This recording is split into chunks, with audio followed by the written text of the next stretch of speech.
Three, two, one. Are we live? Are we live? Hey, guys. Hey, everybody. Can everybody hear and see me? It looks like everybody should be able to see and hear me.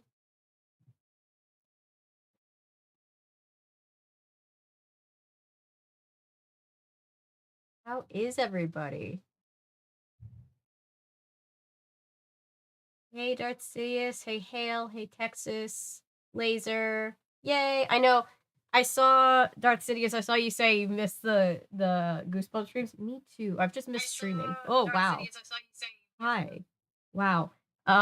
Yeah, I've missed doing stuff. Hey, Patrick. Thank you, Patrick. I got your presents in my PO box yesterday. I need to post them on the community tab, but thank you. That was really sweet. Yes. So hi, hey Natty. Hey, did I forget anybody? Hey Laser. How is everybody? Those who celebrate Thanksgiving, are you guys excited for Thanksgiving? I did get your letters. Yes. And I wrote back.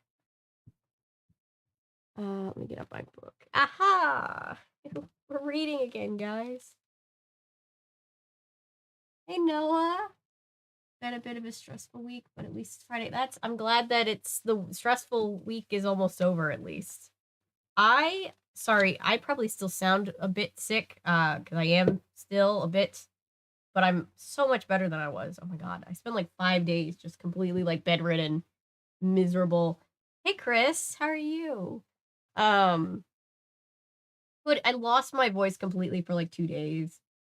Um, yeah, it was not fun. It was a lot. So I'm glad to be back. Turning a hoodie into a big poopy dress. Yay! Hey Ellery. Boy, do I have a D&D update for you. Yay! Might take multiple parts. I am so excited. Oh, by the way, update on the whole Goodreads adding books situation. So far, I have not received word back from my submission that I submitted 2 days ago now. But I've learned that you can be a Goodreads librarian by taking a quiz. And if you pass, then you have librarian status on Goodreads. So I think I'm going to do that. Hey, Derprex. Their yearly reviews at work, which stressed me out. Ooh, I had another training at the office, which I didn't want to go to. Oh, I'm sorry. That's the worst. I have permission to show the funny card. Ooh, let me get the card. I have it. You 1 second.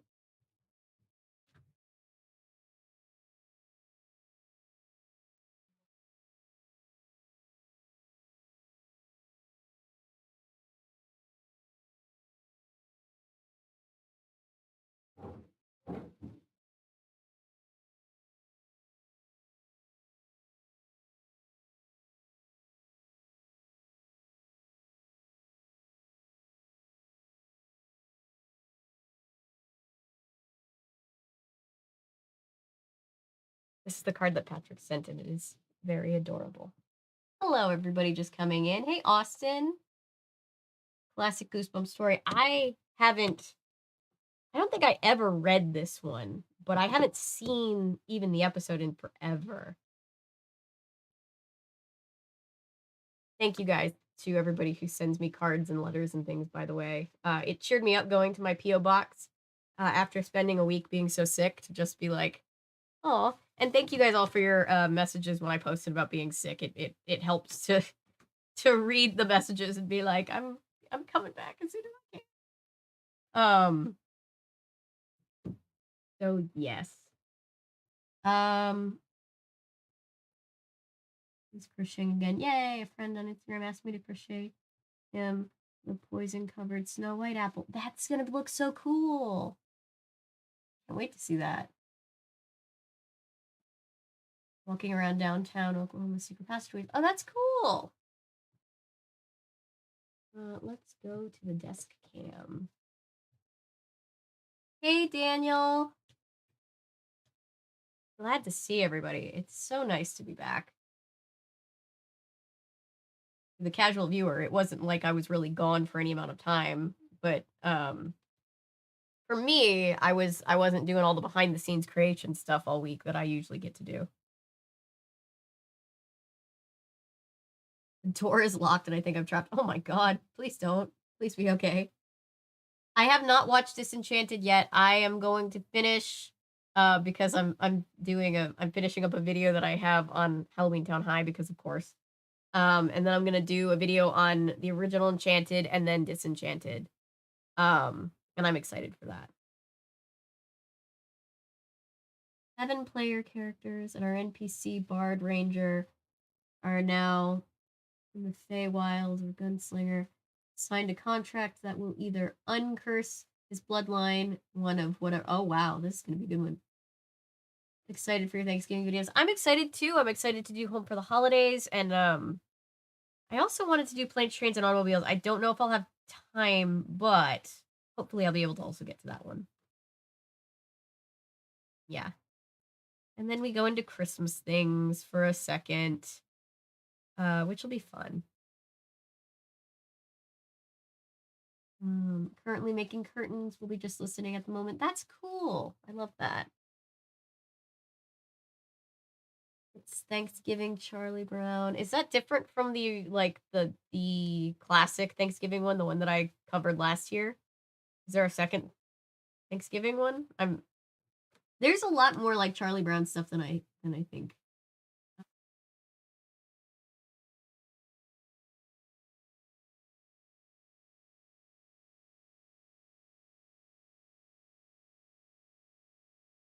Um what camera do I use for my setup?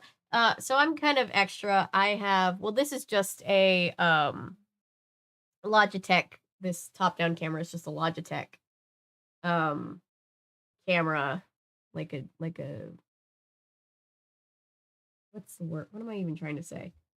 You know what I mean? Just like a attachable camera, but the camera that I use is I use a Blackmagic because Blackmagic Pocket Cinema, I think is what it's called. You don't need a camera like this specifically for YouTube, but I have it because we do like short film competitions and stuff. So I've been using it because it plugs into the wall, so it's good for streaming.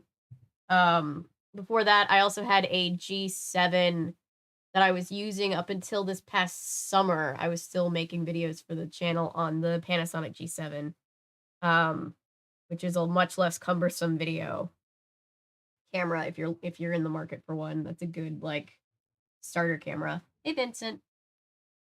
R.L. Stein is the William Shakespeare of children's literature. Yeah, pretty much. Oh my gosh. TV show, more holiday themed. Yeah, I'll have to do some digging. I always find out about episodes of Peanuts that I didn't know about. I want a dog for Christmas. That was like one of my favorite specials. I want a dog for Christmas. I might do that one this Christmas. Because I loved Rerun, and I feel like Rerun being not one of the originals doesn't get enough love. I'm gonna go put this card back in its home. We can start reading. Thank you again, Patrick.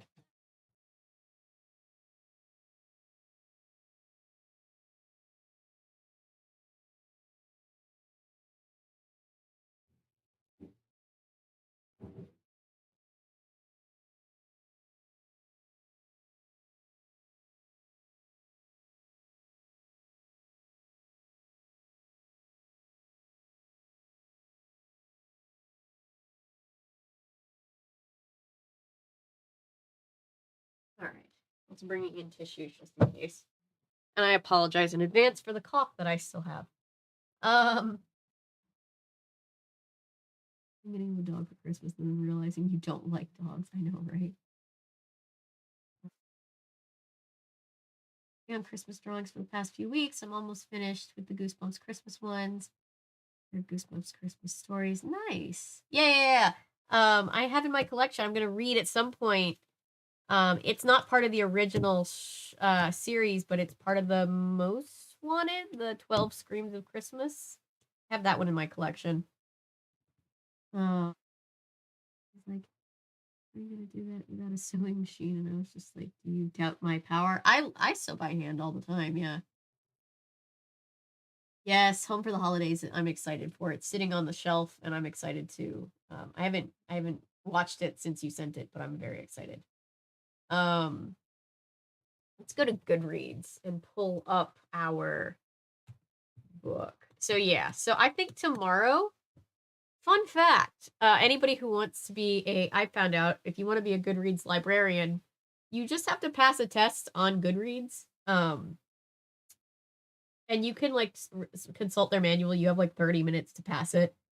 I think I'm going to take it tomorrow, probably. If I don't hear anything, I probably still will take it just for the future. But, and then you're able to test. No, thank you. Then you're able to catalog stuff on Goodreads. So I know we were like, we need a Goodreads librarian in the chat. If anybody's interested in it, it apparently is pretty easy to do. Irish breakfast tea. Yes. Yes, Twinnings, 10 out of 10. Yes, so good. I have just this is just what is this? It's decaf English breakfast tea. There you go. With sugar and a little bit of lemon in it. It's pretty good. Also, the OG 5-player accidentally dropped knowledge on the guest player's NPC. They were trying to prevent a war between the gods. I'm serious that if this gets written into a story, I will 100% read it. I'm so invested. Hill's mom. It's over Hale. I have the high ground. Go small cam. Yay. All right. I was just sitting here. I don't think I've ever had so many streams populated for the future at once on this channel. I'm so excited. On Sunday, we're going to do I'm doing I think you guys all know about this. I talked about starting a tradition where we watch one of the old broadcasts of an old Macy's Thanksgiving Day parade. So I'm going to do that Sunday at 10. And hopefully that'll be fun. So yeah, we're gonna watch the one from 1989, which I'm excited for. Too soon to get a new job for that one. I mean, whenever you feel like you're ready for one is when it's time. Some people need a while. I know some people who got a dog like after they lost one, like pretty much or just after, because it was like, well, they're dog people. Like, we don't want to not have a dog. That's depressing. Madrid, childhood friends, strange lovers arc, NPC, order and Julius are very cute too. Oh, so cute.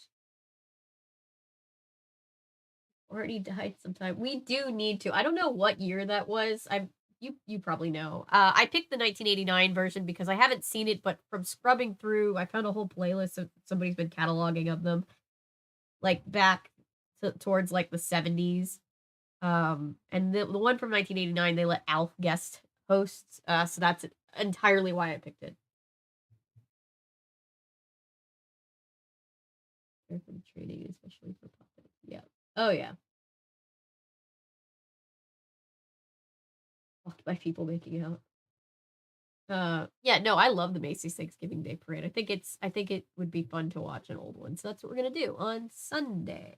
Where is I guess I could just the girl who cried. Oop, monster.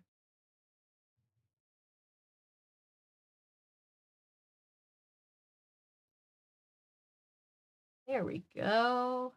Currently reading. That was a lot easier than it had to be, or than it usually is. Let's see, what's the slogan on this one? She's got the monster of all problems. That's the tagline. Just remember when the Dog Who Saved movies. I also have been watching the Dog Who Saved movies. They're very cool.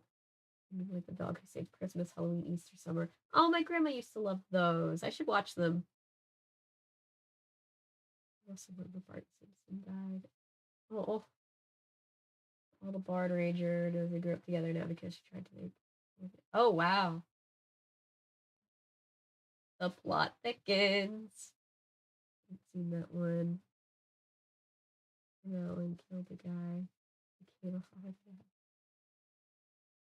Man, that was nice. Yeah. I need to cover the Santa Claus.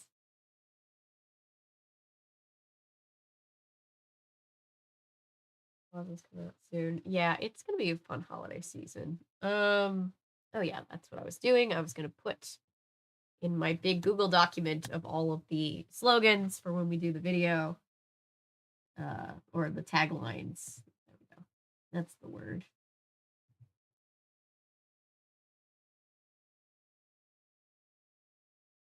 This one for book number 8 is he's got the monster of all problems. Not a bad slogan. He walks, he stalks is definitely probably my least favorite, just because that was um Curse of the or Night of the Living Dummy. It's just not that interesting.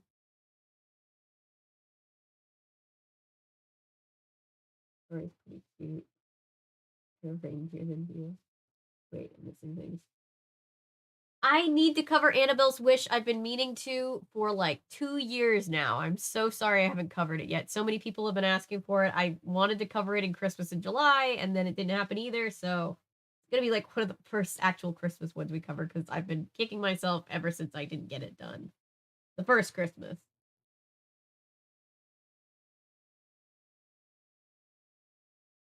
Drives. If you don't hear from me for a while, don't worry, I'm still here. Okay. Thank you for having us with you. The new Santa Claus is very cool. I thought they were gonna be too big thing. Oh, I haven't seen it yet.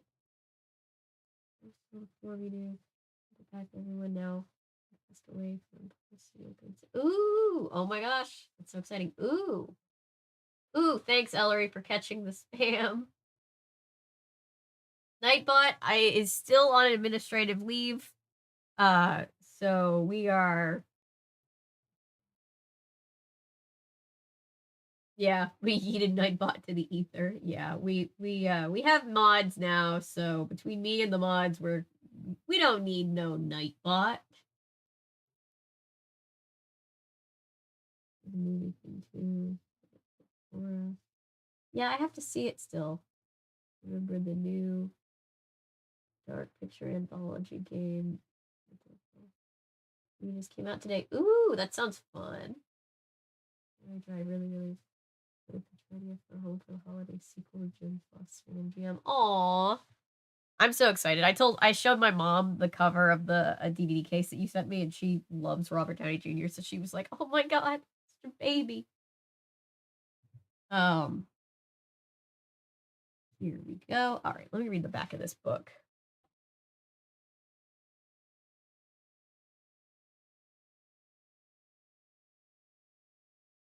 Yeah, that's why I got to put up so many turkeys and lived. Yeah. Yeah. Nightbot was kind of just a temporary fix until I could find humans to help me keep everything under control, and now we have cool humans helping, so Nightbot can take the back seat.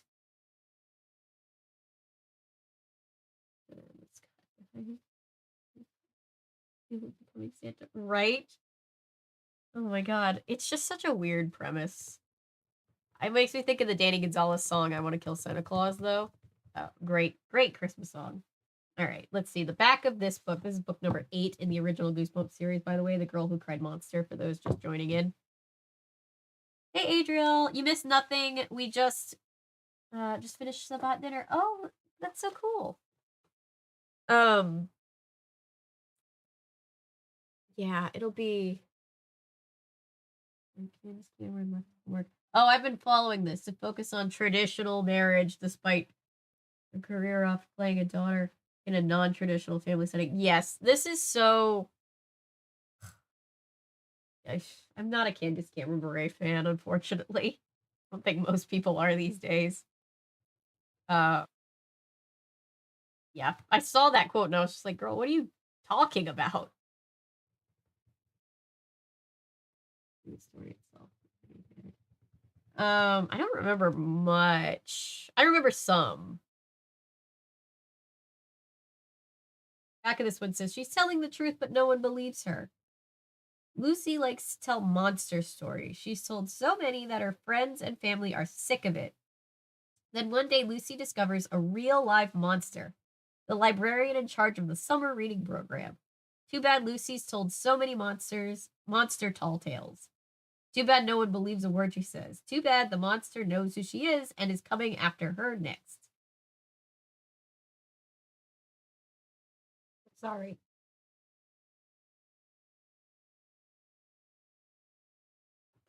That was unpleasant. Lucy is one lying little girl. Should have named her Cassie.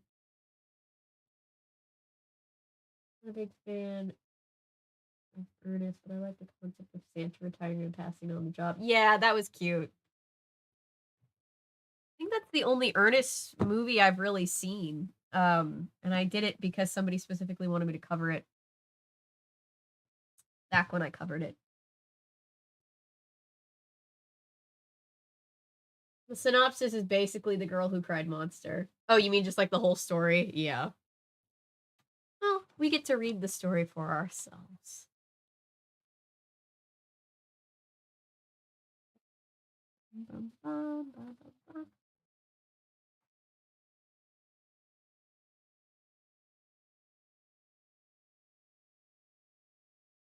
Okay, so yeah.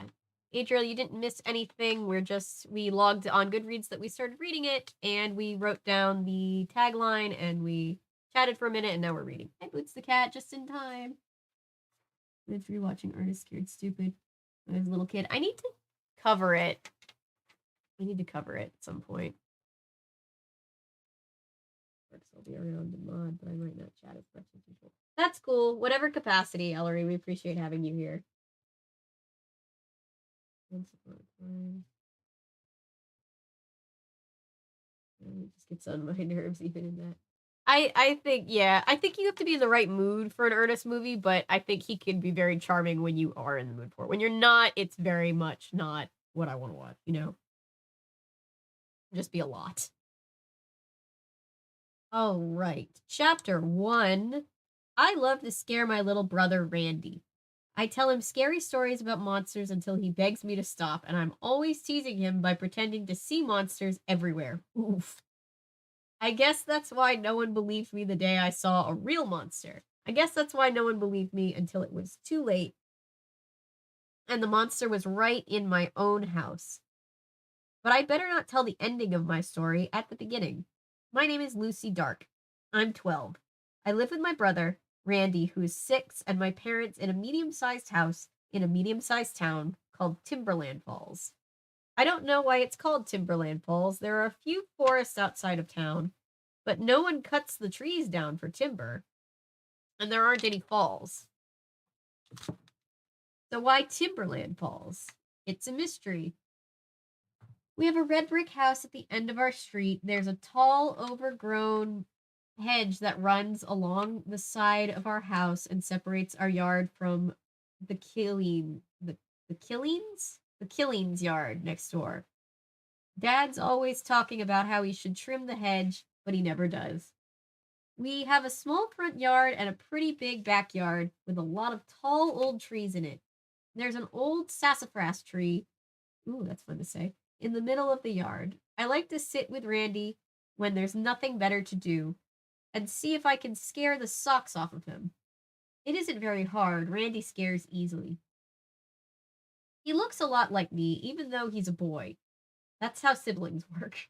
He's got straight black hair just like me, only I wear mine longer.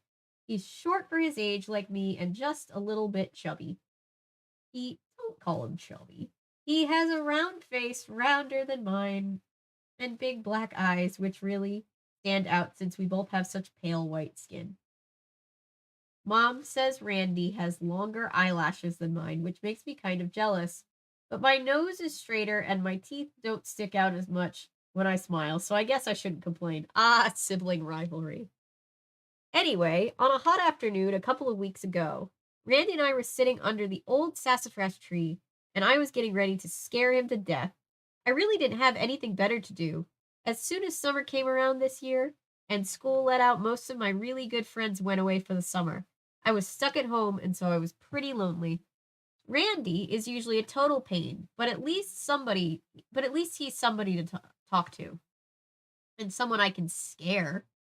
I have a really good imagination. I can dream up the most amazing monsters, and I can make them sound really real. Mom says, with my imagination, maybe I'll be a writer when I grow up. I really don't know about that. I do know that it doesn't take a whole lot of imagination to frighten Randy. Usually, all I have to do is tell him there's a monster trying on his clothes upstairs in his closet, and Randy turns even whiter than normal and starts shaking all over. The poor kid. I can even make his teeth chatter. It's unbelievable. I leaned back against the smooth part of the tree trunk and rested my hands on the grass and closed my eyes. I was dreaming up a good story to tell my brother. Damn. Hey, Danielle.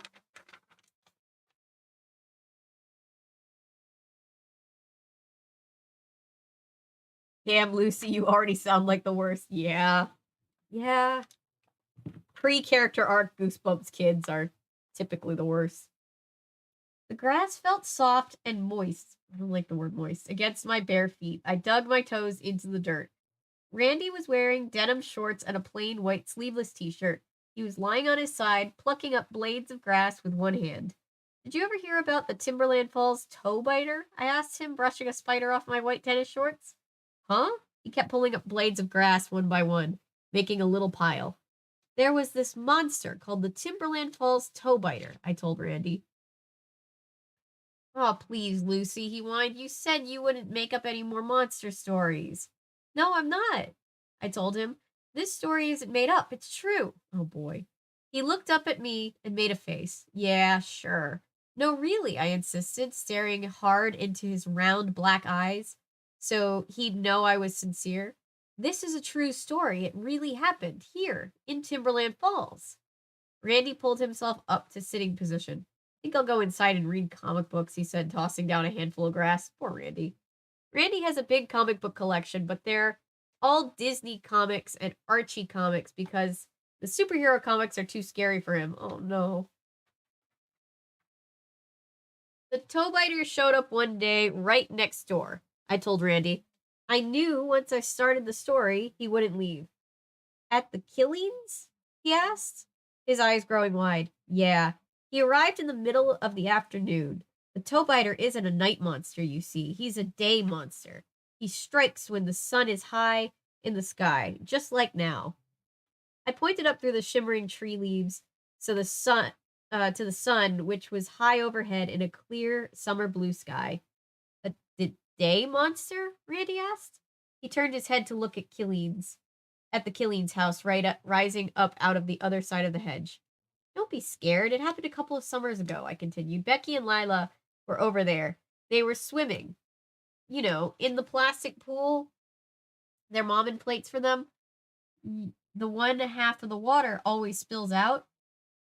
And a monster came? Randy asked. A toe biter, I told him, keeping my expression very serious and lowering my voice nearly to a whisper. A toe biter came crawling across the backyard. Where'd he come from? Randy asked, leaning forward. I shrugged. No one knows. You see, the thing about the toe biter is they're very hard to see when they crawl across grass because they make themselves the exact color of the grass. You mean they're green? Randy asked, rubbing his pudgy nose. I shook my head. They're only green when they creep and crawl over the grass, I replied. They change their color to match what they're walking on, so you can't see them. Well, how big is it? Randy asked thoughtfully. Big, I said. Bigger than a dog. I watched an ant crawl up my leg, then flicked it off. No one really knows how big because the monster blends in so well. So what happened? Randy asked, sounding a little breathless. I mean, to Becky and Lila. Again, he glanced over the Killings' gray shingle house.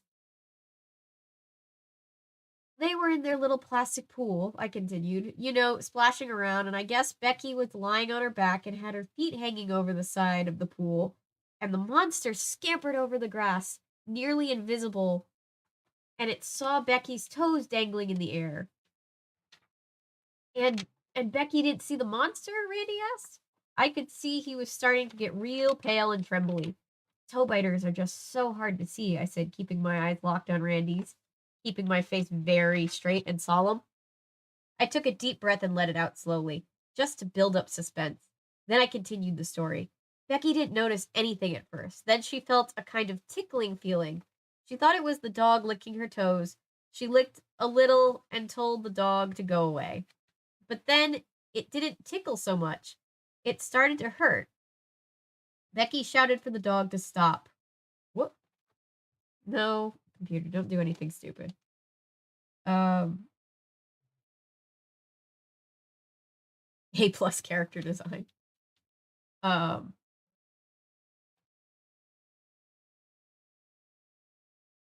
Where was I?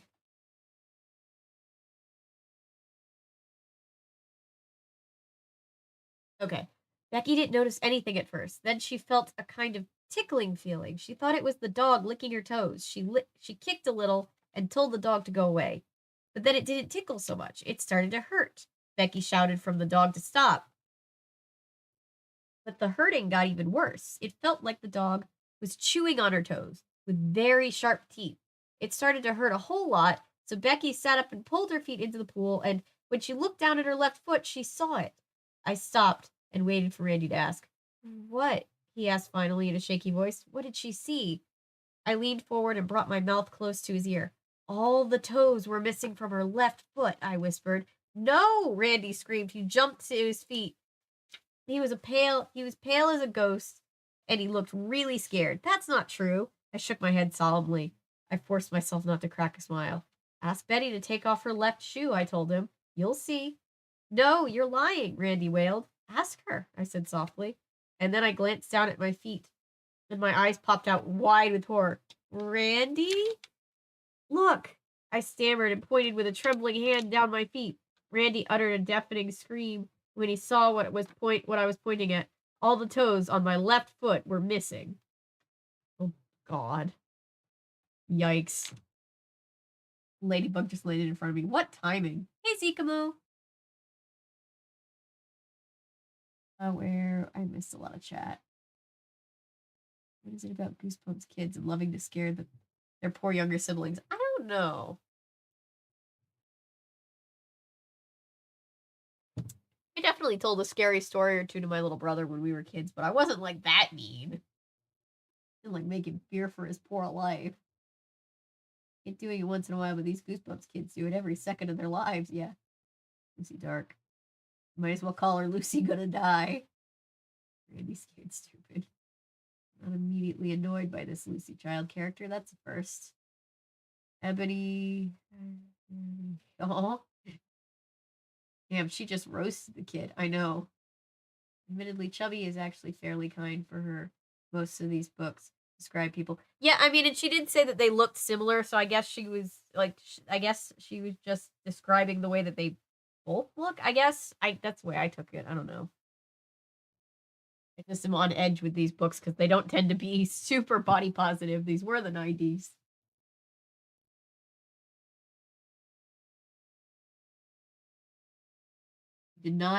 She did not pull a Mr. Wood. We have a kid named Randy. It reminds me of Randy Disher from Monk. I love Randy on Monk. Oh, by the way, do you like how many fluids I have? This is the post game of like I have been sick and I'm trying to drink fluids. I have tea, I have orange seltzer water, I have rosé, which is not medically sound, but I have it.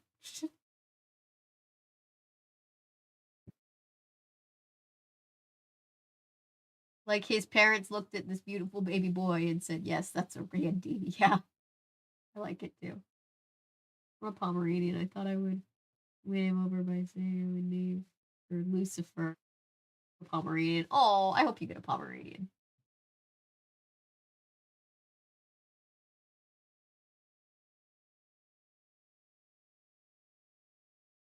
Get the Pomeranian.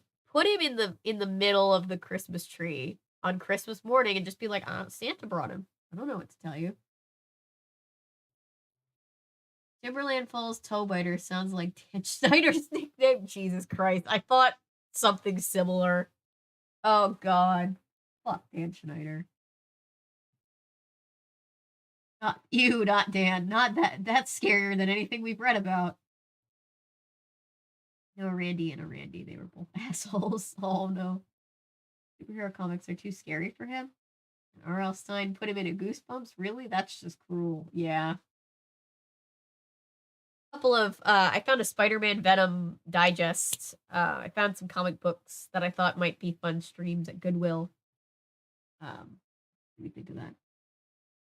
Randy actually gets eaten in the end of the story by a monster and it's replaced with Linus. Oh no. Plus character design. Poor kid. I already feel so bad for Randy. Oh, biter just sounds like a cat to me. Yeah. You ever have your cat just chase your feet around like at night? Maybe I hope everyone's having a good time. This favorites. Hi Zikamo, it's good to see you. I'm glad to be back to streaming. This one's pretty classic. The entire plot is already anxiety inducing. It's not even at the plot yet, I know. The only other character I know called Randy is the one from Godzilla. Serious. I don't think I know that one.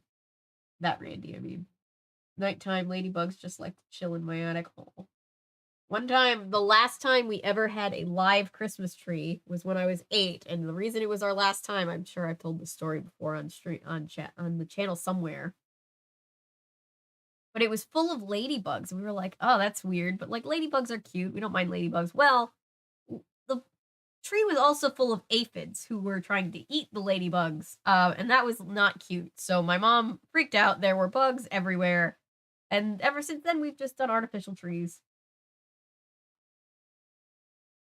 Which is probably better for the environment anyway.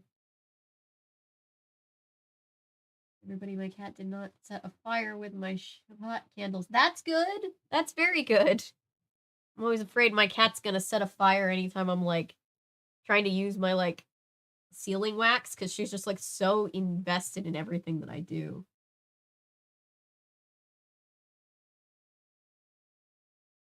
I'm feeling better. Thank you. I'm not like I know that I still sound sick. I still have a cough, but like, oh my god, this is like the sickest I've ever been in my life.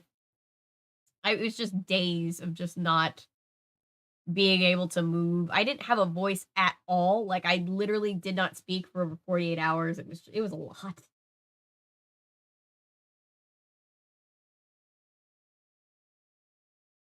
That sucks. My cat tries to eat my plants. Oh yeah.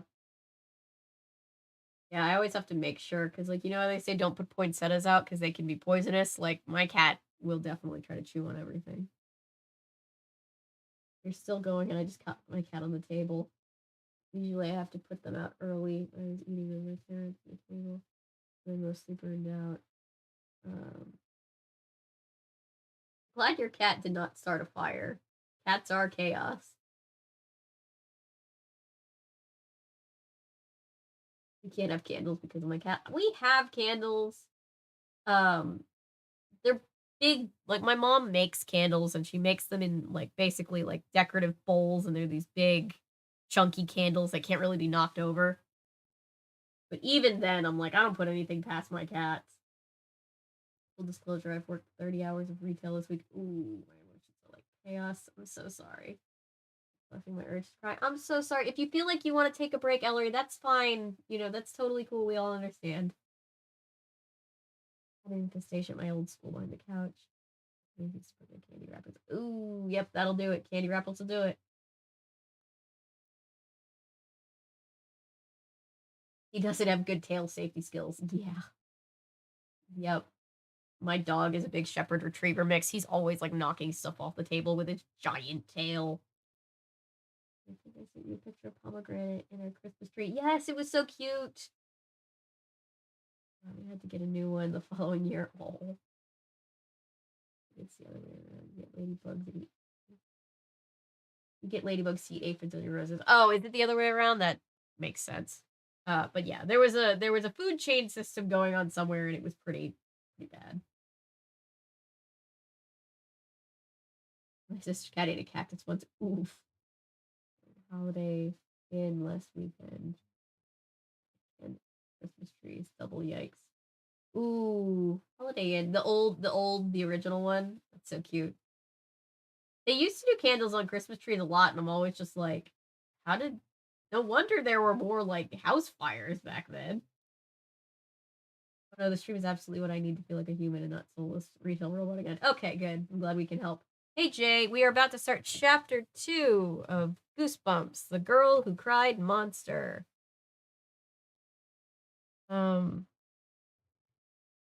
question, right? Because I've assumed, and maybe I'm just forgetting, and maybe this is a premature question, but I've assumed ever since I got this book and was looking at the cover, I've always assumed that this was our protagonist girl, Lucy. But the way that she just described herself is the opposite of this. She said she had dark, like long black hair and dark eyes. So I guess we'll just have to keep reading. Maybe it's a premature question. All right. Oh boy, I don't even know how to make this sound. Wah! Like Waluigi. Wah! Randy let out another terrified wail. Then he took off, running full speed to the house, crying for Mom. I took off after him. I didn't want to get in trouble for scaring him again. Randy, wait, I'm okay, I shouted, laughing. Of course, I had my toes buried in the dirt. He should have been able to figure that out. He's 6, Lucy. But he was too scared to think straight.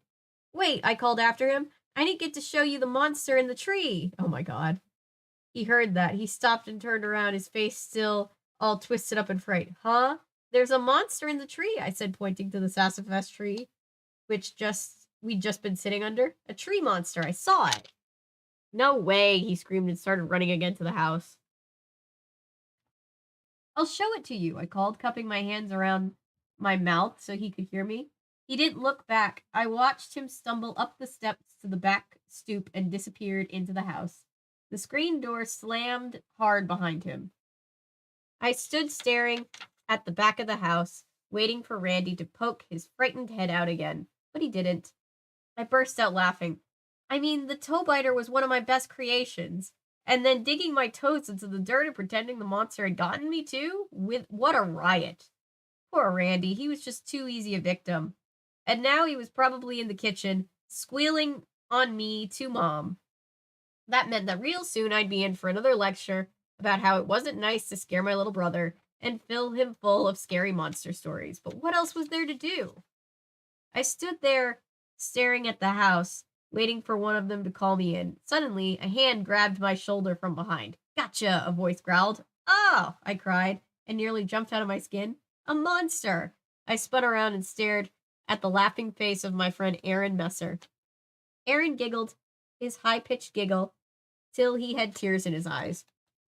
I shook my head, frowning. You didn't scare me, I insisted. Oh, sure, he replied, rolling his blue eyes. That's why you're screaming for help. I didn't scream for help, I protested. I just cried out a little, in surprise, that's all. Aaron chuckled. You thought it was a monster, admit it. A monster? I said, sneering. Why would I think that? Because that's all you think about, he said, smugly. You're obsessed. Ooh, big word, I teased him. He made a face at me. Aaron is my only friend who's stuck around this summer. I thought she was going to say my only friend, and I was going to be like, did you scare all your other friends away, literally? Where is it? Where was I? His parents are taking him somewhere out west in a few months. But in the meantime, he's stuck like me, just hanging out, trying to fill the time. I guess the in was unnecessary. Aaron is about a foot taller than me, but who isn't? He has curly red hair and freckles all over his face. He's very skinny and he wears long, baggy shorts that make him look even skinnier. I just saw Randy run into the house. Why was he crying like that? Aaron asked, glancing to the house. I could see Randy in the kitchen window staring out at us. I think he saw a monster, I told Aaron. Huh? No monsters again, Aaron cried. He gave me a playful shove. Get out of here, Lucy. There's one up there in the tree, I said, seriously pointing. Aaron turned around to look. You're so dumb, he said, grinning.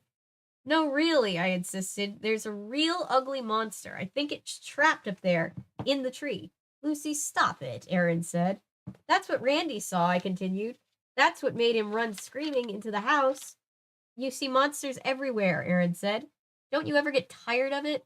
I'm not kidding this time, I told him. My chin trembled, and my expression turned outright fear as I gazed over at Aaron's shoulder at the broad, leafy sassafras tree. I'll prove it to you. Yeah, sure, Aaron replied, with his usual sarcasm. Really, go get that broom. I motioned to the broom, leaning against the back of the house. Huh? What for? Aaron asked. To get the go get the broom, I insisted. We'll see if we can get a monster down from the tree. Why do we want to do that? Aaron asked. He sounded very hesitant. I could see that he was starting to wonder if I was being serious or not.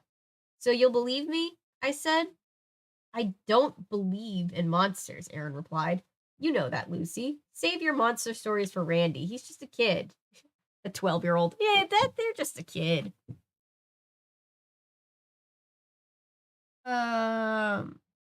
Will you believe me if one drops out of that tree, I asked? Nothing is going to drop out of that tree, except maybe some leaves, Aaron said. Go get the broom, and we'll see, I said. Okay, fine. He went trotting towards the house. I grabbed the broom out of his hand. When he brought it over, come on, I said, leading the way to the tree. I hope the monster hasn't climbed away. Aaron rolled his eyes. I can't believe I'm going along with this, Lucy. I must be really bored. You won't be bored in a second, I promised. If the tree monster is still up there. We stepped into the shade of the tree. I moved close to the trunk and gazed up into its leafy green branches. Whoa, stay right there. I put my hand on Aaron's chest, holding him back. It could be dangerous. Give me a break, he muttered under his breath. I'll try to shake the branch and bring it down, I said. Let me get this straight, Aaron said. You expect me to believe that you're going to take the broom, shake the tree branch, and a monster is going to come tumbling down from there. From up there? Uh-huh. I could see that the broom handle wasn't quite long enough to reach. I'm going to have to climb up a little, I told Aaron. Just watch out, okay? Ooh, I'm shaking. I'm so scared, Aaron cried, making fun of me. I shimmied up the trunk.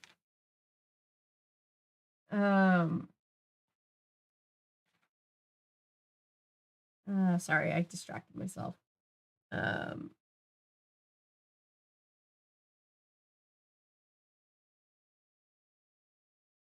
Pulled myself to the lowest limb.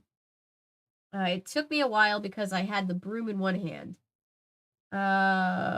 See any scary monsters up there? Aaron asked smugly. It's up there, I called down from fear creeping into my voice. It's trapped up there.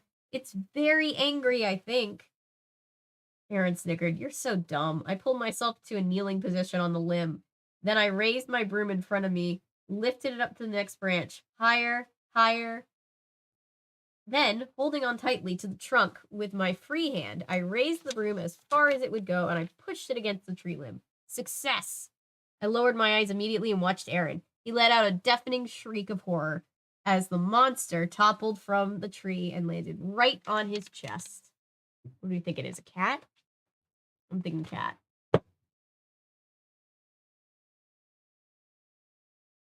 Let's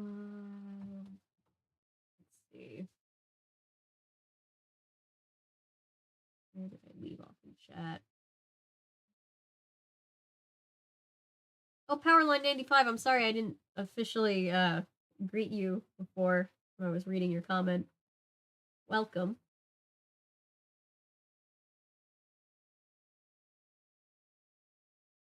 To be fair, Godzilla series is the only good thing that came out of Godzilla 98. Yeah, I don't think I ever even saw it.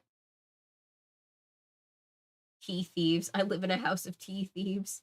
Oh my god, I am recovering from illness, and I have now effectively, my brother has caught what I have, which we think is strep throat. Whole family's just living off of tea. Like it's their job. Kid is gonna have a lot of emotional trauma thanks to his sister. Yup. Don't we all? Her solution for getting in trouble for scaring her brother is to scare her brother. Well, this is her friend, I guess. The second person she scared is just her friend. But yes, she likes scaring people. Started on my brother and cousin. Oh boy, I remember one time when we were all little kids. we watched Phantom of the Opera for the first time when the live action movie came out on DVD. We all watched it, and like my little cousin and my brother Spencer were probably like 7, and my little cousin Lauren was so scared. So what happened was we were hanging out in our grandma's living room, and our grandma had in her house like a little like loft that over like a loft office that overlooked into her living room. And my other cousin and my brother thought it would be funny to take my cousin Lauren's favorite little stuffed animal, Lammy, um, and put like a little noose around Lammy and kind of lower him over the banister. And she still tells this story to this day. I don't think she ever forgave them. Just got karma. We had 3 shoplifters. Someone graffiti in our men's bathroom. A customer went through the store, cussing at us over a return. And the mountain of bras in the changing rooms is what broke me. I'm so sorry, Ellery. That sucks.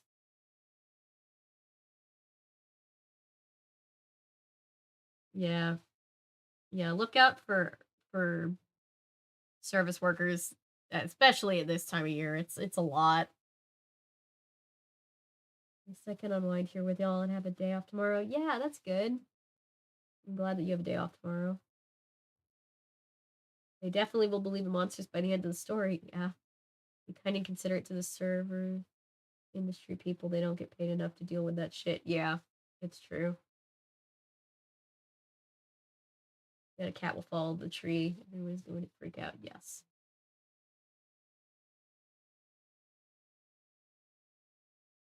It's just upset that there are no titans in that tree. Probably a cat or a squirrel or an ant. Oh no, Lammy. Yeah, poor Lammy. Press F for Lammy. Poor Lammy. It was hilarious. It was also so mean. Oh, it was so mean.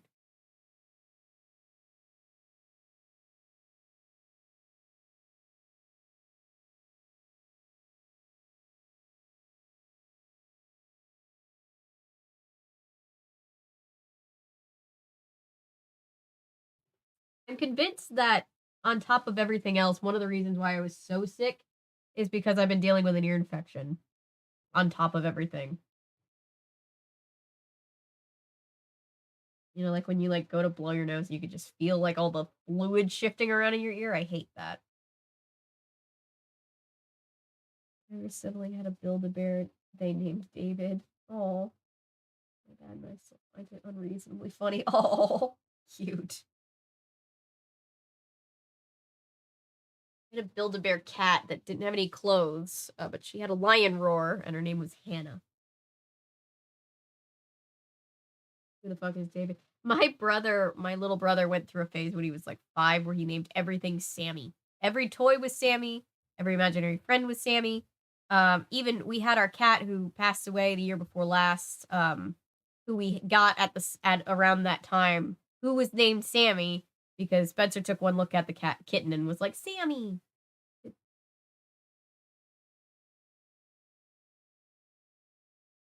Microbiology class. It's very fascinating to learn about the microbes and viruses that do stuff to us. Yeah, that must be fascinating. I named everything George for a while. Oh. Went through a phase of naming everything the same thing, but I definitely had like names that I liked. Um and then like all of my toys and imaginary friends would always have like my favorite names or whatever.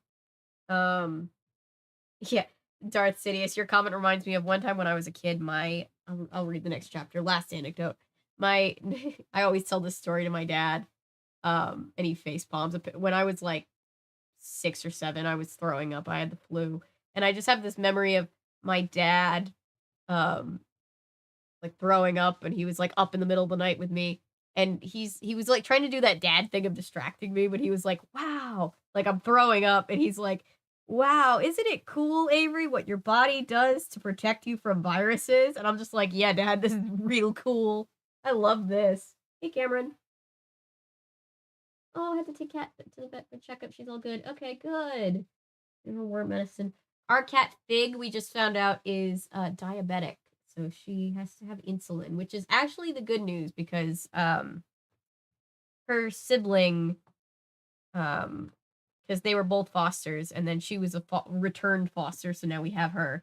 But her sibling died last year because he had like his kidneys were in failure, so we were worried that it was that. So actually, the fact that she just needs insulin is actually the better outcome. We were actually very glad to know that. Pink dinosaur named George, and I think it suits them. Yeah. Little stuffed puppy dog. Neighbor gave me when I was a baby. He's called Puppy. Yes, I know. I had a little stuffed pig that I carried around everywhere that was named Suey. I'm pretty sure my grandma named her because, like, how you call a pig. Basically, how we diagnosed my cat with hyperthyroidism. Yeah. Luna and Penelope. And a goth bitch since birth. I love it. What's happening, my dudes? We are reading chapter 3. I have not, because I've not read the scripts you sent me yet, mostly just because you sent them and then I immediately got sick and completely forgot. I will. Thank you for sending them. All right. Chapter 3. I don't know why I said that like I was announcing a boxing match. But there you go. We're on chapter 3. Back with my third pot of tea. Maybe now I'll be allowed to have some of it all. Sorry, Cameron. I'll get to it. Cheers, Texas. Chapter 3. Well, actually, it wasn't a monster that landed with a soft, crackly thud on Aaron's chest. It was a ratty old bird's nest. Ew. Some blue jays had built 2 springs ago. But Aaron wasn't expecting it, so it gave him a really good scare. Gotcha, I proclaimed after climbing down from the tree. He scowled at me. His face was a little purple, which made his freckles look really weird. You and your monsters, he muttered. That's exactly what my mom said about 10 minutes later. Aaron had gone home, and I'd come into the kitchen and pulled a box of juice out of the fridge. Sure enough, Mom appeared in the doorway, her eyes hard and steely, her expression grim. I could see right away that she was ready to give her "Don't Scare Randy" lecture. I leaned back against the counter and pretended I'd listen. She's lucky she hasn't gotten grounded yet. My parents would have for sure grounded me by this point. The basic idea of the lecture was that my stories were doing permanent harm to my delicate little brother. That I should be encouraging Randy to be brave instead of making him terrified. That monsters lurked in every corner. But, Mom, I saw a real monster under the hedge this morning, I said. I don't really know why I said that. I guess I just wanted to interpret the lecture. I guess I just wanted to interrupt the lecture. There you go. Mom got really exasperated. She threw up her hands and sighed. She had straight, shiny black hair like Randy and me, and she has green eyes, cat eyes, and a small feline nose. Whenever Mom starts in on me with one of her lectures, I always picture her as a cat about to pounce. I'm just picturing Hermione when she turns herself into a cat with the polyjuice potion. Don't get me wrong, she's very pretty, and she's a good mom, too. A good parent in these books? Well, we have to see it to believe it, I guess. I'm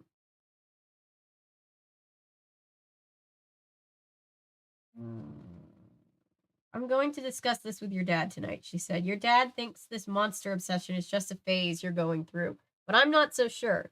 Life is just a phase I'm going through, I said softly. Fair. I thought it was pretty clever, but she just glared at me. Then she reminded me that if I didn't hurry, I'd be late for my Reading Rangers meeting. I glanced at the clock. She was right. My appointment was for 4 o'clock. Reading Rangers is a summer reading program at the town library that mom and dad made me enroll in. Ooh, I used to love the summer reading program. I was a very uncool child, but it was great. They said they didn't want me to waste the whole summer, and if I joined this thing at the library, at least I'd read some good books. The way Reading Rangers works is I have to go see Mr. Mortman, the librarian, once a week, and I have to give a short report and answer some questions about the book I read that week. I get a gold star for every book I report on. Ooh, by the way, shout out to that channel that I ADHD got distracted by while I was filming the other day, the Mr. Mortman's Library. It's all about Goosebumps books. Shout out to that. Shout out to them. If I get 6 gold stars, I get a prize. I think the prize is a book. Big deal, right? But it's just a way to make you read. I thought I'd read some of the scary mystery novels that all my friends are reading, but no way. Mr. Morton insists everyone reading the classics. He means old books. He needs Wishbone books.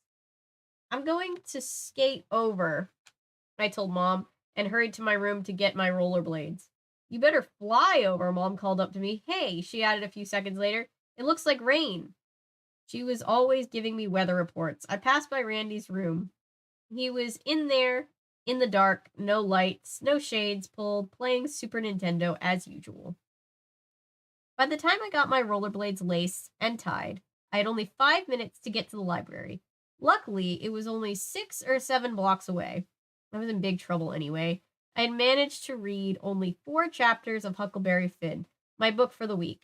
That meant I was going to have to fake it with Mr. Mortman. I mean, Huckleberry Finn is kind of a mid book anyway, let's be real. I picked the book up from my shelf. It was a new paperback. I wrinkled up some of the pages near the back to make it look as if I'd read that far. I tucked it into my backpack along with a pair of sneakers. Then I made my way down the stairs. Not easy in rollerblades. Ooh, God, no. Bad idea. And I headed to the Timberland Falls Town Library. The library was in a ramshackle old house on the edge of the Timberland Woods. The house had belonged to some eccentric old hermit, and when he died, he had no family, so he donated the house to the town. They turned it into a library. Some kids said that the house had been haunted but kids say that about every creepy old house. The library did look like a perfect haunted house, though. It was 3 stories tall, dark shingled, with a dark pointy roof between 2-story turrets. The house was set back in the trees as if hiding there. It was always in the shade, always dark and cold inside. Kind of sounds like a place where I would want to live. Is that just me?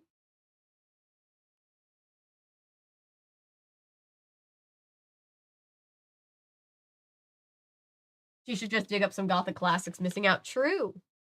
Frankenstein. Great Gothic classic. Dracula.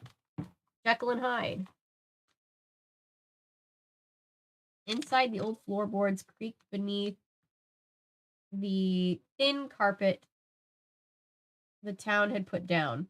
The high windows let in very little light, and the old wooden bookcases reached nearly to the ceiling.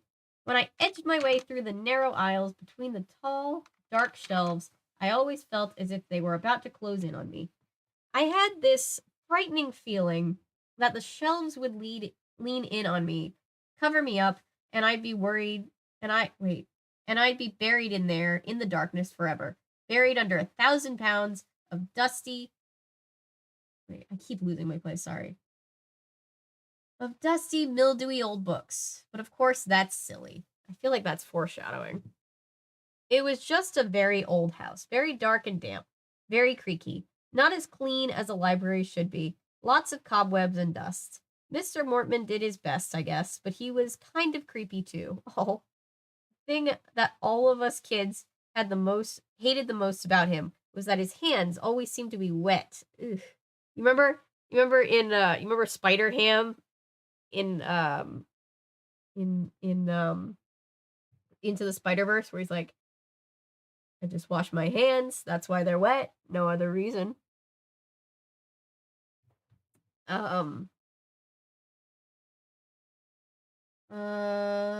He would smile at you with those beady little black eyes of his lighting up on his plump bald head. He would reach out and shake your hand, and his hands were always sopping. Ugh. Yeah. Ugh. When he turned the pages of books, he'd leave wet fingerprints on the corners. His desktop always had small puddles on top, moist handprints on the leather desk protector. Ugh. He was short and round, with a shiny bald head and those tiny black eyes. He looked like a mole, a wet pawed mole. Damn, she's roasting this man. He spoke in a high, scratchy voice, nearly always whispered. He wasn't a bad guy, really. He seemed to like kids. He wasn't mean or anything, and he really liked books. He was just weird, that's all. He sat on a tall wooden stool that made him hover over his enormous desk. He kept a deep aluminum pan on the side of his desk. Inside the pan were several little turtles moving around in about an inch of water. My timid friends, I heard him call them once. Oof, I creeped out already. I know where this is going, but it's creepy all the same. None the same. That's not how it's said. He'd pick up one of them and hold it in his pudgy fingers, high in the air, until it tucked itself into its shell. Then he'd gently set it down, a pleased smile on his pale, flabby face. Oof, ouch, Lucy, come on. He sure loved his turtles. I guess they were okay pets, but they were kind of smelly. I always tried to sit on the other side of the desk, as far away from the turtle pan as I could get. Oof. When I skated to the library as fast as I could, I skated to the library as fast as I could. I was only a few minutes late when I skated into the cool shade of the library driveway. The sky was clouded over. I sat down on the stone steps and pulled off the rollerblades. Then I quickly slid into my sneakers and carried my rollerblades, walking through the front door. Why couldn't you do that when you were climbing down the stairs, Lucy?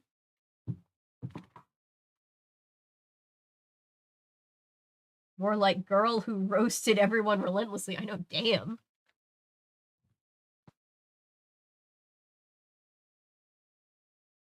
Making my way through the stacks, the tall, narrow shelves at the back of the main reading room, I dropped the skates against the wall.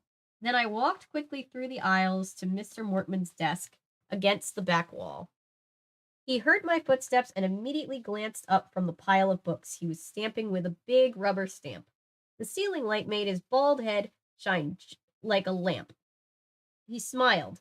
"Hi, Lucy," he said in his squeaky voice. "Be right with you." I said hi and sat down in the folding chair in the front of his desk. I watched him stamp the books. He was wearing a gray turtleneck sweater, which made him look a lot like his pet turtles. Finally, after glancing at the big, loudly ticking clock on the wall, he turned to me. "And what did you read for Reading Rangers this week, Lucy?" He leaned over the desk towards me. I could see the wet fingerprints on the dark desktop. Huckleberry Finn." I pulled the book from my backpack and dropped it into my lap. Yes, a wonderful book," Mr. Mortman said, glancing at the paperback in my lap. "Don't you agree?" "Yes," I said quickly. "I really enjoyed it. I couldn't put it down." That was sort of true. I never picked it up, so how could I put it down? "What did you like best about Huckleberry Finn?" Mr. Mortman asked, smiling at me expectantly. The description," I told him. I had my Reading Rangers gold star in my t-shirt pocket, and I had a new book in my backpack. Frankenstein by Mary Shelley. See? She'll love Frankenstein. Maybe I'll read Frankenstein out loud to Randy, I thought evilly. Oh gosh. That would probably make his teeth chatter forever. The late afternoon sun was hidden behind spreading rain clouds. I had walked nearly all the way home when I realized I had forgotten my rollerblades. Ooh, that just reminds me, I found Wishbone Frankenstein on eBay last week. It hasn't arrived yet, but I found it and I ordered it. And I was excited because that was one of my favorite Wishbones that I read over and over as a kid.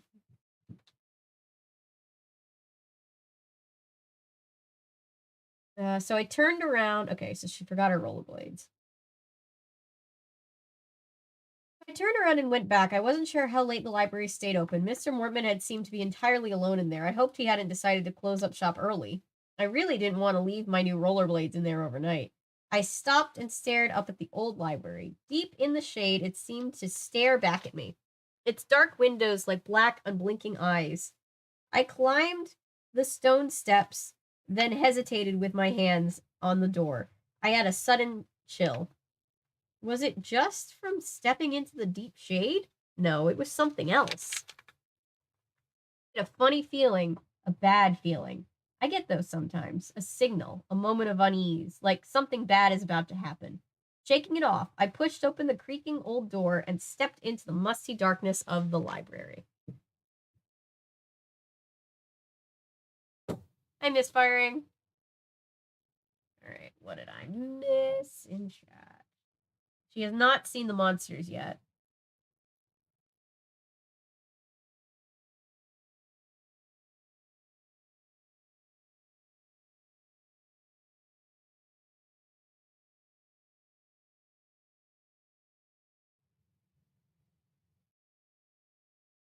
Take a shot for every what the fuck Stein moment. We'll all be drunk unless we're not drinking alcohol.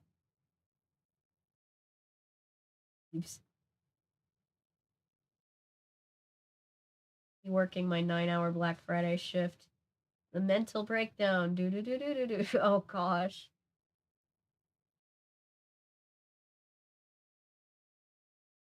Oh, I'm so sorry. I hate Black Friday. I feel like we should just stop doing it.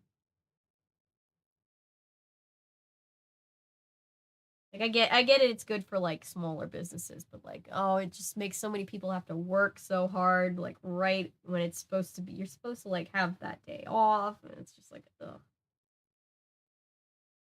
Bear. He was a pink bear. There's several other colors now because patches. Oh. Blue bear, pink bear, yellow dragon, and blue dragon. So, oh, cute. I'll be dealing with the cash box at my sister's craft fair. Oh gosh, I'm so sorry.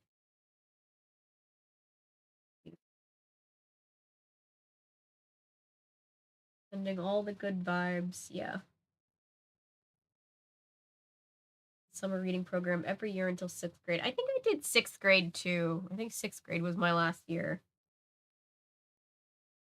And I think I probably would have kept doing it if it wasn't like that was the last year I was able to do it. I was allowed. Run the summer reading program at the local library when I was in high school. Aw, so cute. Life is just a phase I'm going through mood. I know, I want to put that on the, you can put like quotes from the books that you're reading on your Goodreads account. I think we need to put that one.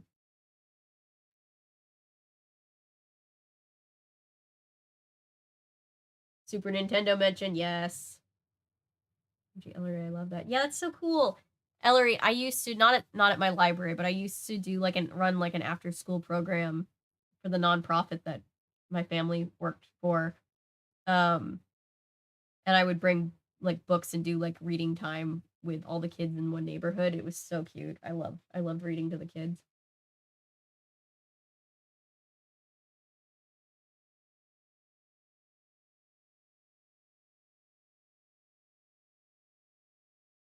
A fireplace softly in the background. Oh god. If he talks about drinks, that's got to be a new record. 3 of them. Yeah, I'm just when you've like been sick and you're just like downing fluids. That's me today, and I had like all of these like half drunk drinks. And so it's just like, screw it. I'll drink all of them by the time this stream's over. This one's alcohol.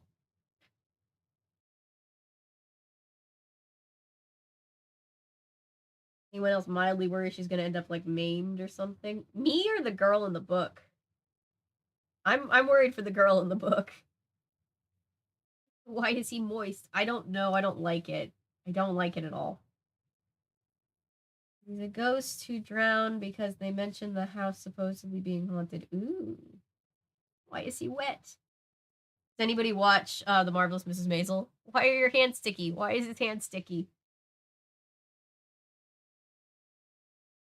Turtle Pan. Turtle Pan would be a great name for a band. The girl who got roasted. I know she's roasting everyone. The turtle is absolutely massive. I guess he'd fit in the walk. Oh. Natasha has a turtle, Traveler. She's very cute. Then he'll turn out to be a Scooby-Doo villain, yeah.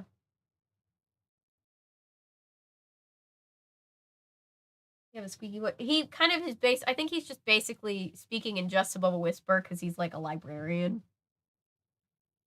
I think he's just got this kind of soft and raspy voice or something like that. Turtle man, doing what every turtle can.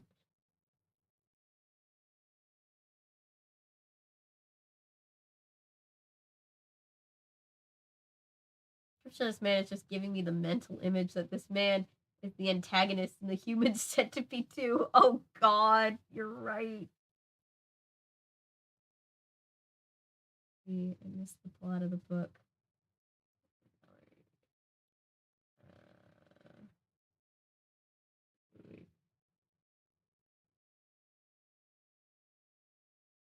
Ellery is one of our mods. Lucy is the character in the book.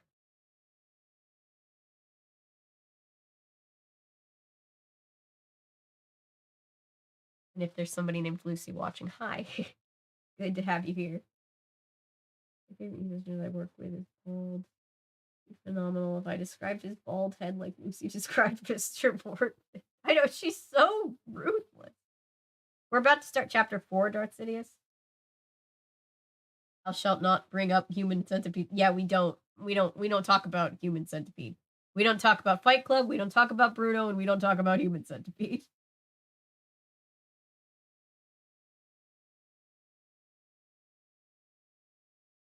Inside is such a slow burn, he'll probably fall asleep before it gets spooky. I was thinking the same thing, yeah.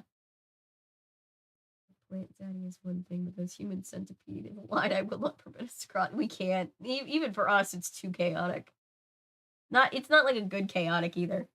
I'm driving and there's a dead animal on the road. Oh, yeah, I hate when there's dead animals in the road. We have like a boom in like deer population this time of year. So I saw not one but two run over deer out the other day, and it was so depressing.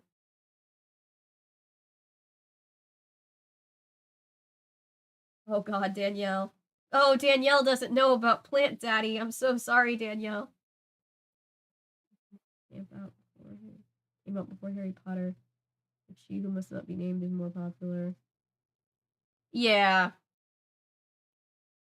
I don't know anything about K.A. Applegate, but I assume they're a better person than she who shall not be named, but yeah. I just haven't read Animorphs. I probably would have thought of Animorphs, but when they said she looked like a cat, I was just picturing that scene in the movie where Hermione has like the cat ears and the nose and the furry face.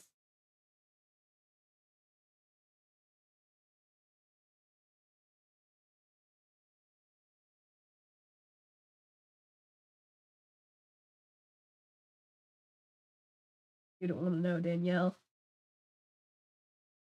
No, save the British TV. 3 9-hour shifts.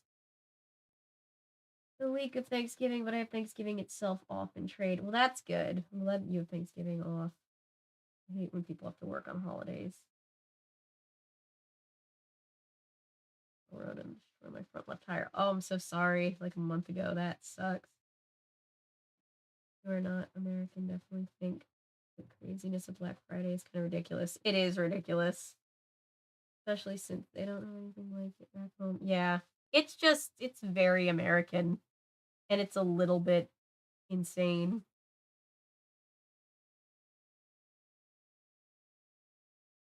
Feeling better. I am feeling better. I still have a cough and I still know I sound kind of sick, but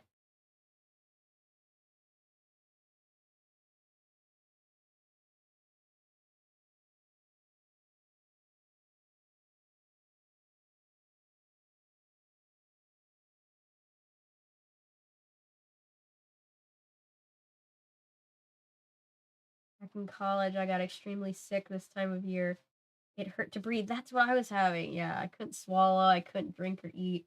I was exhausted. Ended up having strep throat and mono. Yeah, they think that what I had was strep throat and possibly, because I have reoccurring ear infections. Um, the doctor thinks it's strep. Can I take my antibiotic tonight? I might have to go run downstairs and take my antibiotic really quick. Um, but yeah, I from what we can tell, it was definitely strep, but I wouldn't be surprised if it wasn't something else too. Just this time of year.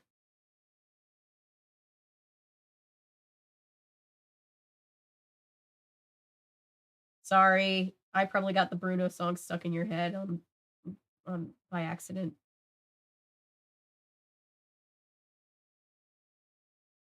No, let's go into the basement. No, God, shield her.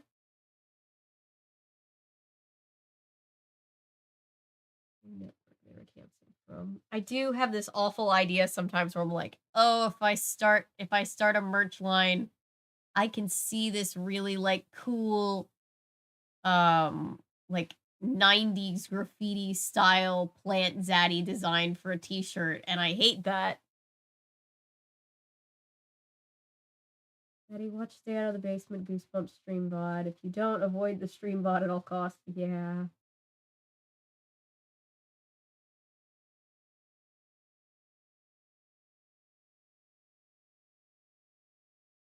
Yeah. Providing medication reminders. Yeah.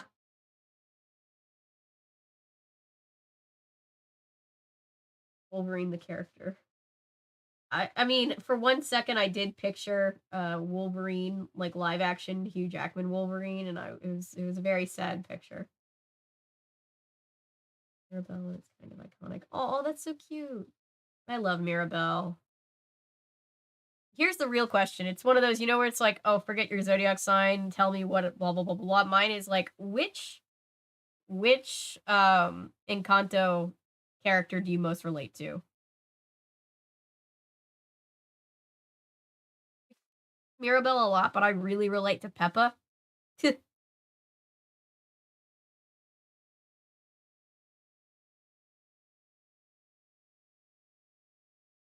Just to hear about a Plant Daddy shirt. I may need one. I know everybody would buy one. I want one. You make Plant Daddy merch, you absolutely should commission some anime style Tumblr sexy man art for it. I should. No, you're right, I should though.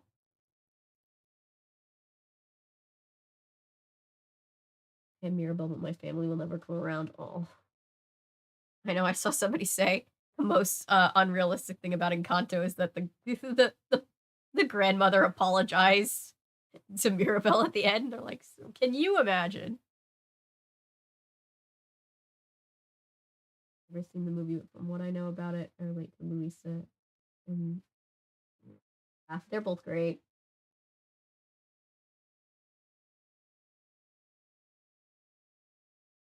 Plant Zaddy Halloween costumes. Oh my gosh.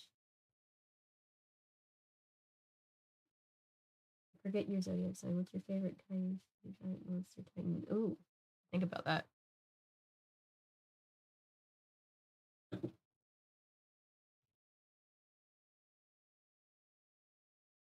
I would buy the shirt. Oh god, I'm gonna have to make the shirt. I'm looking into options for like at least like a test merch line. And there's like a lot out there and I always get overwhelmed, so it's a work in progress, but I'm working on it. Yeah, people dressing up like Jeffrey Dahmer is just so stupid. They added Bruno. Oh, I want to go meet Bruno. I love Bruno. Oh, the Round the Twist Scarecrow is in more than just the one episode. That's horrifying. Hang on, I'll be right back. I'm gonna go grab my medication because I just remembered it. I'll be back in just a second. Share stream. You guys, hang on.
I'm back. And I have amoxicillin in my system. That's good. Why do the pills are like this big? And I'm just like, really? Why?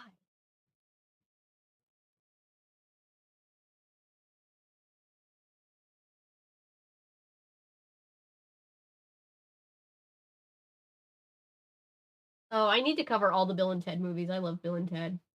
Young Keanu Reeves is so precious. And the second one is crazy. Why don't more people talk about the second one? Dolores is my Encanto soulmate. I love Dolores too.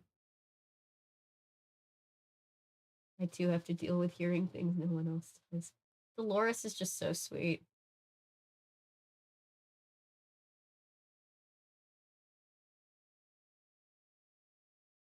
Godzilla fun facts.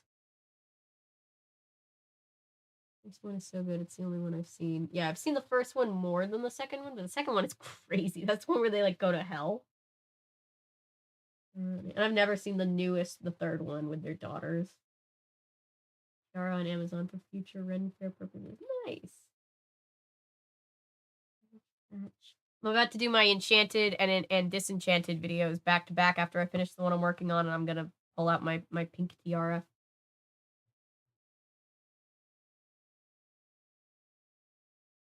Love to see Bill and Ted. I've been meaning to do Bill and Ted videos for forever.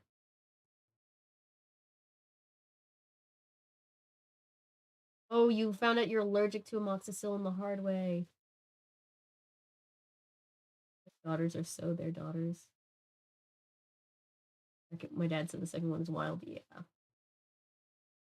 Figment is gonna be at Disney World for meet and greets. Ooh, Figment is just so popular and it's just so funny because it's just a specifically Disney World thing, but he's adorable.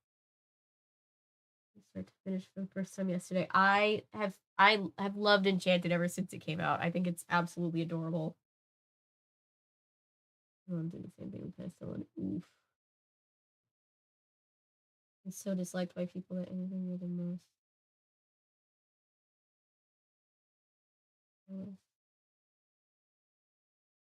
Oh wow. That is interesting, Rex. All right, let's get back to this. All right, where are we? Chapter 4. I'll come back to chat in a second. Oh, not a long chapter. Okay. Shadows danced across the wall as I made my way to the main room. A tree branch tapped noisily against the dust-covered pane of a high window. The library was silent except for the creaking floorboards beneath my sneakers. As I entered the main room, I could hear the steady tick, tick, tick of the wall clock.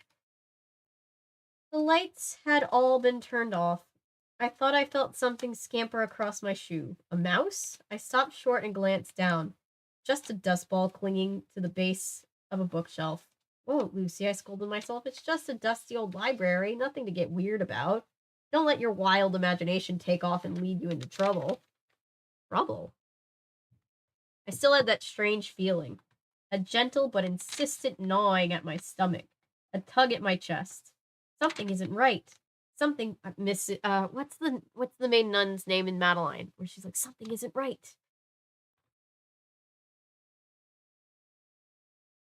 A gentle but insistent gnawing in my stomach, a tug at my chest. Something isn't right. Something bad is about to happen. People call them premonitions. It's a good vocabulary word for what I was feeling right then. I found my rollerblades where I had left them, against the wall back in the stacks.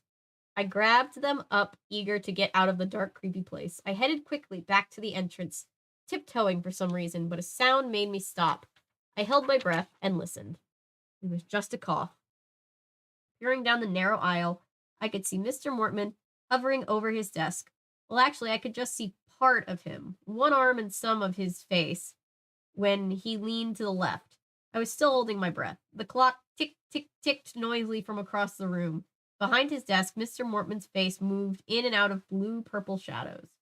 The rollerblades suddenly felt heavy. I lowered them silently to the floor.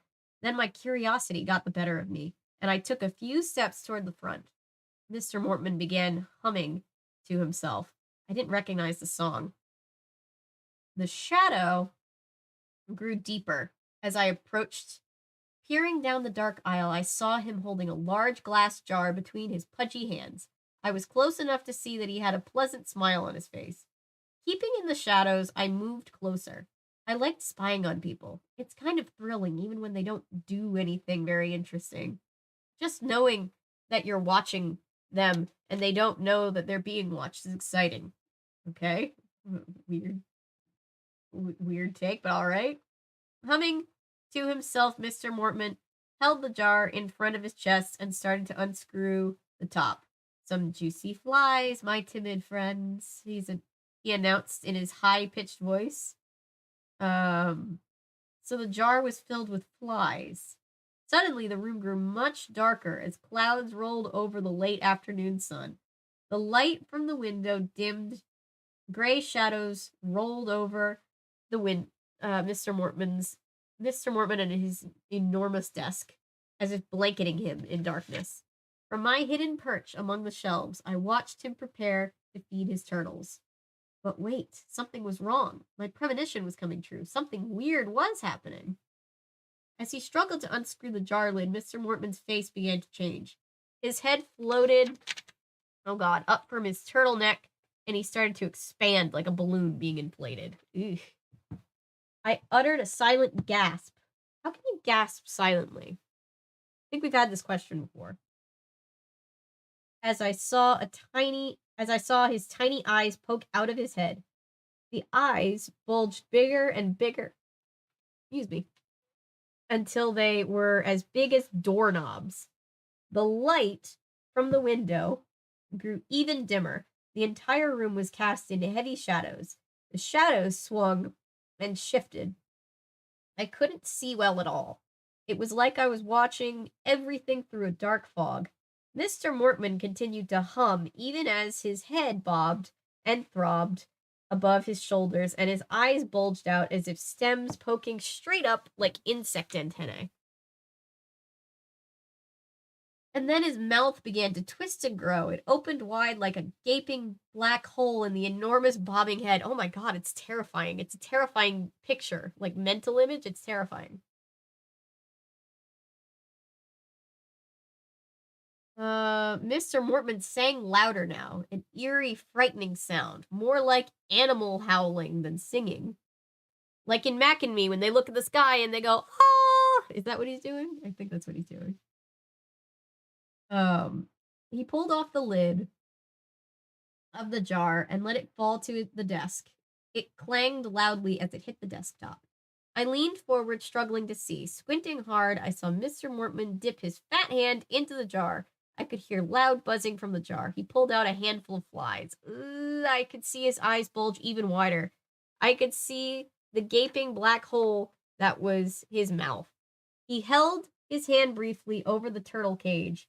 I could see the flies, black dots all over his hand, in his palm, on his short, stubby fingers. I thought he was going to lower his hand to the aluminium. I thought he was going to feed the turtles, but instead he jammed the flies into his own mouth. I shut my eyes and held my hand over my mouth to keep from puking or screaming. I held my breath, but my heart kept racing. The shadows lurched and jumped. The darkness seemed to float around me. I opened my eyes. He was eating another handful of flies, shoving them into his gaping mouth with his fingers, swallowing them whole. I wanted to shout. I wanted to run. Mr. Mortman, I realized, was a monster. Well, look at that. 30 pages in and we found the monster. Technically found him earlier than that. Dude, this is getting real. Hello. Welcome. Sorry. Hope you're okay with bugs. Does anybody remember that episode of Everybody Loves Raymond where Robert's girlfriend eats the fly? That's what I'm thinking about. That was one of the best Disney songs. Yes.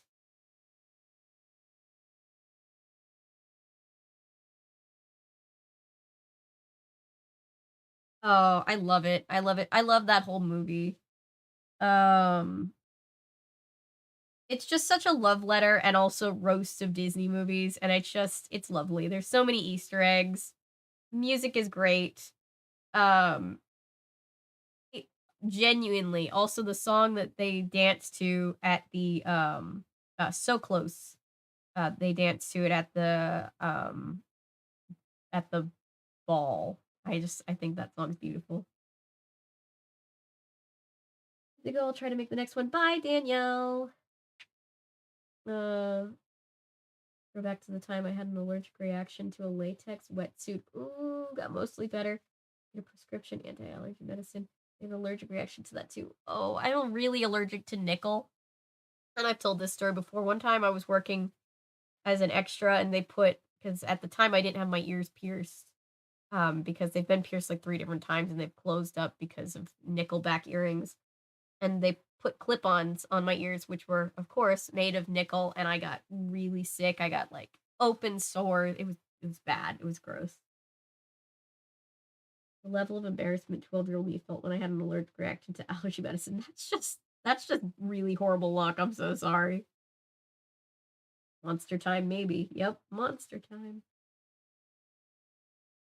Is it a tree branch or one of Plant Daddy's long tendril-like fingers beckoning for it? Oh my god. I'm doing a lot better than I have been this past week. How are you? I do still have a little bit of a cough and I sound a little sick, but other than that, the gaslighting gatekeep this girl boss.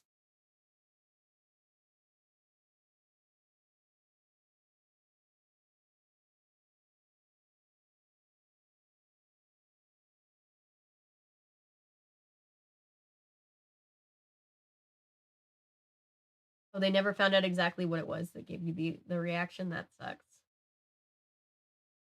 The antihistamine itself.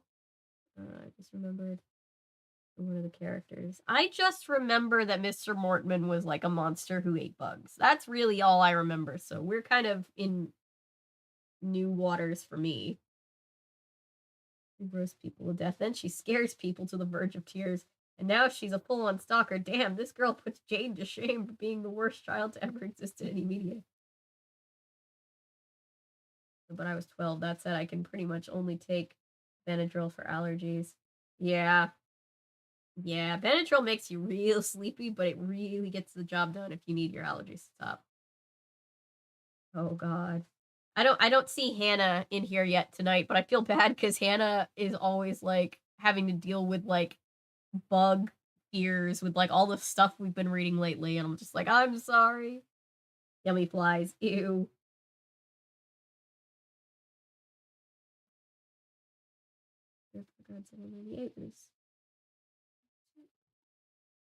Oh, that's interesting, Rex.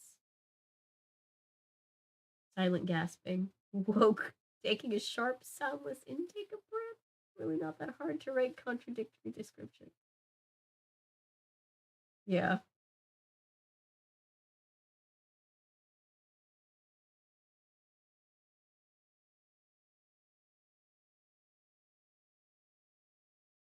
He's not a monster, he's just a giant frog. Yeah, I mean, so far, the only people that have suffered are the flies, and flies aren't people. Not everyone loves Raymond.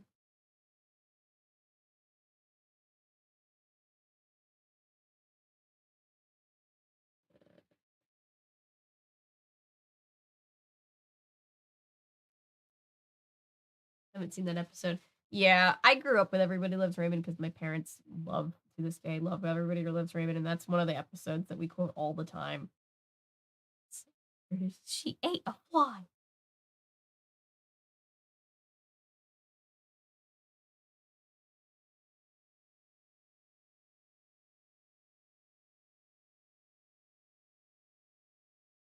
And she go to anaphylactic. Oh, that sucks. That's awful. I'm so sorry.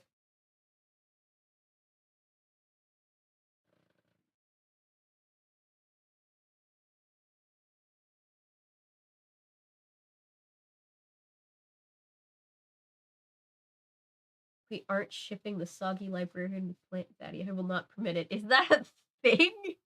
I like the naming of Mr. Mortman to the soggy librarian. Soggy librarian would be a great name for a band. Plant Daddy stands alone. Soggy librarian forever alone. Plant Daddy already has his plants. Hey, Paulo. I'll just listen and mod when I can. Don't feel obligated to do anything if you don't feel like it. I'm sorry you're still fighting it off. I have my voice back. That's good.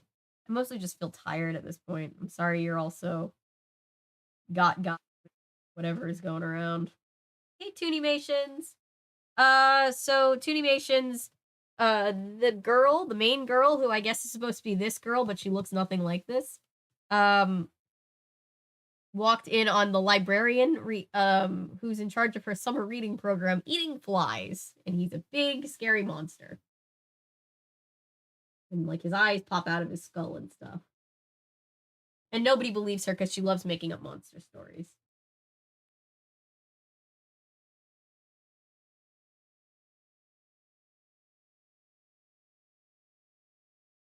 Now I have So Close stuck in my head, TBH. I started crying when I watched that scene. It was so sweet. I know. It's so cute. It gets me every time. It's just a cute movie. I love like the what's the way to put it? It's like subtle feminism of like, or not, I guess subtle. It's one of those like, I love the flip of like her getting to going from being just like the helpless princess to getting to save his life. And it just feels organic the way that it happens. I love the whole movie. It'll take a bit longer for me. Glad that you're feeling well enough. I'm sorry. I've missed you guys. I said to everybody else before, I know that to the most viewers, it doesn't really look like I've been gone for any amount of time because I still posted a video on time and everything, but like I haven't been like behind the scenes working and doing stuff like I usually do, so that's been sad. Like we didn't get to stream Kingdom Hearts last week, and that made me so sad. Angela wearing a modern evening gown and makeup makes sense narratively, but damn, it was a downgrade from her. I know. I think that's the general consensus, but I do love narratively because it's like not only is she changing and becoming a more autonomous person, but to me it's just like a reminder that she's not changing for the outside world, she's changing for herself, and I just always found that cute. But yes, I do prefer her handmade. My favorite of all of her dresses is the blue handmade one out of the curtains.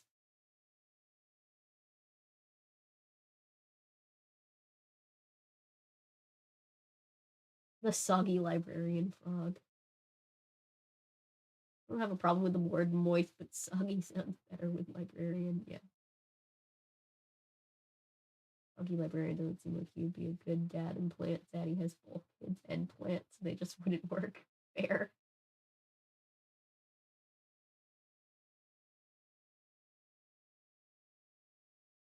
Hasn't Lucy's mom taken her to get like a psych evaluation at this point with her insistence really monsters? Oh, we get an explanation on that. I thought it was just going to be more bad parenting from Goosebumps.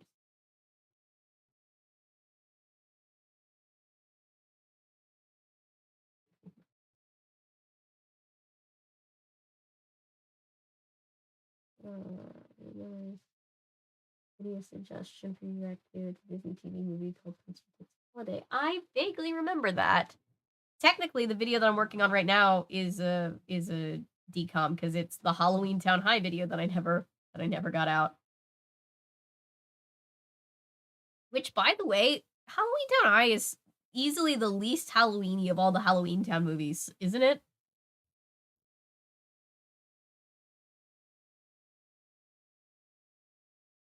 Doesn't have a redesigned cover. I was noticing that. I actually used on the thumbnail, it's the Goosebumps Presents. That's the novelization of the episode, and then this one, I was like, they didn't do a reprint of this one. Interesting. It wasn't like hard to find like the other ones that don't have reprints either, so I'm just surprised.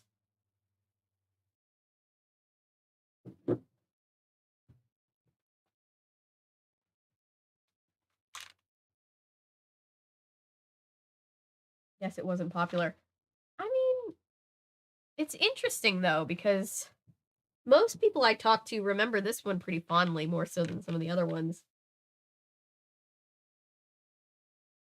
Maybe it just, like, didn't make the best sales, but it just was one of the better stories overall. Won't spoil the story. Okay, let me get back to reading it. Sorry. Alright, another short-ish chapter. Chapter 5. Move this is hitting my arm.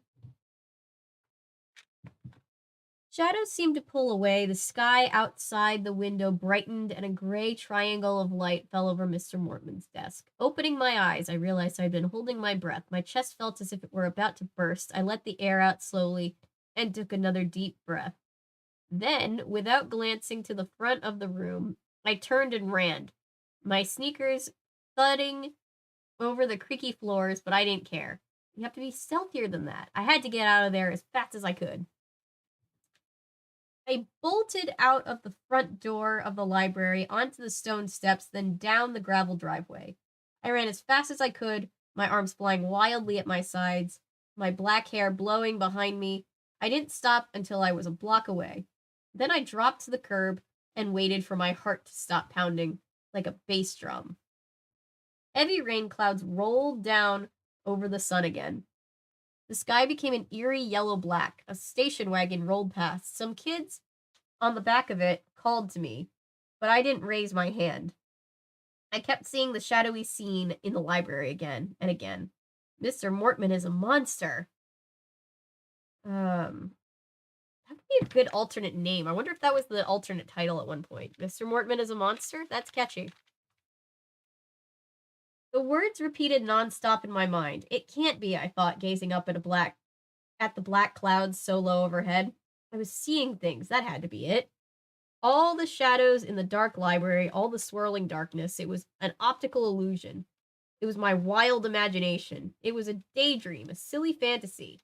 No, a loud voice in my head cried.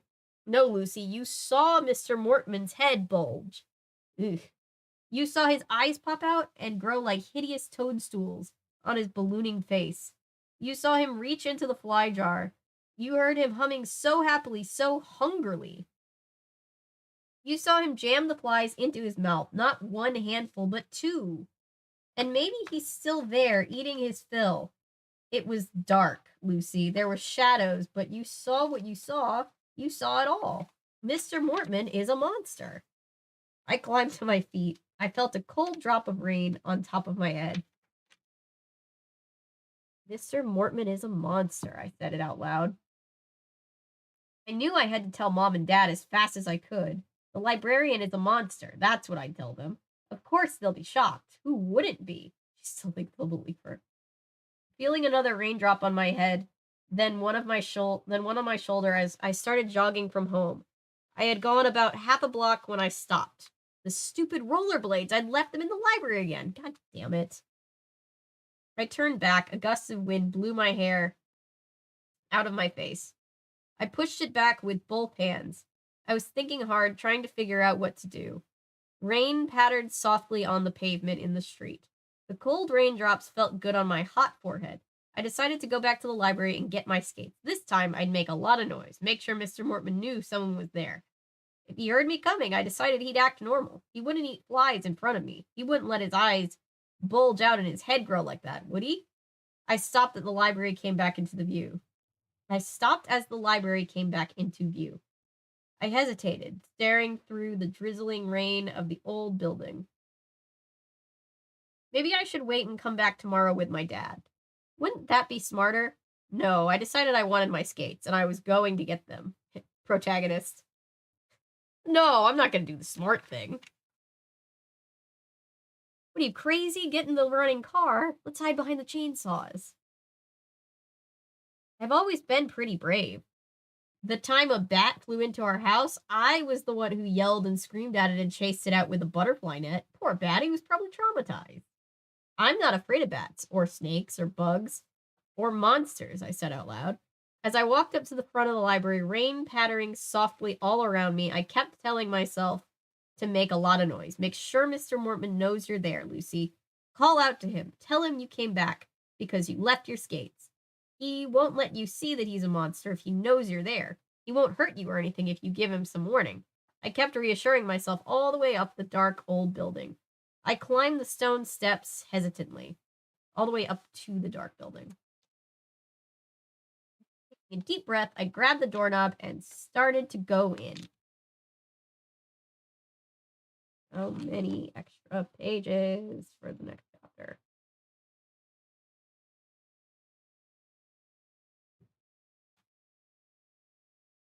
Okay.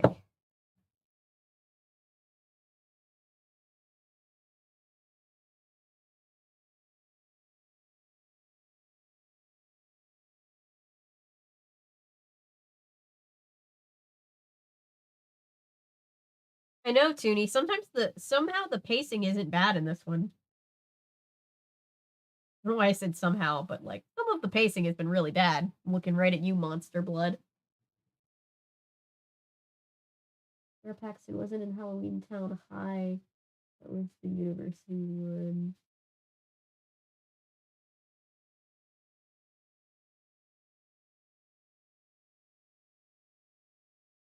Yeah, Halloween Town High is the third Halloween Town movie, and the last one with the original actress. And then the fourth one they replaced her, which nothing against the actress they replaced her with. It's just everybody misses her. I love that she and what's his name that play Calabar Jr. are engaged in real life.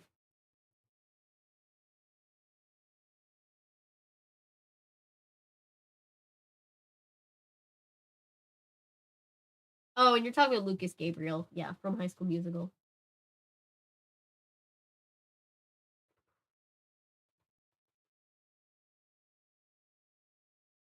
The stupid, stupid child. Did I forget an entire movie? I don't think I've ever seen Halloween Town High all the way through prior to filming this video. In fact, I had never seen any of the Halloween Town movies before I started covering them on the channel. My brother loved them, and somehow I just missed them. But now I love them. I'm the bravest one, and don't get scared, says a stupid child that got scared easily. Yeah. Was there a Halloween Town Park in like Oregon or Washington? Ooh, was there? Halloween Town High was mostly a cute rom-com about Halloween citizens going to high school in the human world. Yeah, it wasn't bad. It's just kind of the lightest on plot and lightest on Halloween vibes. Like I was kind of like, oh, it's funny I'm doing Halloween Town while simultaneously we're putting up Christmas stuff around our house, but it doesn't have as much of the fall vibes going on as the other two. Or the other three. I haven't ever seen the fourth one. Righty. Let's just do a quick check-in. All right. Stream's looking good. I think I just updated Goodreads, or I just updated Firefox, and it's still not working super great. Oh well.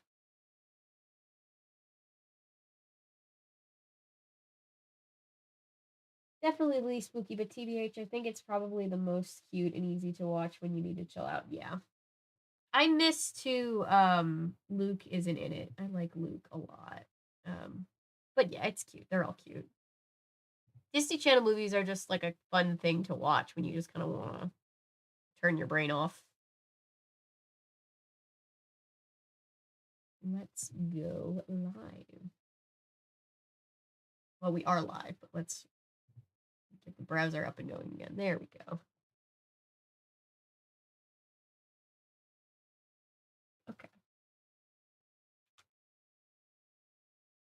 Out of tea again. Could have sworn I had more. I suspect my daughter strikes again. Oh no. Spirit of Halloween Town is still running, looks like. St. Helena, the website. Copyright is updated 2022, so it's promising. Ooh. Oh boy. Oh, look at that. Find my hot girl is here has entered the chat. Thank you, mods.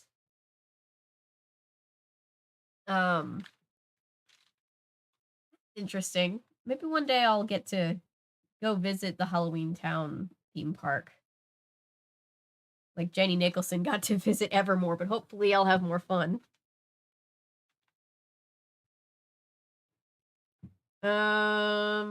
All right, chapter 6. I turned the knob and pushed, but the door refused to open. I tried again. It took me a while to realize that it was locked. The library was closed. The rain pattered softly on the grass as I walked around to the front window. It was high. It was high off the ground. I had to pull myself up on the window ledge to look inside. Darkness. Total darkness. I felt relieved and disappointed at the same time. I wanted my skates, but I didn't really want to go back in there. I'll get them tomorrow, I said out loud.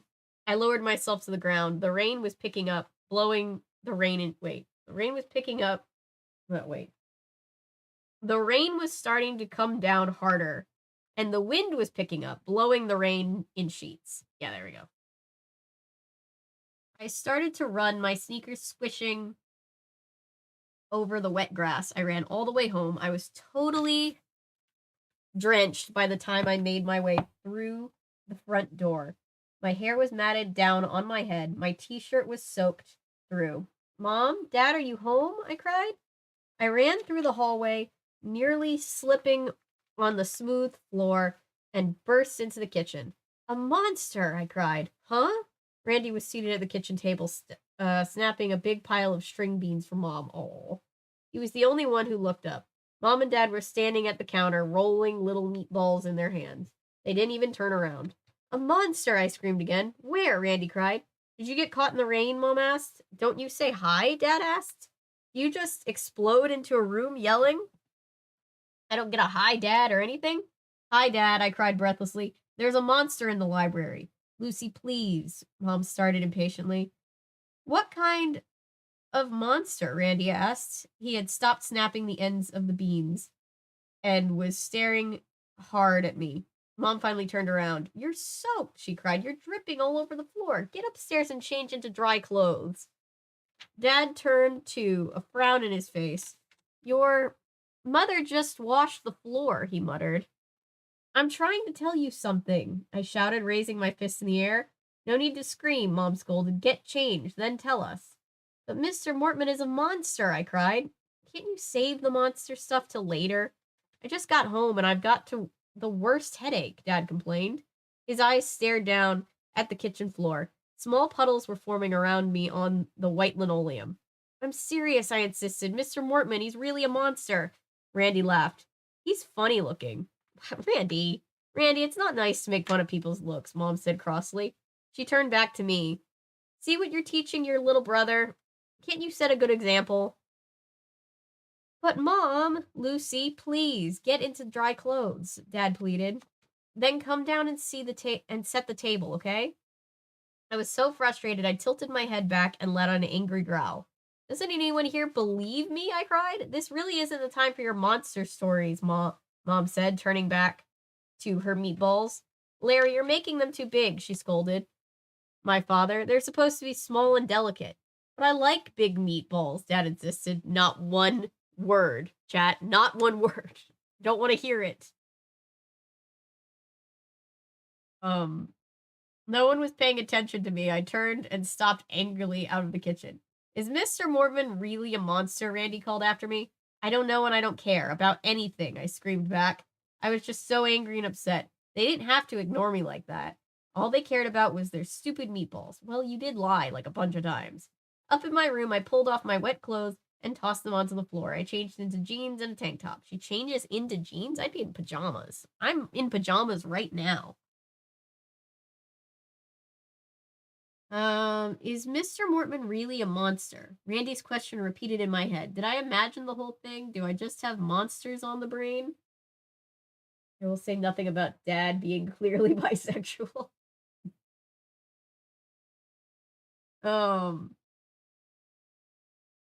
It had been so dark and shadowy in the library with all the lights turned off. Maybe Mr. Mortman didn't eat the flies. Maybe he pulled them out of the jar and fed them to his pet turtles.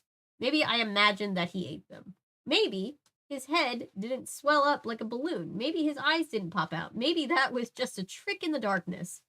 The dancing shadows, the dim gray light. Don't pay for somebody else to gaslight you. Do it yourself. Maybe I need glasses. Maybe I'm crazy and weird. Lucy, hurry down and set the table, my dad called up the stairs. Okay, coming. As I made my way down the stairs, I felt all mixed up. I didn't mention Mr. Mortman at dinner.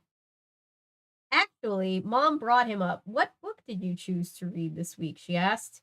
Frankenstein, I told her. Dad groaned. More monsters, he cried, shaking his head. Don't you ever get enough monsters? You see them wherever you go. Do you have to read about monsters too? Yeah, kid reading a Goosebumps book. How dare you read a book about monsters? This is a meta joke by R.L. Stine. Dad has a big booming voice. Everything about my dad is big. He looks very tough with a broad chest and powerful looking arms. When he shouts, the whole house shakes. Randy, you did a great job with the string beans, Mom said quickly, changing the subject. After dinner, I helped Dad with the dishes. Then I went upstairs to my room and to start reading Frankenstein. I'd seen the old movie of Frankenstein on TV, so I know what it was about. So I knew what it was about. It was about a scientist who builds a monster and the monster comes to life. It sounded like my kind of story. I wondered if it was true. It was not that I know of, unless Mary Shelley has a lot of interesting things that she never told us. To my surprise, I found Randy in my room, sitting on my bed, waiting for me. What do you want? I asked. I really didn't like him messing around in my room. Tell me about Mr. Mortman, he said. I could tell by his face that he was scared and excited at the same time. I sat down on the edge of the bed. I realized I was eager to tell someone about what had happened in the library, so I told Randy the whole story, starting with how I had to go back there because I'd left my rollerblades. Rollerblades are capitalized. Has that been a brand this whole time? You learn something new every day. Randy was squeezing my pillow against his chest and breathing really hard. The story got him pretty scared, I guess. I was just finishing the part where Mr. Mortman stuffed a handful of flies into his mouth. Randy gasped. He looked sick. Lucy, my dad bursted angrily to the room. What is your problem? Nothing, Dad. How many times do I have to tell you not to frighten Randy with your silly monster stories? Silly? I shrieked. But Dad, this one is true. He made a disgusted face and stood there glaring at me. I expected fire to come shooting out of his nostrils at any minute. Chat, I don't know why exactly, but as soon as she described her dad, I started picturing Vin Diesel. So now in my brain, the part of Lucy's dad is played by Vin Diesel. Not scared, really, Randy protested, coming to my defense, but my poor brother was as white as the pillow he was holding and trembling all over. This is your last warning, Dad said. I mean it, Lucy. I'm really angry. He disappeared back downstairs. I stared at the doorway where he'd been standing. I'm really angry, too, I thought. I'm really angry that no one in this family believes me when I'm being serious. I knew at that moment that I had no choice. I had to prove that I wasn't a liar. I had to prove that I wasn't crazy. I had to prove to Mom and Dad that Mr. Mortman was a monster. Now, Dad and Plant Zaddy, that's a ship I can get behind. Okay, I like this. I like this ship.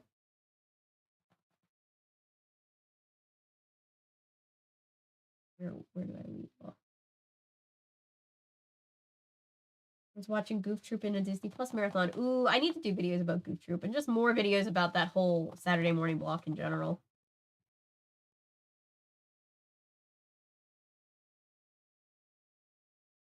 No more hot girls for you.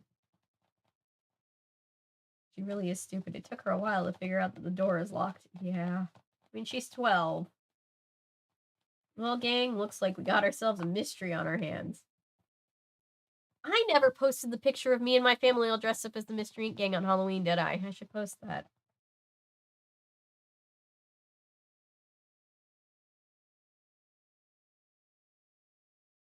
Snapping Beans is a great name for a band. Yes. Yeah, but please maybe go change first. Hypothermia is real. I know, the mother doesn't care at all about the potential for her to get sick. It's just like, oh, you're dripping water on my floor. Gross. Get that kid a towel and a blanket. Why are they talking about meatballs? Vietnamese voice. Neither will I. Lucy never learned about the boy who cried wolf. No. Nope. She's the girl who cried monster. Yes. She Noah. Oh my god. I knew with R.L. Stein at this point, it's always gonna be something, but that's pretty funny. Maybe I'm crazy and weird. I hate how much I relate to that one. Me too.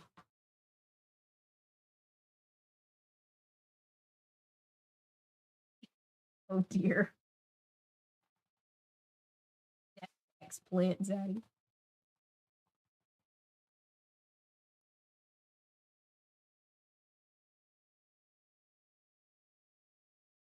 I'm more thinking about The Rock. That works too.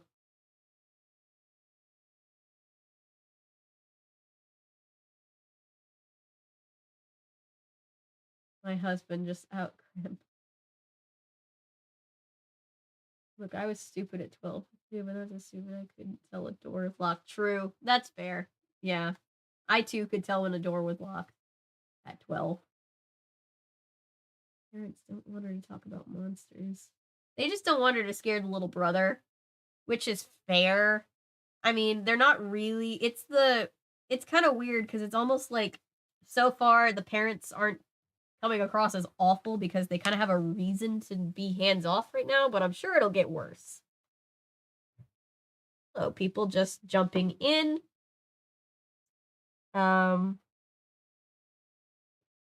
We are on chapter 7 of R.L. Stein's Goosebumps, The Girl Who Cried Monsters, book number 8 in the original Goosebumps run. God, we really did read 7 others so far, didn't we? I'm just like having flashbacks to all of them. Okay. So far, this one's pretty solid. I like it so far.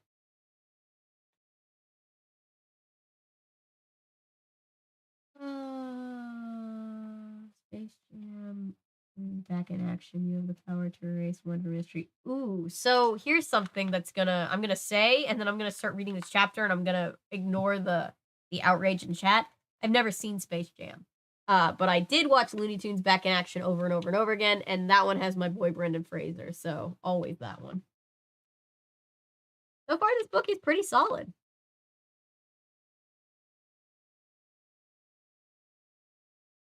Okay, chapter 7. What's that? I asked Aaron. It was a week later. I had to pass his house to get to the library for my reading Rangers meeting. I stopped when I saw Aaron in the front yard. He was tossing a blue disc, then catching it when it snapped back at him. This sort of frisbee on a long rubber band, so it's a yo-yo frisbee. He said. He tossed the disc and snapped back fast. He missed and it flew behind him, then snapped back again and hit him in the back of the head. That's not how it's supposed to work exactly, he said, blushing. He started to untangle a knot in the thick rubber band. Can I play with you? I asked. He shook his head. No, it's for one person, see? It's a one-person frisbee, I asked. Yeah, haven't you seen the commercials on TV? You play it by yourself. You throw it and then you catch it. But what if someone wants to play with you? I demand. You can't, Aaron answered. It doesn't work that way. I thought it was pretty dumb, but Aaron seemed to be having a good time. So I said goodbye and continued onto the library. It was a beautiful sunny day. Everything seemed bright and cheerful, golden and summer green. The library, as usual, was bathed in blue shadows. I'd only been back once since that day. Once very quickly to get my rollerblades. I stopped at the curb, staring up at it. I felt a sudden chill. The whole world seemed to grow darker here, darker and colder. Just my imagination? We'll see, I thought. We'll see today what's real and what isn't. I pulled my backpack off my shoulders and, swinging it by the straps, made my way to the front door. Taking a deep breath, I pushed open the door and stepped inside. Perched over the desk in the main reading room, Mr. Mortman was just finishing with another Reading Rangers member. It was a girl I knew from school, Ellen Borders. I watched from the end of a long row of books. Mr. Mortman was saying goodbye. He handed her a gold star. Then he shook Ellen's hand, and I could see her try not to make a disgusted face. His hand was probably sopping wet, as usual. She said something, and they both laughed. Very jolly. Ellen said goodbye and headed towards the doorway. I stepped out to greet her. What book?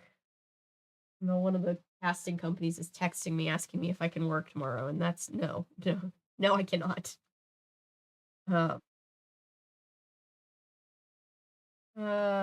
Ellen said goodbye and headed towards the doorway. I stepped out to greet her. What book did you get? I asked after we said our hellos. She held it up for me. It's called White Fang, she said. It's about a monster, I guess? She laughed. No, Lucy, it's about a dog. Never liked White Fang. It wasn't my jam. Maybe that's an uncultured take. I thought I saw Mr. Mortman's head lift up when I said the word monster, but I might have imagined that. His name is Monster. Monster is his given name. I chatted a short while longer with Ellen, who was 3 books ahead of me this summer. She had only one more to read to get her prize. What a show-off.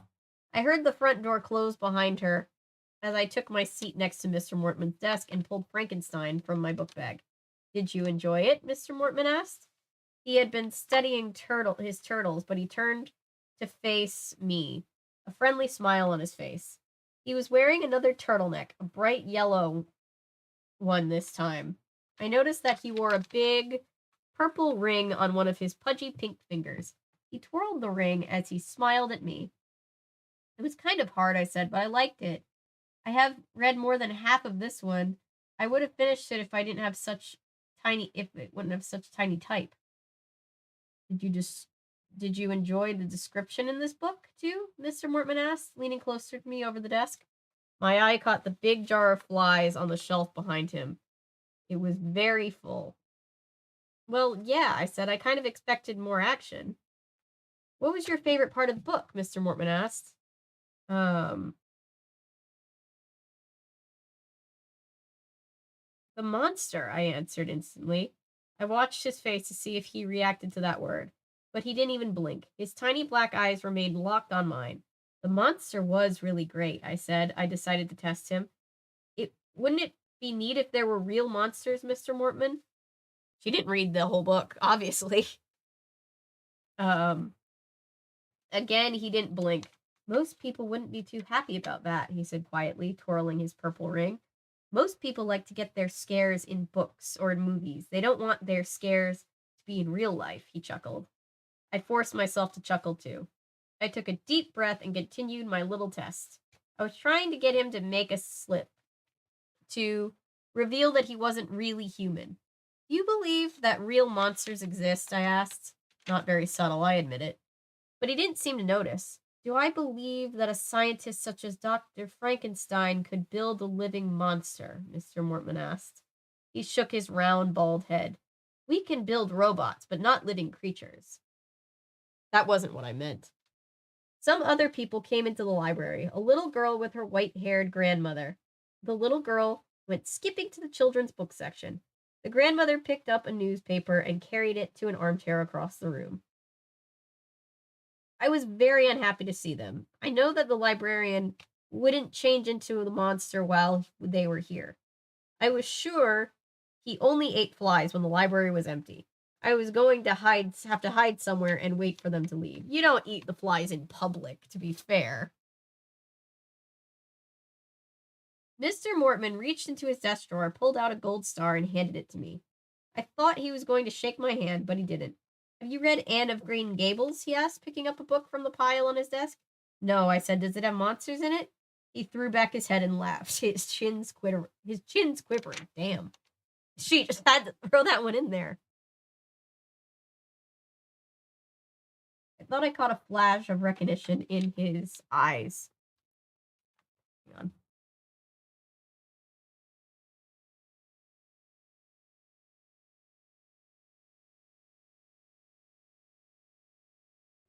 Sorry. I'm back.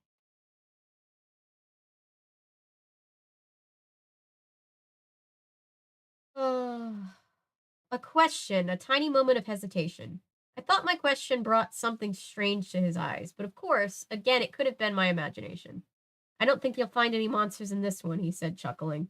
He stamped with his rubber stamp and handed it to me. The cover was moist from where his fingers had been. We have Anne of Green Gables, because Patrick sent that one to me too. Shout out. I made an appointment for the same time next week. Then I walked out of the main reading room and pretended to leave the library. I pulled open the front door and let it slam, but I didn't go out. Instead, I crept back, keeping in the shadows. I stopped at the back wall, hidden by a long row of bookshelves. Where to hide? I had to find a safe hiding place, safe from Mr. Mortman's beady eyes and safe from anyone else who might enter the library. Ooh, it's page 46. What was my plan? Well, I'd been thinking about it all week, but I really didn't have much of a plan. I just wanted to catch him in the act, that's all. I wanted to see clearly. I wanted to erase all doubts from my mind. My plan was to hide until the library was empty, to spy on Mr. Mortman, to watch him change into a monster and eat flies again. Then I'd know I wasn't crazy. Then I'd know my eyes hadn't been playing tricks on me. On the other side of the room, I could hear the little girl's grandmother calling to Mr. Mortman. Do you have any spelling books? Samantha only likes picture books, but I want her to learn to spell. Grandma, whisper, Samantha called harshly. This is a library, remember? Whisper, bless Samantha. My eyes searched the long, dark shelves for a hiding place, and there it was, a low bookshelf along the floor near the back. It was empty. It formed a narrow cave that I could crawl into. Trying to be as silent as I could, I got down on my knees, sat down on the shelf, hid my body back, and tucked myself in. It wasn't really large enough to stretch out. I had to keep my legs folded. My head was pressed hard against the upright board. Not very comfortable, I know. I couldn't stay like this forever, but it was late afternoon. Maybe Samantha and her grandmother would leave soon. Maybe I wouldn't have to stay tucked on the shelf like a moldy old book for very long. So how is she not being seen? Is it a cabinet? I have questions. Okay. My heart was pounding. I could hear Mr. Mortman talking softly to Samantha. I could hear the tick, tick, tick of the big wall clock on the front wall.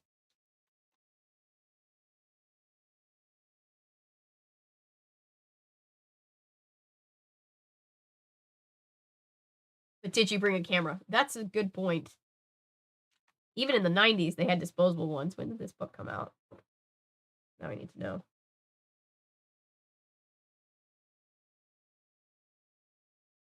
It's copyright 1993. We're still in 1993 territory? I guess we are.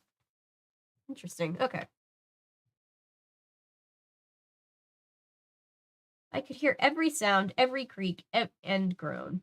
I suddenly had to sneeze. My nose tickled like crazy. There was so much dust down here. I reached up and squeezed my nose hard between my thumb and forefinger. Somehow I managed to shut off the sneeze. My heart was pounding even harder. I could hear it over the tick, tick, tick of the clock. Please leave, I thought, wishing Samantha and her grandmother out of there. Please leave, please. Please leave. Please leave, please leave, please leave, is what she said. You got it always with the threes with R.L. Stine. No, there we go. Now I can see better.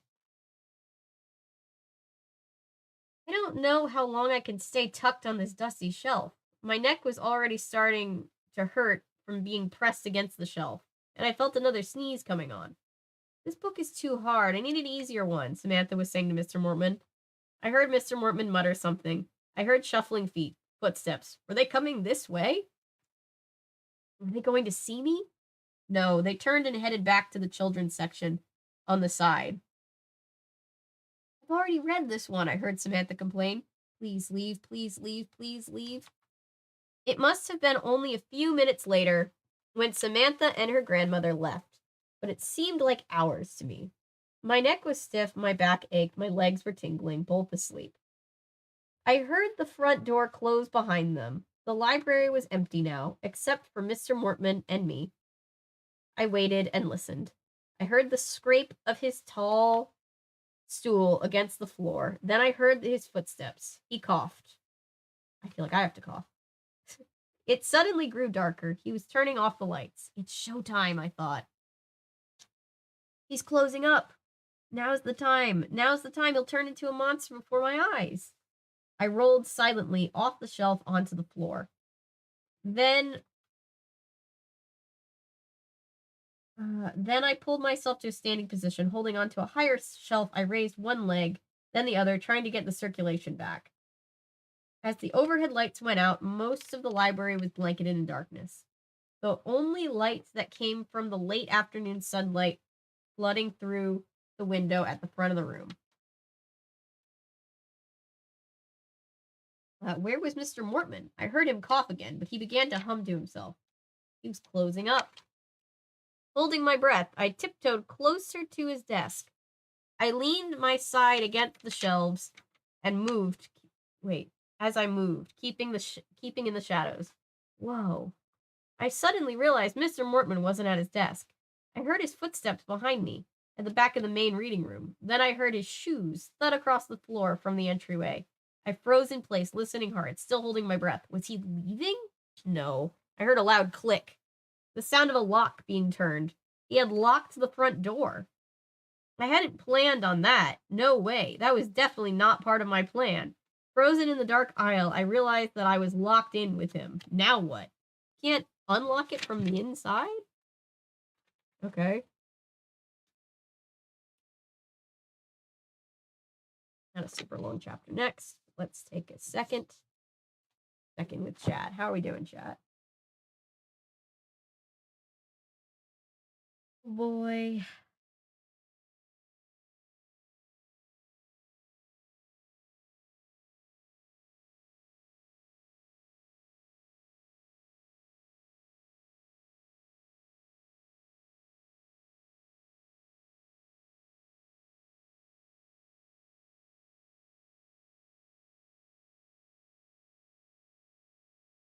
Are we allowed links in chat? It can be iffy with links. I don't mind if you put a link in chat. I know that YouTube might automatically block it, but I'm not sure. I think there's a way, maybe a way for me to give you access to. Oh no, I would have to use Nightbot again. There was a way with Nightbot where I could give you permission to post a link. Excuse me. The little brother actually seems to enjoy being scared by the stories because he keeps asking for information about them. So really, it's just the parents controlling and limiting their child's Yeah, that's true. There we go. Bad parenting strikes again. I was the same way as a kid. I liked being scared by things.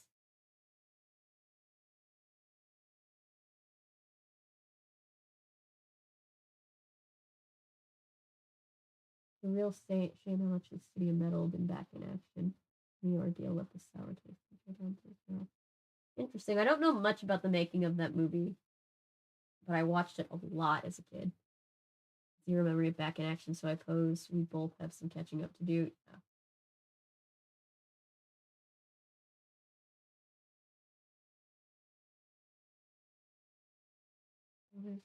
Oh, I liked the part of the book.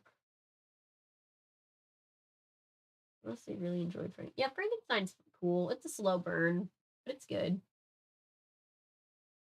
Already did, you stupid girl. He just said most people prefer their scares in books rather than in person. That is as good as a confession. Maybe he's just trying to live his life, Lucy, you know? And the librarian kindly not drip on a perfectly good classic. I know, right? Yeah, she should have brought a camera. She's stalking him. Wow, she's worse than Santa. Girl needs a therapist in some form or another. She will once this book is over. That's all very true. Look, Lucy, sweetie, you should have brought the camera, so if you're right, you can bring evidence with you. Yeah. Just gonna sneeze and get eaten by the librarian. Press X to doubt. Will you take a sick kid's request? Of course. Always. Sorry you're still feeling so awful, Paulo.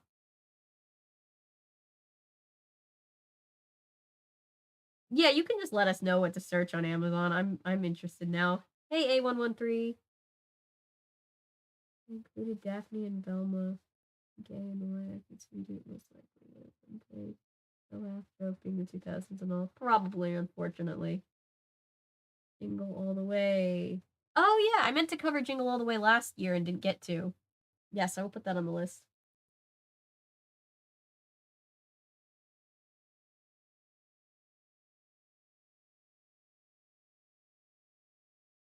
Green turkey t-shirt. Oh boy, I have to check this out.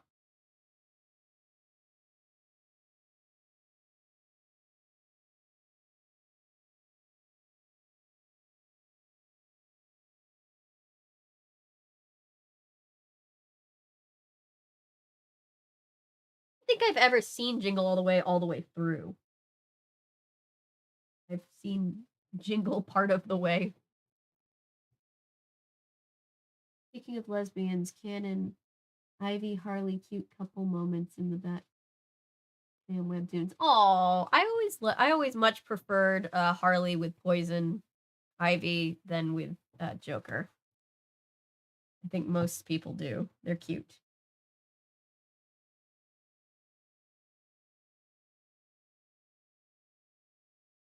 You don't like Jingle All the Way, but my husband does.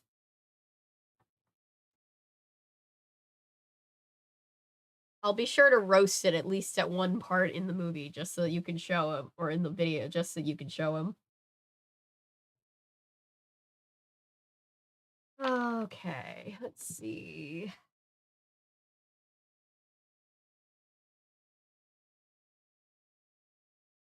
He likes the movie that will not be named. Oh boy. All right, chapter 8. Maybe my plan wasn't exactly the best plan in the world. You think? Maybe the whole idea was stupid. You can bet I had plenty of doubts racing through my mind as I heard Mr. Mortman return to the main reading room. My plan, of course, was to prove to myself that I was right, that he was a monster, and then to run out of the library. The plan wasn't to be locked in the dark, creepy building with him, unable to escape. But here I was. So far, I was okay. He had no idea that anyone else was here with him, no idea that he was being spied on. Pressed against the tall shelves, I crept along the narrow aisle until I was as close as I dared to go. I could see his entire desk caught in a deep orange rectangle of light from the high window. Mr. Mortman stepped behind his desk, humming softly to himself. He straightened a stack of books, then shoved it to a corner of the desk. He pulled open his desk drawer and shuffled things around, searching for something in there. I crept a little closer. I could see very clearly now. The afternoon sunlight made everything orangey red. Mr. Mortman tugged at the neck of his turtleneck. He rolled some pencils off the desktop into the open desk drawer. Then he shut the drawer. This is boring, I thought. This is very boring and normal.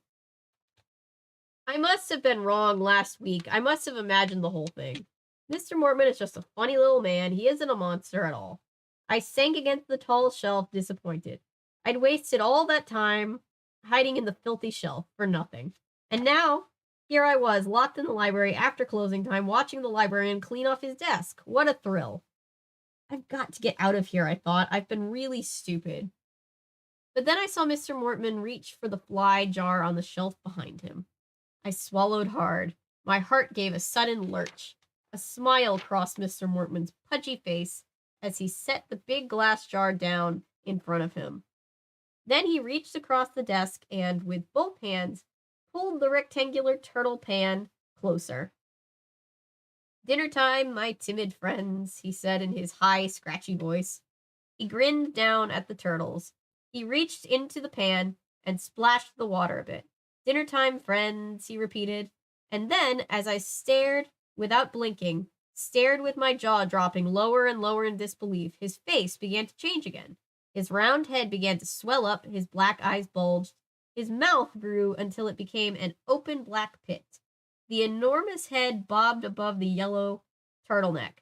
The eyes swam in front of the head, the mouth twisting open and closing in an enormous fish mouth. I was right, I realized. Mr. Mortman is a monster. I knew I was right, but no one would believe me. They'll have to believe me now, I told myself.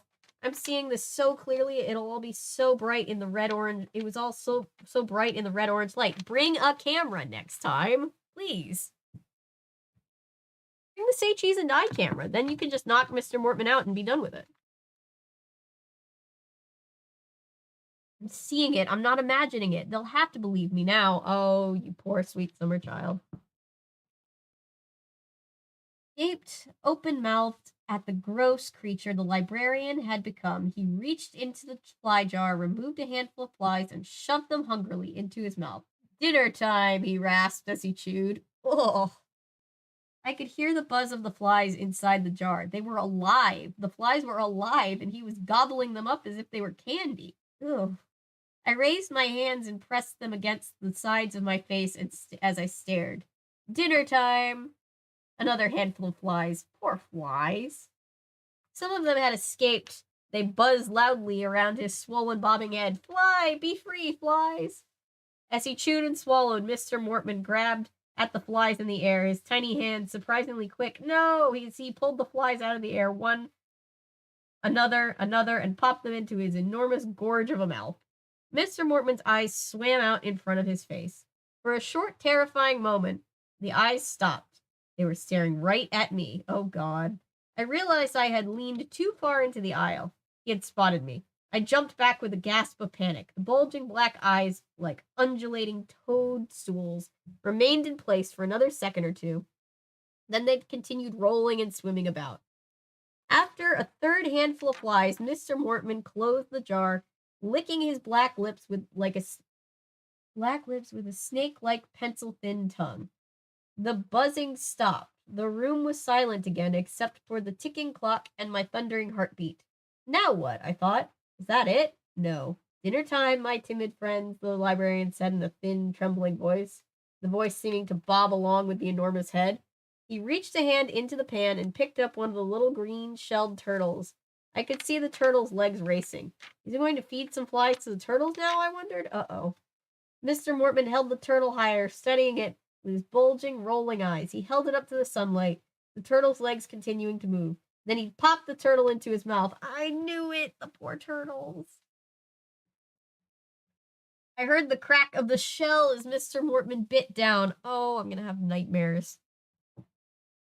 He chewed noisily several times, making a loud crunch with each new chew. Then I saw him swallow once, twice, till he got it down. Oh my God.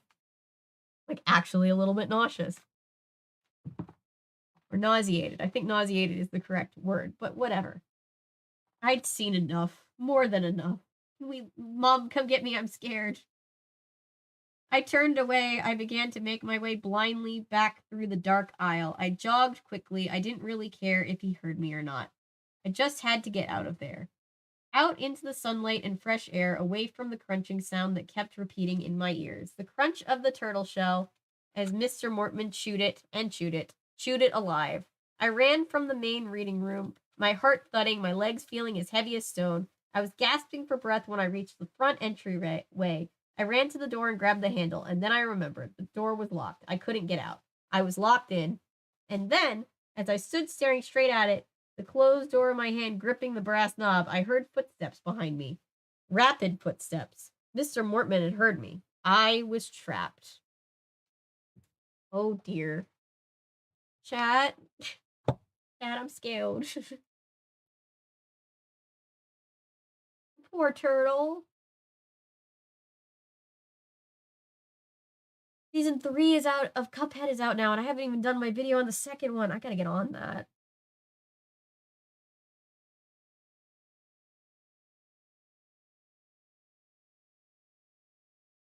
Camera be blurry? Maybe.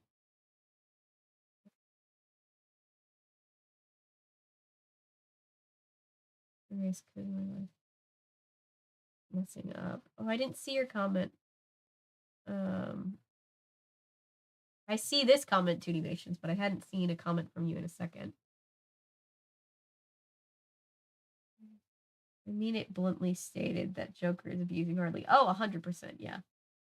I love Joker as a character. I love Harley as a character. They are not good together. Imagine Goosebumps therapy where you get a guy saying his little brother got replaced with a mirror doppelganger, and then you get Evan, Monster Blood, go, I bought a silly putty that got real big. Yeah, everybody else is traumatized, and then Evan's just there like, so this one time, my dog locked in a library with a monster librarian. This is kidnapping situation at best. It just makes me think of the episode of The Office where Michael accidentally kidnaps a pizza delivery kid.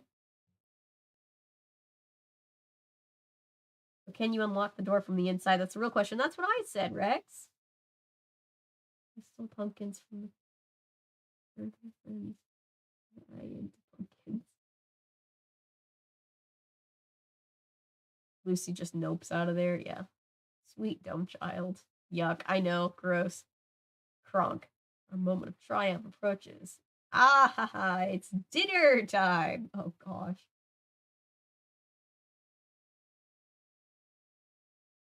Book that made that vegan teacher vegan. Can you imagine? Oh my god, she'd be like showing up at R.L. Stein's house if she ever saw this. Wonder if she knows.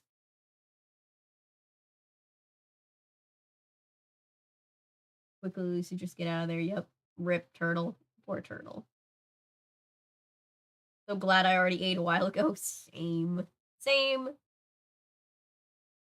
The mortal enemy of the TMNT and Kiwara. Oh my god. The turtle with the tiny little bandana over the eyes. Don't worry, it gets scarier later. Oh god.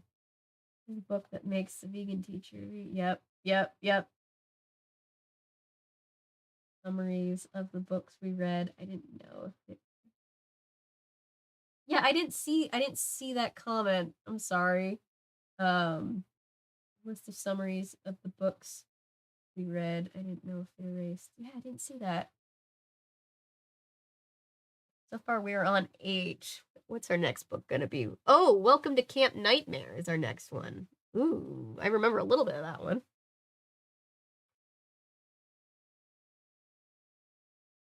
Tomorrow night, because Sunday morning we're gonna stream the Thanksgiving Day Parade stream. Tomorrow night I might read a Scooby-Doo book because they're, it'll be a nice short little read stream if I feel like streaming.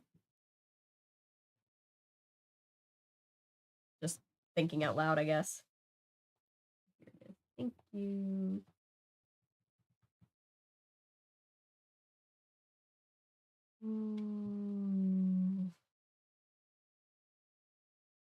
All right.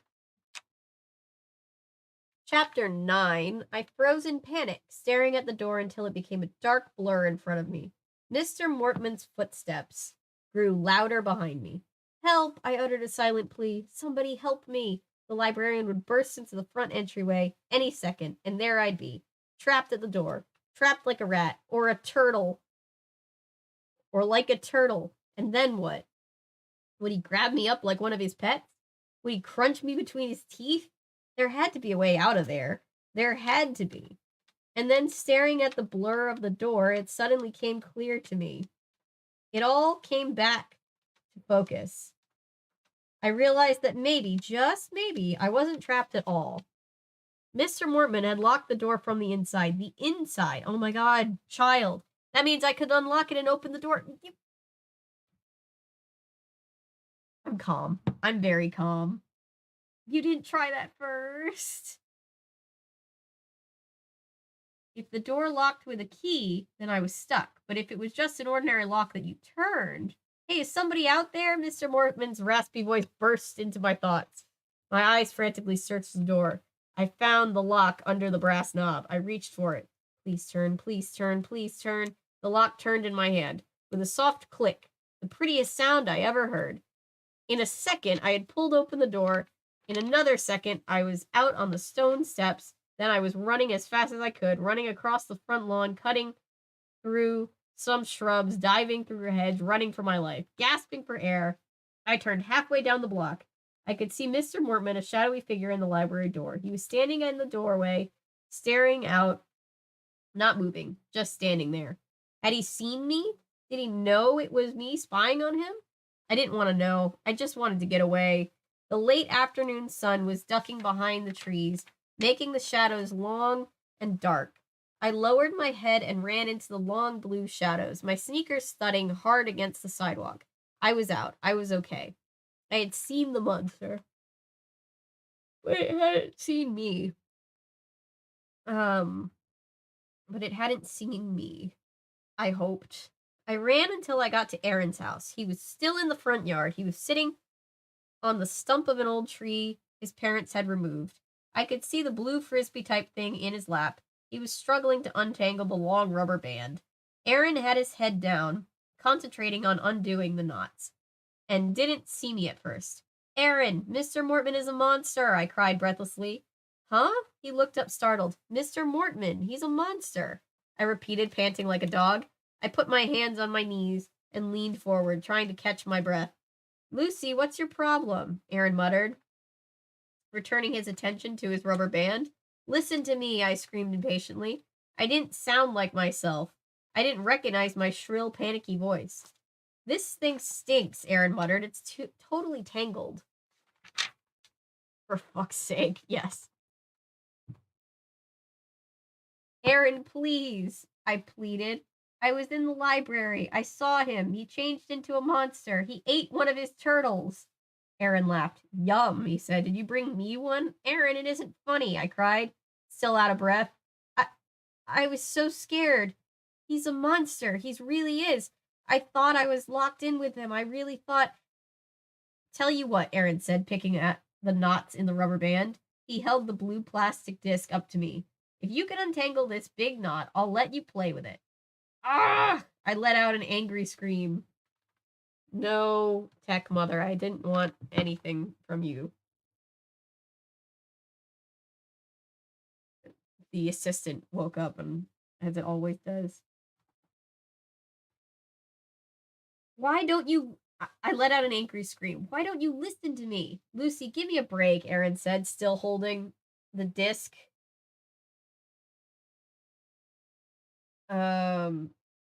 Up to me. I don't want to talk about monsters now.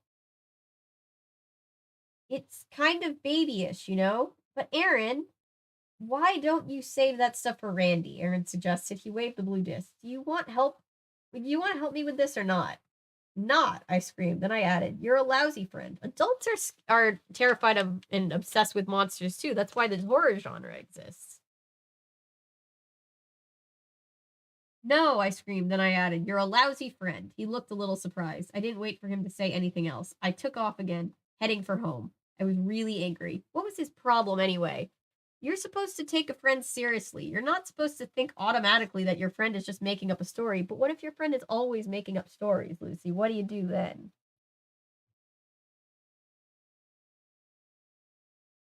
Aaron, see how frightened and upset I was? Couldn't he see that it wasn't a joke? He's a total jerk, I decided as my house finally came into view. I'm never speaking to him again. I ran up the driveway, pulled open the screen door, and burst into the house.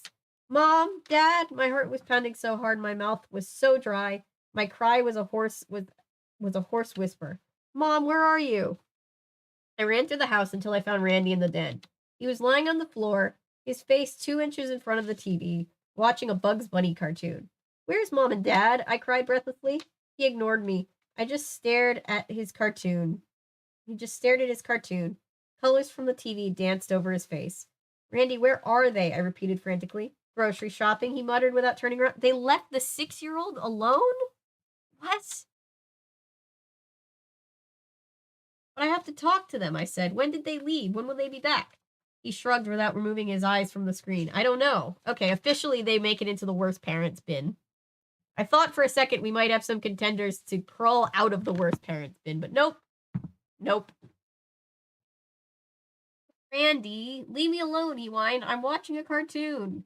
But I saw a monster, I screamed. A real one. His eyes went wide. His mouth dropped open. A real monster, he stammered. Yes, I cried. Did he follow you home? Randy asked, turning pale. She already told Randy who the monster was. I hope not, I exclaimed. I wheeled around and ran out the den. I glanced into the living room. I glanced out the living room window as I hurried past. No sign of my parents' car. So I ran up to my room.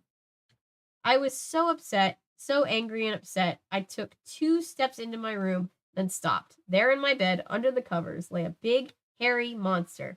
Its gnarled brown head on my pillow, its gaping, toothless mouth twisted in an evil grin. Yikes. Short chapter coming up. Hey, Late Horror Show. Good to see you. Yeah, all of chat is having the same thought that I was having, which is Jesus Christ.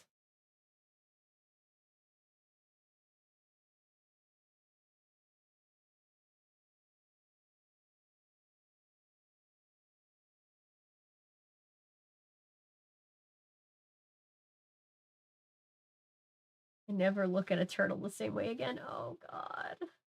No. My brother got replaced by a mirror version, and I like the mirror version better. My librarian ate a raw turtle and locked me in the library. My slime was cursed by a lesbian cat. Yes. I was watching a critic talk about the new Wednesday show, and she said Jenny Ortega's Wednesday Addams was like a goth Nancy Drew. I'm so excited. I need to see it. I can't wait. That's twist episode featuring gross stuff. A lot of it, Avery is like, oh God, I'm not germaphobe. Jesus Christ, yeah. Not overly germophobic or anything, but oh my God. Round the Twist has some crazy episodes. The child has like 1/1,000,000th of a brain cell working. Yeah. Oh, for fuck's sake, she's so stupid. Like we're all just roasting a fictional child. Everyone, stay calm, stay fucking calm. Just let Darwinism do its job. Every 2020, 2022. Yeah, pretty much. The girl is the doctor when they get thrown in Queen Elizabeth's dungeon. Yes. I'm totally calm, shaking nervously. Check the locks first, panic second. Yes. There's always time to panic. Always save the panicking for after. First, check the locks. Second, find another way out. And third, panic. That's a good point, Dooney. Attack on Titan theme gets louder. Good evening, Late Horror Show.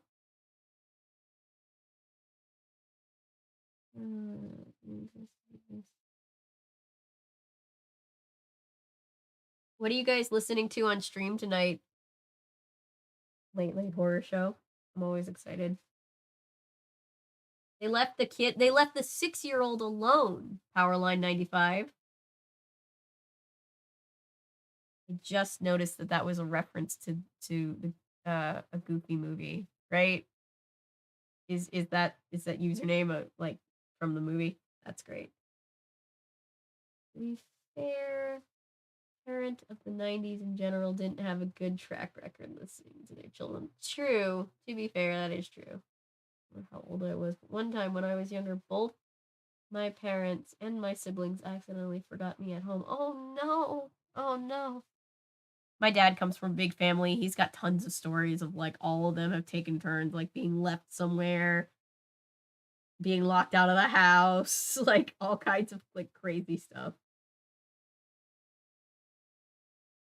Randy is a Shaggy in the making. Yeah, he's interested in the scary stuff, but he's still scared of it.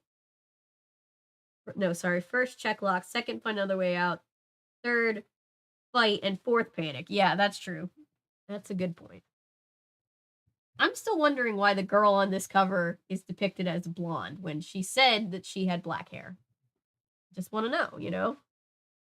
Although I do know that the illustrator famously did not, like, co-conspire with R.L. Stine. R.L. Stine was basically just like, this is the general premise, and then he barely had enough time to get the whole illustration done, and sometimes he had the illustration done before R.L. Stine had the book done. Yes, I love that. I love a goofy movie. I ended up just spending my time reading the Harry Potter book I was on at the time. Aw. My parents were total helicopter parents. They would have never.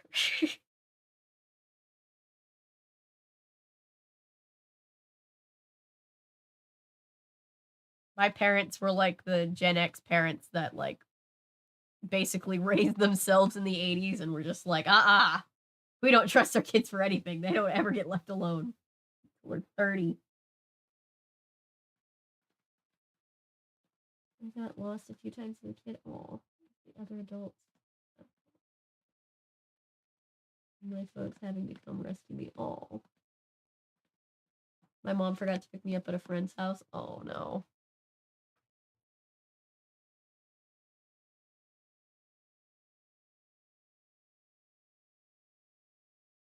Okay. Chapter 10. Not a very long chapter. Honestly, I just want good parents in movies set in the 90s. Yeah. Yeah. We have Joyce Byers and her.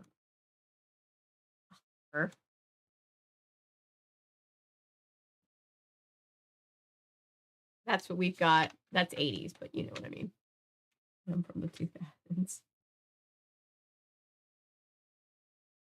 Year 3000 is stuck in my head. Anyway, I'm going to read the next chapter. Already been live for, well, not quite because I was a little bit late. We've been on live almost for 3 hours. It doesn't feel like it, at least to me. I think I just really miss streaming. My mom kept forgetting to pick me up at school, being super late, and that was why I got my first cell phone. Yeah, I didn't have my first cell phone for forever because we were homeschooled. So, like, the rationale was, to be fair, we didn't need them that much. But, yeah, I can imagine if you never have any way of contacting your parent who's always late picking you up, you're gonna need the cell phone. I grabbed the top of my dresser and uttered a loud gasp of shock. The monster stared at me, one round eye bigger than the other. It didn't move off my pillow. It uttered a high-pitched giggle. I mean, I thought it giggled. It took me a short while to realize that the giggling was coming from behind me. I spun around to see Randy just outside the door. When he saw the terrified look on my face, his giggle became a roar of laughter. Like it? He asked, stepping past me into the room and walking up to my bed. I made it in art class. Huh? Randy picked up the lumpy brown monster head. As soon as he picked it up, I saw that his hair was brown. Saw that the hair was brown yarn and the face was painted on. Good for Randy. It's paper mache. My brain wants to say papier every time. It's paper mache. Paper mache, Randy announced proudly. Neat, huh? I let out a long sigh and slumped onto the edge of the bed. Yeah, neat, I muttered unhappily. I put the pillow under your covers to make it look like it had a body, Randy continued, grinning. His grin looked a lot like the grin on the monster's head. Very clever, I said bitterly. Listen, Randy, I'm really not in the mood for jokes. His grin grew wider. He tossed the brown monster head at me. I caught it and held it in my lap. He motioned for me to toss it back, but I didn't. Didn't you hear me? I cried. I'm very upset. I saw a monster, a real one, in the library. You're just embarrassed because my monster had fooled you, Randy said. You're mad because I really scared you. Mr. Mortman is a monster, I told him, bouncing the monster head in my lap. I saw him change into a monster. His head grew big, and his eyes popped out, and his mouth twisted open. Stop it, Randy cried, starting to look scared. I saw him eat flies, I continued. Handfuls of flies. Flies? Randy asked. Yuck. And then I saw him pick up one of his pet turtles. You know, the ones he keeps in that pan on his desk. I saw him pop it in his mouth and eat it. Randy shuddered. Me too, Randy. He stared at me thoughtfully. For a moment, I thought maybe he believed me, but then his expression changed, and he shook his head. No way, Lucy. You're just mad. because I scared you for once. So now you're trying to scare me, but it isn't going to work. Randy grabbed the monster head from my lap and started out the door. I don't believe you about Mr. Mortman. But it's true, I protested shrilly. I'm missing my cartoons, he said. Randy's a vibe. I kind of love Randy. Just then, I heard a knock at the front door. Mom, I cried. I leapt off the bed and went tearing to the stairs. I shoved Randy out of my way and practically flew down the steps, taking them 3 at a time.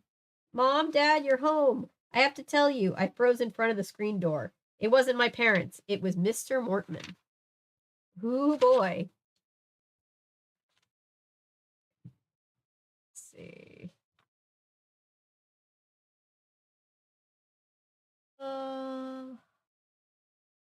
Really good movie when the parents are jackasses and trust me, Hollywood. Yeah. Trust me, Hollywood. Because otherwise I had to use the singular payphone in the locked school building. Oh gosh.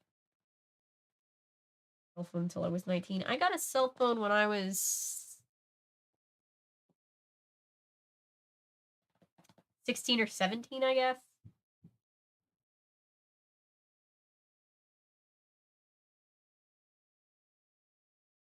$17. Yeah, I was at least 17. Got one of those Firefly things that hold like 5 numbers plus a 911 before I got my first cell phone, flip phone. Nice. I had a cell phone at 12 because my parents wanted me to keep them constantly updated on where I was at all times. And it technically wasn't mine, it was my dad's. I got to use it. Yeah, for a while I was just using my mom's phone. That was back in flip phone days. This is where the fun begins. Randy gets some character growth as a treat. Yay! I'd have been 24. I can't math tonight. How old am I? Dude, I'm about to turn 26 next month, and I'm like having a little bit, not a crisis, not because like 26 is old, just because I'm like 26, getting kicked off the health insurance. That's gonna be fun. If I was in Lucy's place, I'll be like, fuck this shit, I'm out. Yeah. Yep.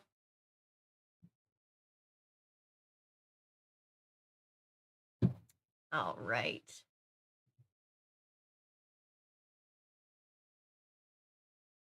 That's still chatting. Everybody's good. 140.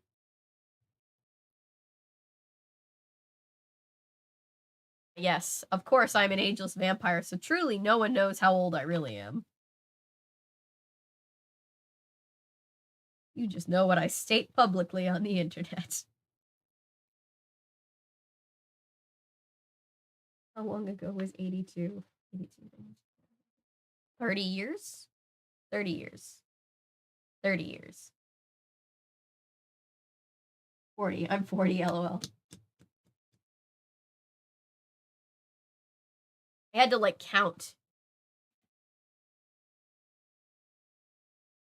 No, wait, 40 years. I counted and I was wrong. Jesus Christ. I'm gonna blame the cough medicine, even though it's just my brain being bad at math.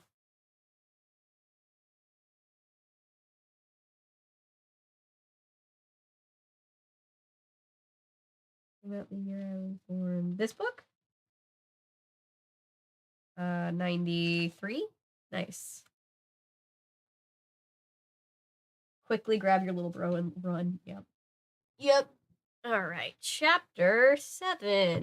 So far, this book has been pretty well paced. The pacing is very hit or miss in the Goosebump books, but this one I like so far. It's been solid. My first thought was to run. My next thought was to slam the front door. My next thought was to run back upstairs and hide in my room. But it was too late to hide. Mr. Mortman had already seen me. He was staring at me through the screen door with those beady black eyes and evil thin-lipped smile on his pale round face. He saw me, I realized. He saw me spying on him in the library. He saw me running away. He knows that I know his secret. He knows that I know he's a monster, and he's come to get me. He's come to get rid of me. to make sure his secret is safe. Lucy, he called. I stared at him through the screen. I could see in his eyes that he knew me. It had been me in the library. The sun had nearly gone down. The sky behind him was sunset purple. His face looked even paler than usual in the evening light. Lucy, hi, it's me, he said. He was waiting for me to say something, but I was frozen in place, trying to decide whether to run or scream or both. Ah, the decision of a lifetime. Randy had stopped halfway down the stairs. Who is it? He asked. It's Mr. Mortman, I replied softly. I didn't say that softly. It's Mr. Mortman. Oh, that was what my little brother said. He came to the rest of the way down. Then he walked past me on his way back to the den. Hi, Mr. Mortman, I managed to say, not moving any closer to the door. My parents aren't home. I knew instantly that was a dumb thing to say. That is always a dumb thing to say. Don't ever, ever, ever teach your kids, if you have kids, don't tell strangers that they're home alone. Now, the monster knew that Randy and I were here alone. Why did I say that? I asked myself. How could I be so stupid? I didn't come to see your parents, Mr. Mortman said softly. I came to see you, Lucy. Very creepy. He knows, I thought. He really knows. I'm dead meat. I swallowed hard. I didn't know what to say. My eyes searched the front hallway for a weapon, something to hit him with when he broke through the screen door and came after me. Mr. Mortman's eyes narrowed. His smile faded. This is it, I thought. There was nothing around that I could use to fight him off. A little glass flower vase, that's all I could see. I didn't think it would be too effective against a roaring monster. Lucy, I believe this belongs to you, Mr. Mortman said. He held up my blue canvas backpack. Huh? I found it back in the stacks, Mr. Mortman said, his smile returning. I didn't know who had left it, but I found your name and address on the tag here. You mean, I stammered, I always walk home after I close the library, so I thought I'd bring it to you, he said. Was this a trap? I studied his face warily. I couldn't tell what he was thinking. Maybe we misjudged Mr. Mortman. Well, he did eat that turtle. Yeah. But still.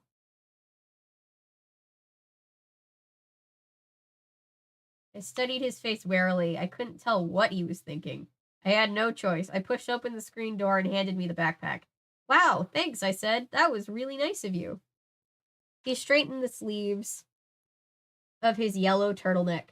Well, I figured you'd probably want to get started on Anne of Green Gables tonight, he said. Yeah, sure, I replied uncertainly. I guess you ran out of the library pretty quickly, Mr. Mortman said, staring into my eyes.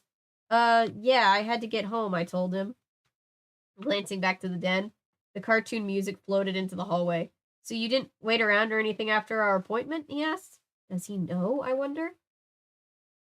Or is he just trying to find out if it was me or not? No, I said, trying to keep my voice from shaking. I ran right out. I was in a hurry. I guess that's why I forgot my bag. Oh, I see, Mr. Mortman replied thoughtfully, rubbing his chin. Why? I blurted out. The question seemed to surprise him. Oh, it's nothing really, he said. I think someone was playing a trick on me, staying in the library after closing. Really? I asked, opening my eyes wide and trying to sound as innocent as possible. Why would they do that? To scare me, Mr. Mortman answered, chuckling. Some kids don't have anything better to do than try to scare the kindly old librarian. But you're not a kindly old librarian, I thought. You're a monster. I got up to look around, Mr. Mortman continued, and whoever it was hightailed it. He chuckled again. I wouldn't want to be locked in there overnight, I said, studying his face, hoping my innocent act was working. Neither would I, he exclaimed. It's a pretty creepy old building. Sometimes I get so scared from all the strange creaks and groans. Yeah, sure, I thought sarcastically. Behind him, I saw my parents' car turn in the driveway. I breathed a silent sigh of relief. Thank goodness they were finally home. Guess I'll say goodnight, Mr. Mortman said pleasantly. He turned and watched as my parents rolled past him in the driveway, heading to the back of the house. Thanks for bringing the bag, I said, eager to go greet Mom and Dad. No problem. See you next week. He hurried away. I went running to the kitchen. Mom was just coming in through the kitchen door, carrying, carrying a brown grocery bag. Wasn't that Mr. Mortman at the front door? She asked, surprised. Yeah, I answered eagerly. I'm so glad to see you, Mom. I have to tell you. What did he want? Mom interrupted. He returned my backpack. I left it at the library. See, I have to tell you about him. Mom, that was really nice of him, Mom said, setting the grocery bag down on the counter. How come you forgot it, Lucy? I ran out of there really fast, Mom, you see. Well, that was really nice of Mr. Mortman, she interrupted again. She started to remove things from the grocery bag. He doesn't live in this direction. I think he lives way over in the other way over on the north side. Mom, I'm trying to tell you something, I cried impatiently. My hands were balled into tight fists. My heart was pounding. Mr. Mortman is a monster. Huh?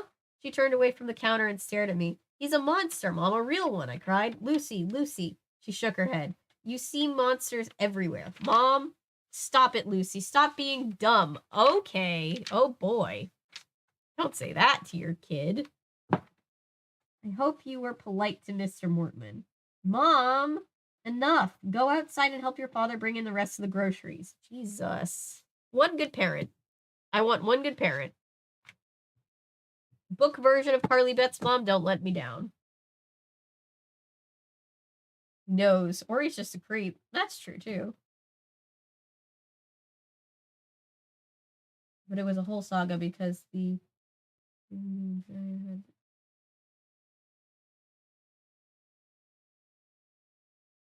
had to sign up for Medicare and updated all of my doctors. Oof.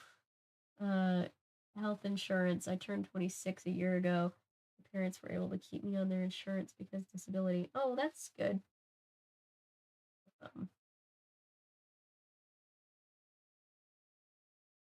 For Medicare, update all my doctors. Oof.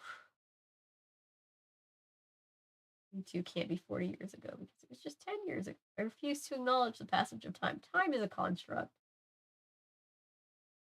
I was kicked from health insurance the second I graduated high school.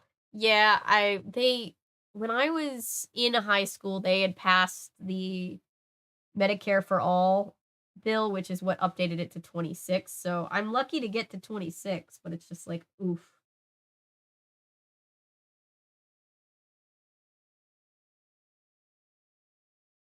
I was very thrown by the realization that the 2000s are the same amount of time the way the 80s were when I was a kid. Yeah, it hurts, doesn't it?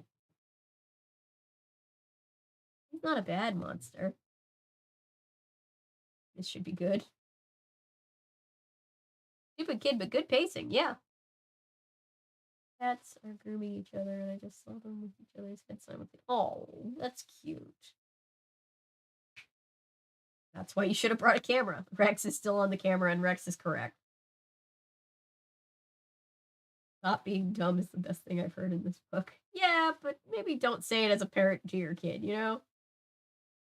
Time is an illusion, something we probably created. We wouldn't go crazy. Yeah. Maybe 140, but who knows now? It's a movie. You'll never guess what it's about. Called Where, Dear? You'll never guess what it was about. Oh boy. That's hilarious. I'm gonna be up all night trying to figure it out. Turn the mug around so you guys can see the cute little cat face.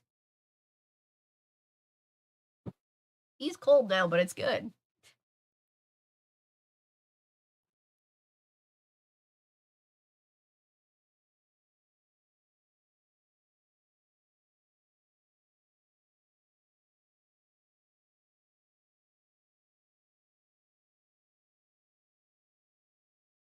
Oh, I just blew my nose and now I cannot hear. All right. Wait for that to resolve itself. Okay, let's see.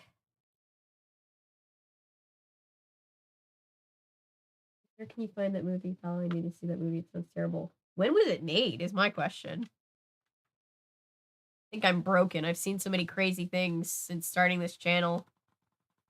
2.5 years ago that Were-Deer is one of those things where I'm like, yeah, that figures. I do kind of want to see it though.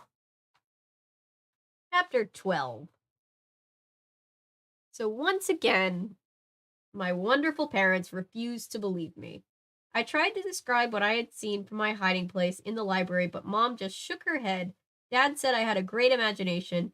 Even Randy refused to be scared. He told Mom and Dad how he had scared me with his stupid papier-mâché monster head. At least the kids know that their parents are awful. That's at least a consolation prize, I guess. Basically begged them to believe me.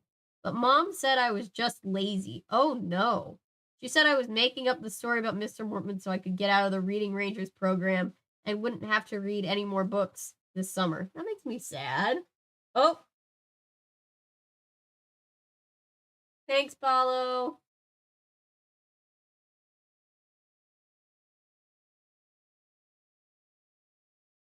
Got him. Like whack-a-mole. It's a story about a were grapevine in a collection of were stories. I love that.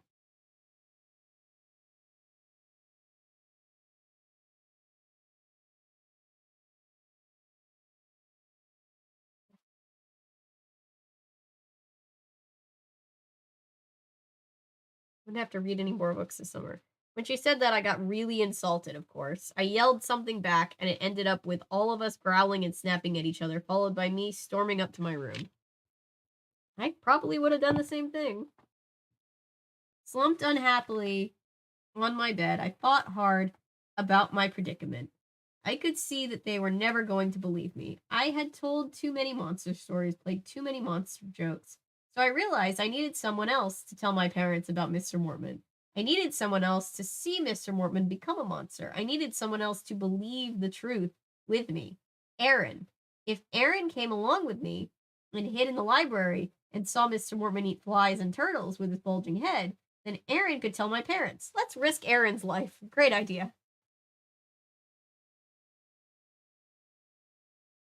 And they'd believe Aaron. They'd have no reason not to believe Aaron. He was a serious, no-nonsense guy. My most serious, no-nonsense friend. Aaron was definitely the answer to my problem. Aaron would finally make my parents realize the truth about Mr. Mortman. I called him immediately. I told him I needed... Sorry, I got distracted by a message on my phone. I told him I needed him to come hide in the library and spy on Mr. Mortman. When? He asked. At your next Reading Rangers meeting? I love that no other questions are asked. No, I can't wait a whole week, I said, whispering into the phone, even though my parents were downstairs and there was no one around. How about tomorrow afternoon, just before closing time, around 5? What if the parents are on the downstairs line? Never mind. It's too dumb, Aaron insisted. I don't think I want to. I'll pay you, I blurted out. How much? He asked. What, a friend? $5, I said reluctantly. I never saved much of my allowance. I wondered if I still had $5 in my drawer. Well, okay, Aaron agreed. $5 in advance. And you'll hide with me, and then tell my parents everything you see. I asked. Yeah, okay, but I still think it's dumb. He was silent for a moment. And what if we get caught? He asked after a while. We'll be careful, I said, feeling a little chill of fear. Chapter 13. How many pages? Total pages. I'm trying not to be spoiled. Oh, this is for the next. Wow. There's 5 chapters here in the back of this book. Hang on.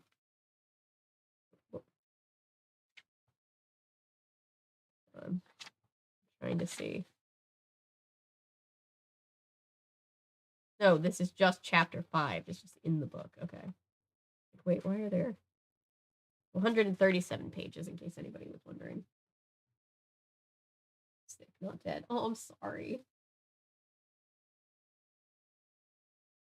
Oh, it's on Tubi. Thank you, Paolo.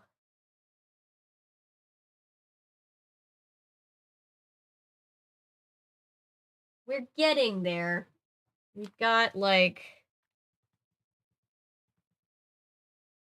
60 pages left. We're like 2/3 of the way there.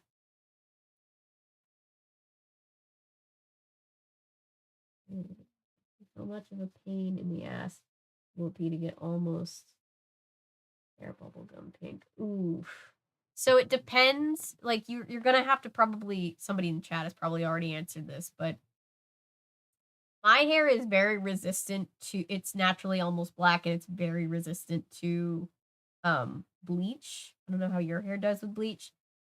You're gonna probably want to do a couple rounds of bleaching, like a couple days apart, as to not like completely destroy it. And then you're probably gonna want to tone it so you have more of like a blonde instead of just bleach, like tone it and then put the pink dye on top of that. Is what I would probably do.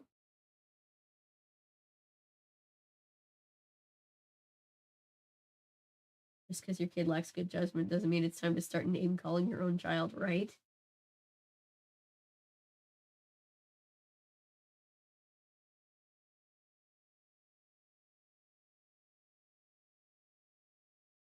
Fictional parents that need an intervention just keeps growing. It's every parent so far. We're 8 books in. We haven't found one singular good parent.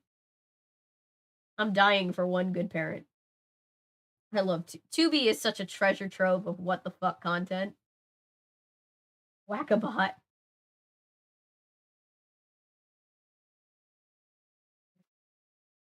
I'm trying to be a mod. Sorry. We appreciate you. Tubi's great. I'm catching up on a lot of awful Christmas horror flicks. Ooh, Christmas horror flicks. Send me Christmas horror flicks. Maybe you, I'd go to a salon. Yeah, salon is probably a good idea.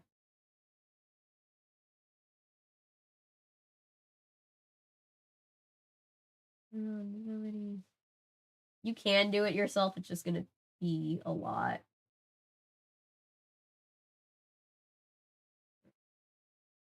Found so many bad horror movies. Oh yeah, but Godzilla, the like evil rabbit.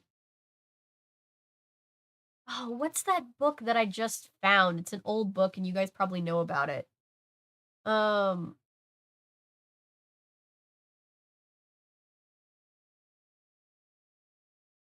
Bunicula, like the Dracula bunny book. I found it in Goodwill and I bought it.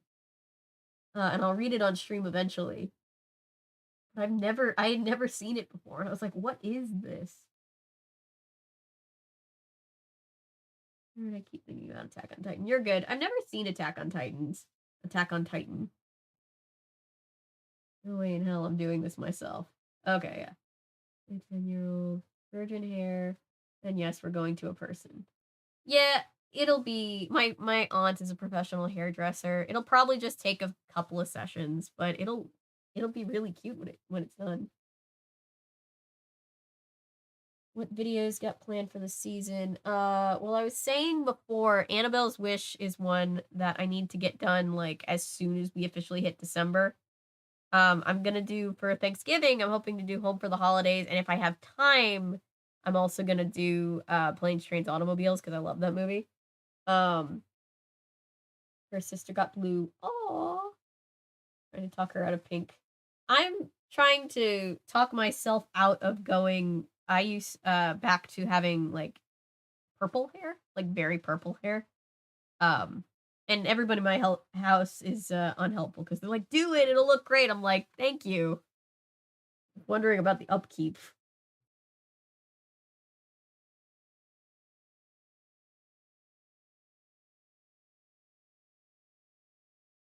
We're halfway to December. Yeah, I have. Well, like I said, like I said to Paolo, I'll do Jingle All the Way. Um, Anton sent me that one. Hopefully we'll cover it together. The one where Dolly Parton is an angel. It's like from the 90s.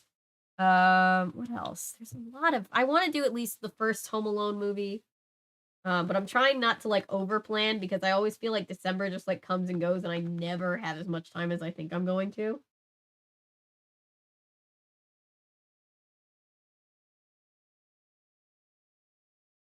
Oh yeah, it can definitely be done. It just takes a while because you don't want to like fry the hair.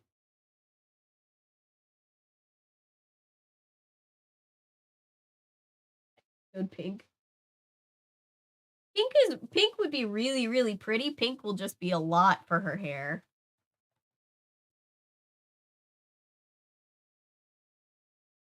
Although it's hair that's never had color on it, so it'll probably lift a lot better.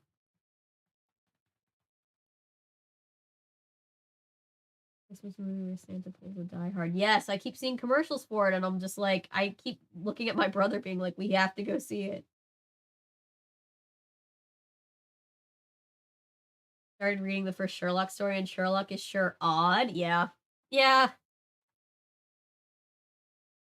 Yeah, Violent Night. So only going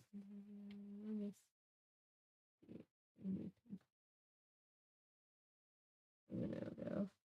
Oh. Purple highlights. Purple highlights would be pretty.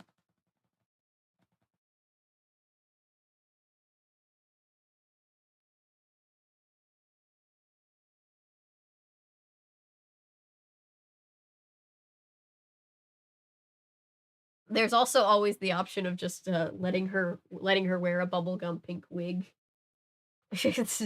Save her hair the struggle. Is meh, my opinion, even if we ignore it's super problematic and Hitler. Oh, we've talked about this a little bit before. I remember this conversation on stream. Yikes.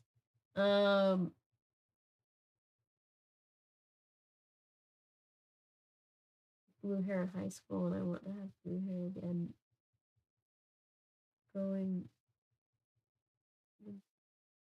a lot of my hair. I'm afraid to do anything to it. Yeah, I'm always afraid. Like this hair color requires bleaching, and I got super nervous because I haven't bleached it in years. I'd only bleached it one other time. I'm always worried about bleach.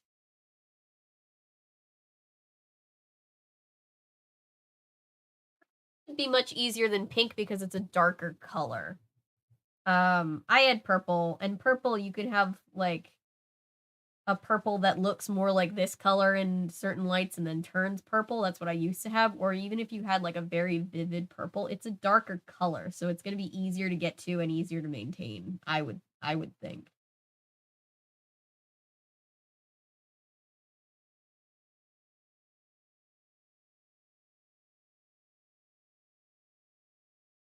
Watson goes into detail about Sherlock.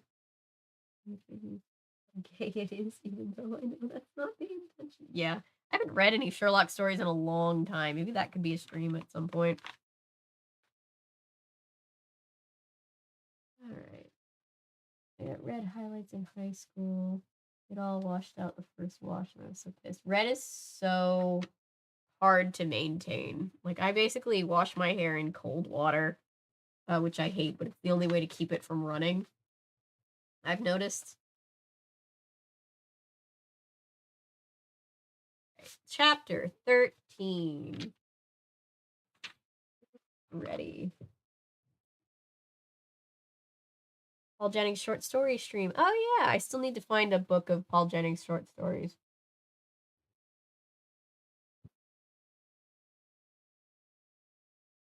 I spent most of the next day hanging around teasing Randy. I couldn't wait for the afternoon to roll around. I was so excited and nervous. I had it all worked out. Aaron and I would sneak into the main reading room with Mr. Mortman knowing anyone had come in. We'd hide in the dark shelves just as I had done. Then, when the librarian turned off the lights and closed up the library, we'd sneak up the aisle, keeping it in the shadows, and watch him become a monster. Then we would run out of the way. Then we wouldn't run out the way I had done. That was far too risky. We would go back to our hiding places in the low shelves and wait for Mr. Mortman to leave. Once he was gone, Aaron and I would let ourselves out of the library and hurry to my house to tell my parents what we had seen. Easy, nothing to it, I kept telling myself. So she's like got a human version of a camera. I don't know why she doesn't just have a camera. But I was so nervous, so eager to get it over with. I arrived at Aaron's house an hour early. I rang the bell. No answer. I rang it again. Ugh.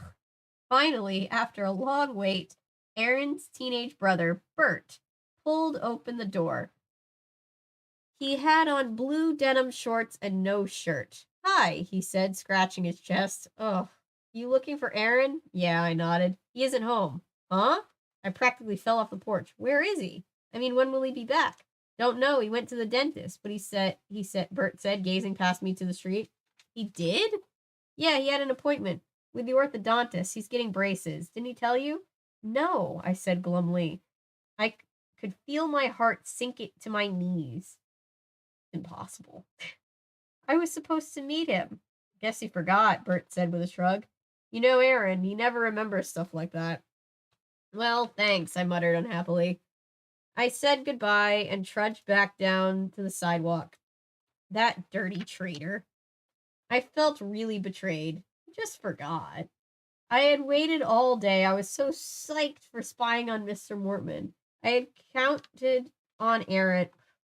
And all the while, he had a stupid orthodontist appointment. "Hope your braces really hurt," I shouted out loud. Oof. I kicked a small rock across the sidewalk. Felt like kicking a lot of rocks. I felt like kicking Aaron. Oh, kids, violence isn't the answer. I turned and headed home, thinking all kinds of ugly thoughts. I was at the bottom of my driveway when an idea popped into my head.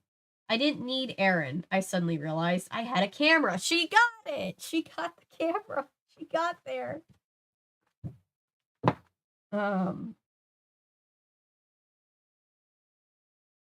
My parents had given me a really good camera last Christmas. If I sneaked into the library with the camera and took a few snapshots of Mr. Mortman after he became a monster, the photos would be all the proof I needed. My parents would have to believe actual color snapshots. Forgetting my disappointment about Aaron, I hurried up to my room and pulled the camera off the shelf. It already had film in it. I had taken a bunch of shots at Randy's birthday party just before school let out. Oh, excuse me. I examined it carefully. There were still 8 or 9 shots left on the roll. That should be plenty to capture Mr. Mortman at his ugliest. I glanced at the clock on my desk. It was still early, a little after 4:30. I had half an hour before the library closed. "This has got to work," I said out loud, crossing my fingers on both hands. Then I strapped the camera around my neck and headed to the library. I entered the library silently and crept to the doorway of the main reading room. My plan was to sneak into the low shelf where I had hidden before, but I quickly saw that it wasn't going to be as easy as I thought. The library was very crowded. There were several kids in the children's books section. There were people thumbing through the magazines. One of the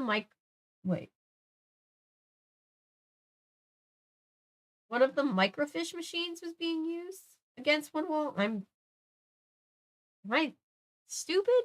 I don't think I've ever seen that word before. And and several aisles, including the one with my special hiding place, had people in them, browsing and searching the shelves. I'll just have to wait them out, I decided, turning and pretending to search one of the back shelves. It would be funny if she was just looking around an empty shelf.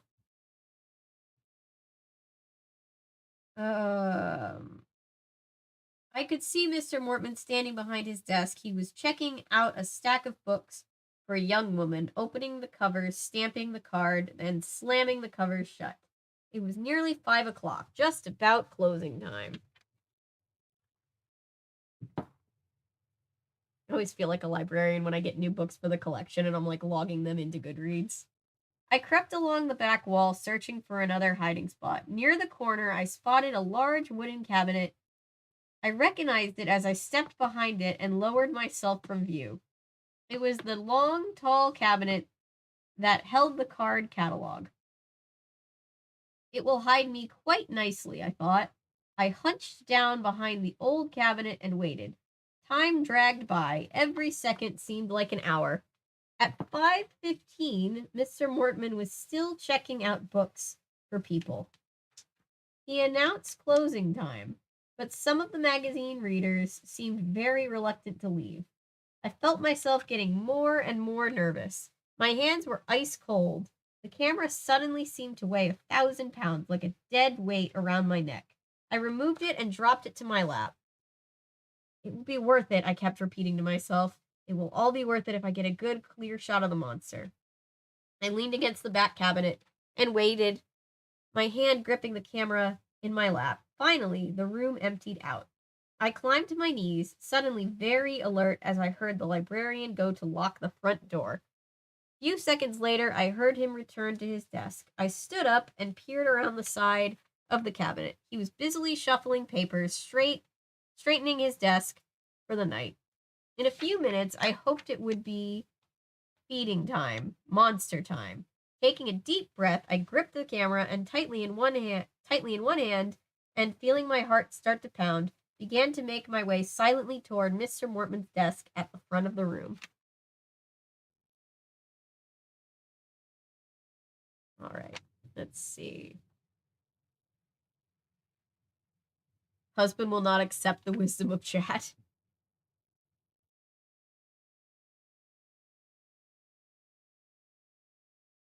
Let's see, where was I?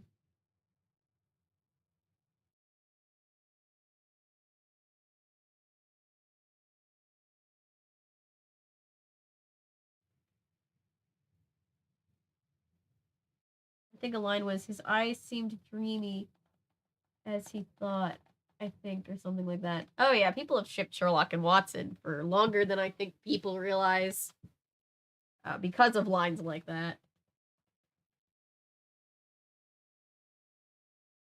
Goody, another character introduced 13 chapters in. He's not a very important character. He's just there to tell us that the other character isn't there.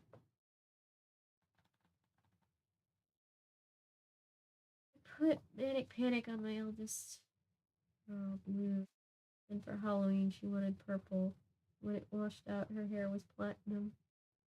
She digs it so much I haven't touched her up since. Nice.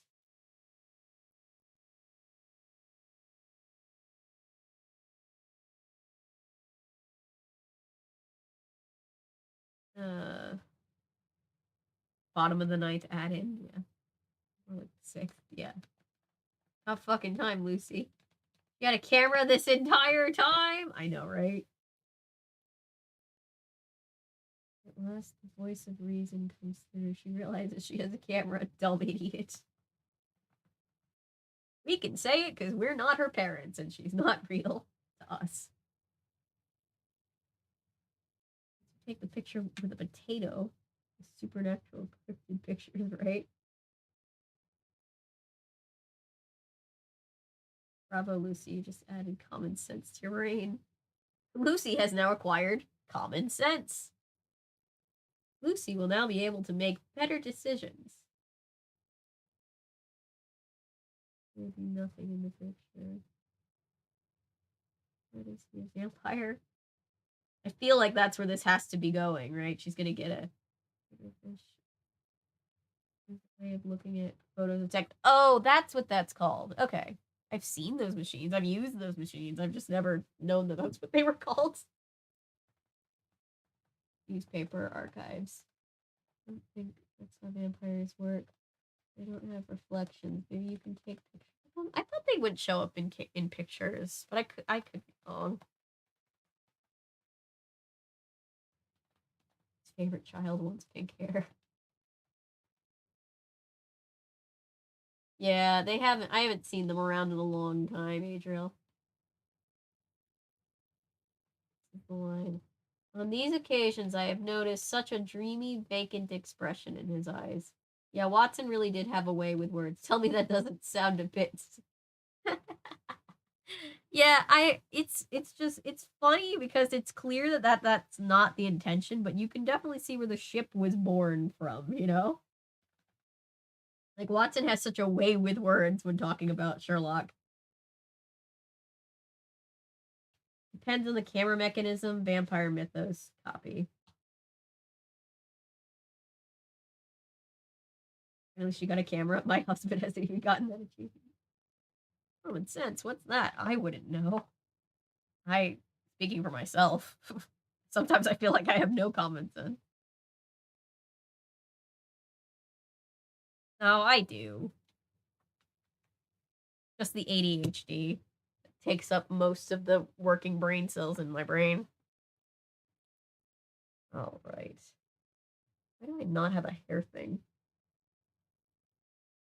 I always have a hair thing. Andy Sherlock. He has such a way with words. Yeah.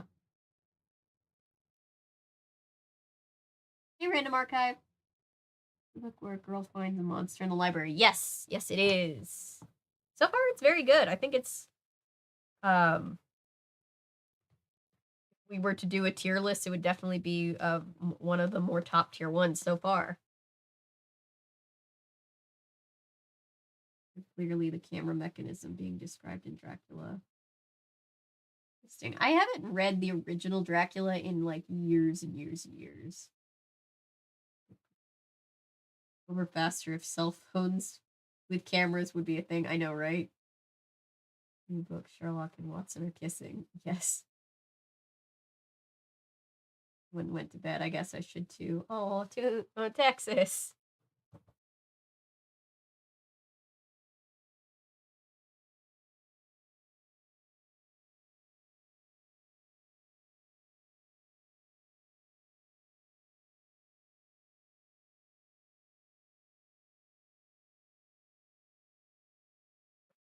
Chapter 14. Everything seemed to be taking so long today. Was time really in slow motion, or did everything seem so slow because my pulse was racing so fast? I was so eager to get my proof and to get out of there. But Mr. Mortman was taking his good old time. He shuffled through a stack of papers, reading some of them, folding some of them in half, and tossing them in the wire trash basket beside his desk. He hummed to himself as he read through the entire stack. Finally, he got to the bottom of the pile and tossed the final sheet away. Now, I thought. Now you'll start your monster routine, won't you, Mr. Mortman? Won't you, Mr. Mortman? She said it as an exclamation, not a question. But no. He lifted a stack of books from his desk and carried them to the shelves. Humming loudly, he began returning the books to their places. I pressed myself into the shadows, hoping he wouldn't come to my row. I was near the far wall in front of the row of microfiche machines. Please, let's get on with it, I begged silently. But when he finished with the first stack, Mr. Mortman returned to his desk and hoisted up another pile of books to replace. I'm going to be late for dinner, I realized with a growing sense of dread. My parents are going to kill me. The thought made me chuckle. Here I was locked inside this creepy old library with a monster, and I was worried about getting scolded for being late for dinner. I could hear Mr. Mortman, but I couldn't see him. He was somewhere among the rows of shelves, replacing books. Suddenly, his humming grew louder. I realized he was in the next aisle. I could see him over the tops of the books on the shelf to my right. And that meant he could see me.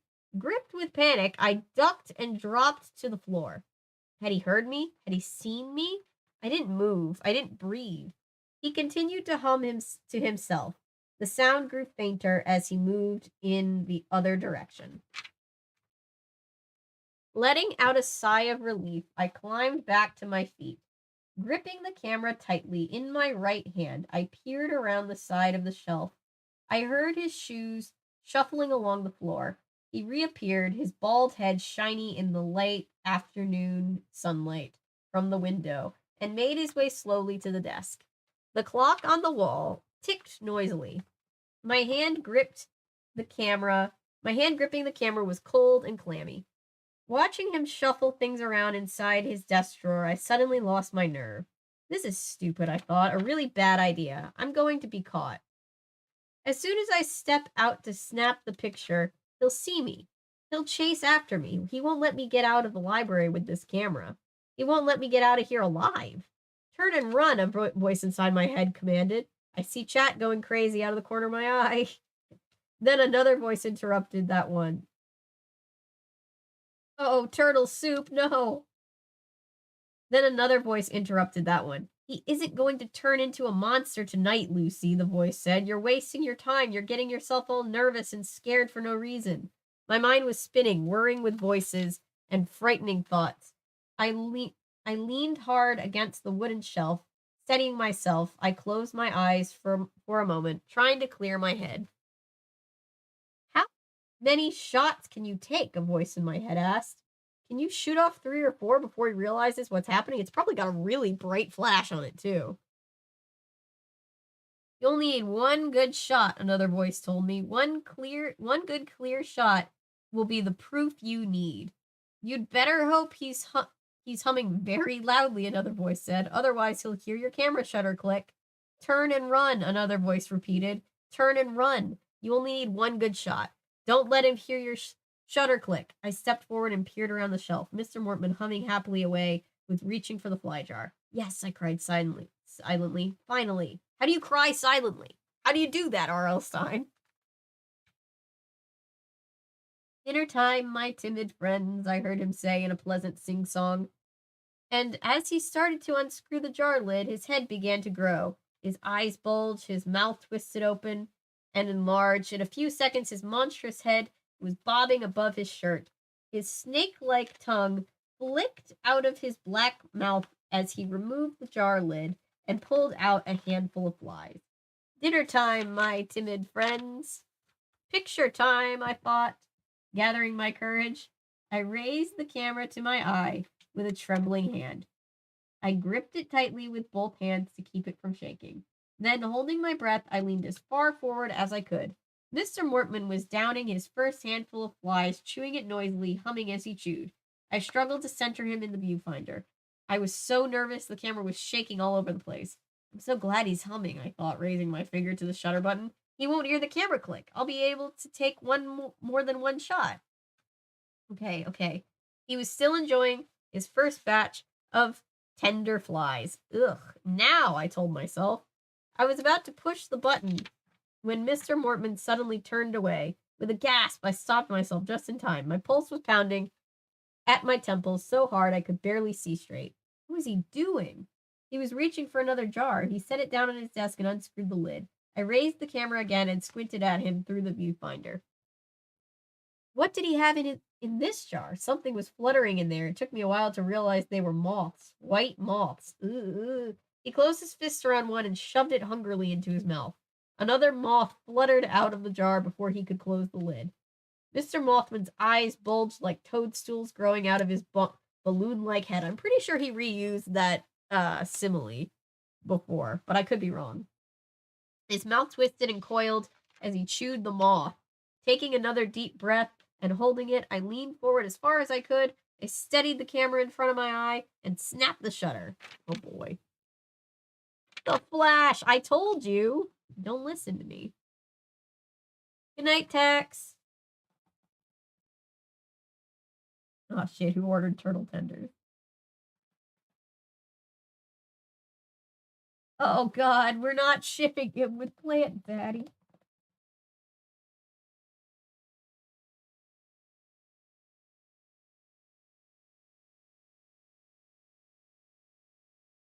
It's been abandoned. Oh no. Good night.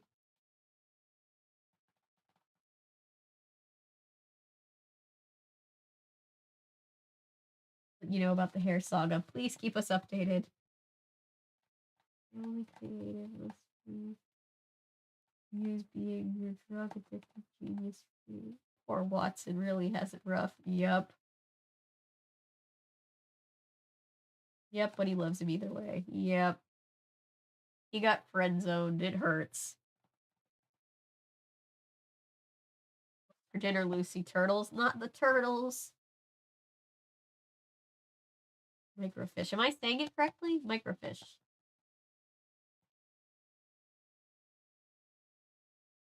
Honestly, I can imagine this book being the plot for Scooby-Doo. Yeah. I'm actually surprised that we haven't seen any kind of like crossover between those two media. I know it's kind of a long shot, but it would work so well. It's in the same vein as like Scooby and Courage, you know?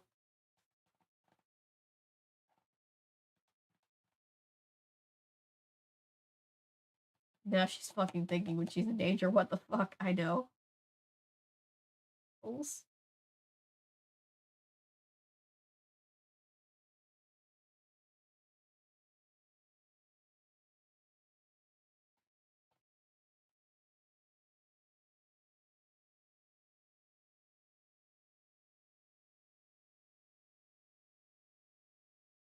Cornelia's? Oh my gosh.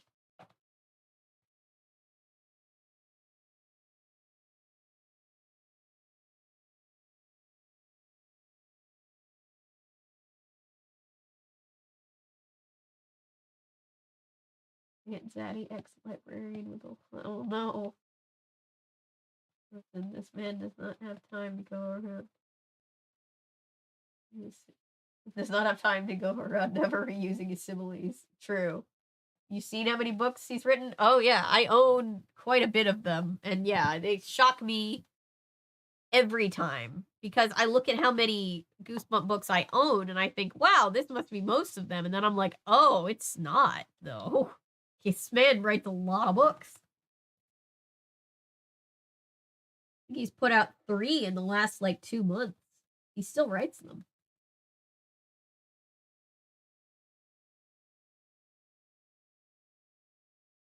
The tapping is why people say I'd be good at ASMR, isn't it? Sorry, it's the ADHD.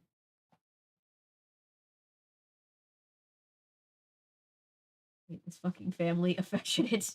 Thank you.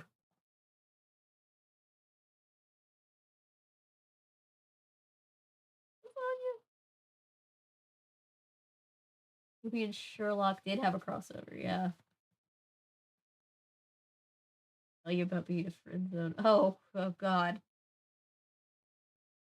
Josh. I think you ever feel like you're just like the mayor of friend zone? Kidding.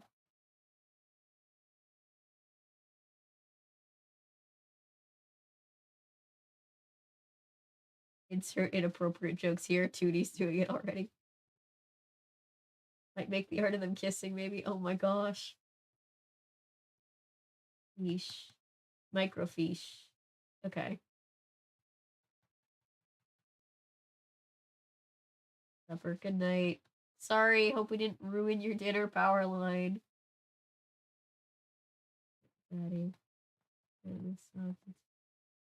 Plant Zaddy and the Soggy Tongue Man are not a ship we support in this household. What were we shipping? Plant Zaddy and Dad? Lucy's dad? That was Ellery approved. It was Mod approved.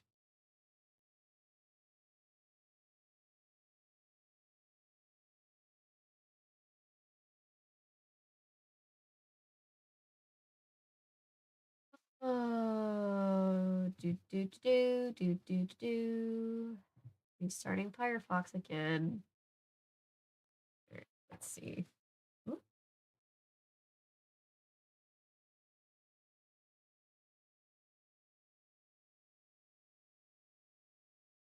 You guys still see and hear me? Is it just happening on my end, or am I still being broadcast? I hope.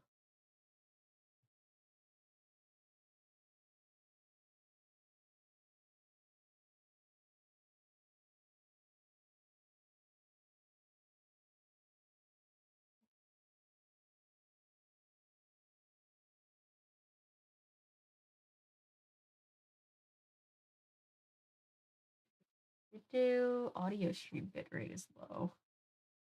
Okay. I can hear you. Okay. That's good. Good to know. Thank you. For a second on my end, it just like was just doing the little circle of death, and I was like, oh no. All right, chapter 15. It is 11 o'clock. The Flash! I had forgotten about the Flash. I was so worried about the click of the shutter, I totally forgotten that my camera had automatic flash. The instant flash of white light made Mr. Mortman cry out angrily. Startled, he raised his hands to cover his bulging eyes. I stood frozen in the aisle, frozen by carelessness, frozen by my stupidity. Who's there? He growled. She's going on a character arc. Didn't hear you. Thank you, guys. He growled, still covering his eyes. I realized he hadn't seen me yet. Those big eyes must have been very sensitive to light. The flash had momentarily blinded him. He let out a monstrous roar that echoed off the four walls of the vast room. Somehow, I revived my senses enough to pull myself back out of view. Who's there? He repeated, his voice rasping in a rasping snarl. You won't get away! I saw him lumbering in my direction. As he lurched toward me, his body swayed awkwardly, as if his eyes were still blinded. I gaped in horror as he approached. He seemed steadier with each step. His bulging eyes searched the rows of shelves. He was breathing hard, each breath a furious growl. Who's there? Who's there? Get going, I told myself, still gripping the camera in both hands. Get going. What are you waiting for? You won't get away, the monster cried. Oh, yes, I will. He was 3 rows away, his eyes peering down the dark aisles, searching. He hadn't seen me, I knew. The light of the flash had startled him, then blinded him. He didn't know it was me. Now, all I had to do was run. All I had to do was get out of there with the proof safely in my hands. So what was I waiting for? I don't know, Lucy. What were you waiting for? He lumbered closer. He was only a row away. Run, I ordered my paralyzed legs. Run, don't just stand there. I spun around, clumsily bumped into a shelf of books. Several books toppled to the floor. Run, don't stop. It was taking me so long to move, I was so weighed down by my fear. Run, Lucy, he's right behind you. Finally, my legs started to cooperate. Holding the camera in one hand, I began to run through the dark aisle towards the back of the room. You won't get away, the monster bellowed from the next aisle. I hear you, I know where you are. Uttering an animal cry of terror, I ran blindly to the end of the aisle. Don't let him hear you. Turned toward the doorway and crashed into the low book cart. The cart toppled over and I fell on top of it. I landed hard on my stomach and knees. The camera bounced from my hand and slid across the floor. I've got you now, the monster growled, moving quickly from the next aisle. Great. Ooh, we've got a longer chapter. Not super long, 10 pages. Okay. Let's see. Forgot about the Flash. That's what I said. I was like, the Flash. The Flash. OMG, just run. At least she knows she's stupid. That's something. They say how old or what the neighbor looks like and stay out of the basement. The neighbor. I don't know about the neighbor. They described his coworker / boss. I have the book, so I'll look later. Wholesome art. Please make it wholesome enough that I can at least put it on the community tab.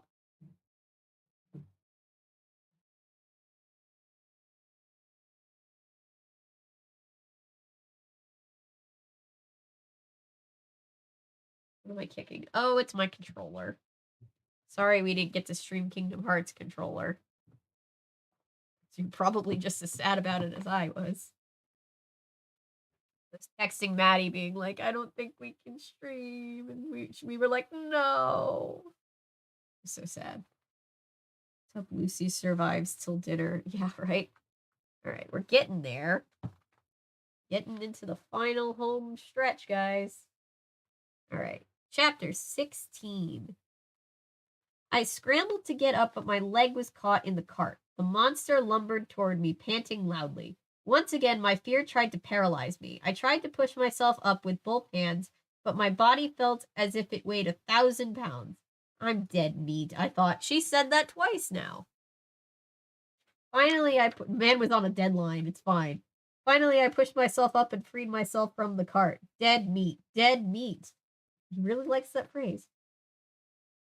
The panting, growling monster was only a few yards away now, lurching out of a row of shelves. I grabbed the camera and stumbled to the door, my knee throbbing, my heart whirring. I'll never make it, never, not with that attitude. And then I heard the loud electronic ringing. At first I thought it was an alarm, but then I realized it was the telephone.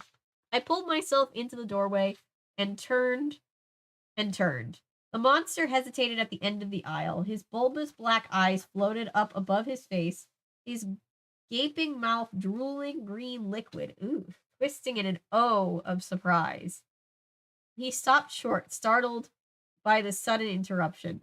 Saved by the bell, I thought happily. I pulled open the heavy front door and burst it out into freedom. I ran for 2 blocks, my sneakers slapping on the pavement, my heart refusing to slow its frantic beat.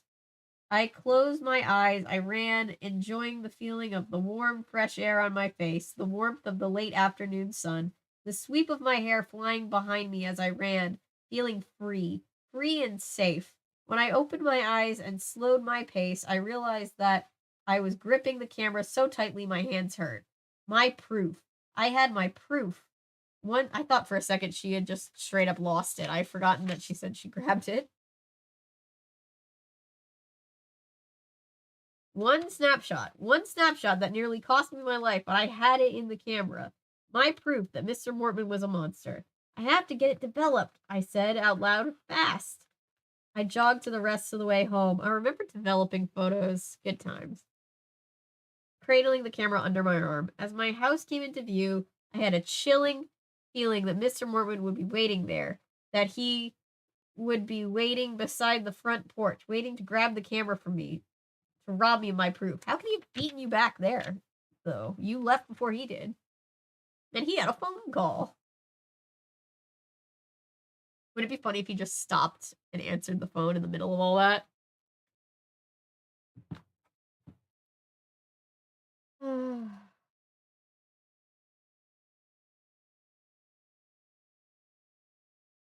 I hesitated at the bottom of the driveway. No one there. I was hiding in the was he hiding in the bushes around the side of the house? I walked up the front lawn slowly. Run. You just run. Like when I like, you know, bring in the mail late and it's dark outside because it's getting darker later, I run back into the house. I'm not like surveying my surroundings.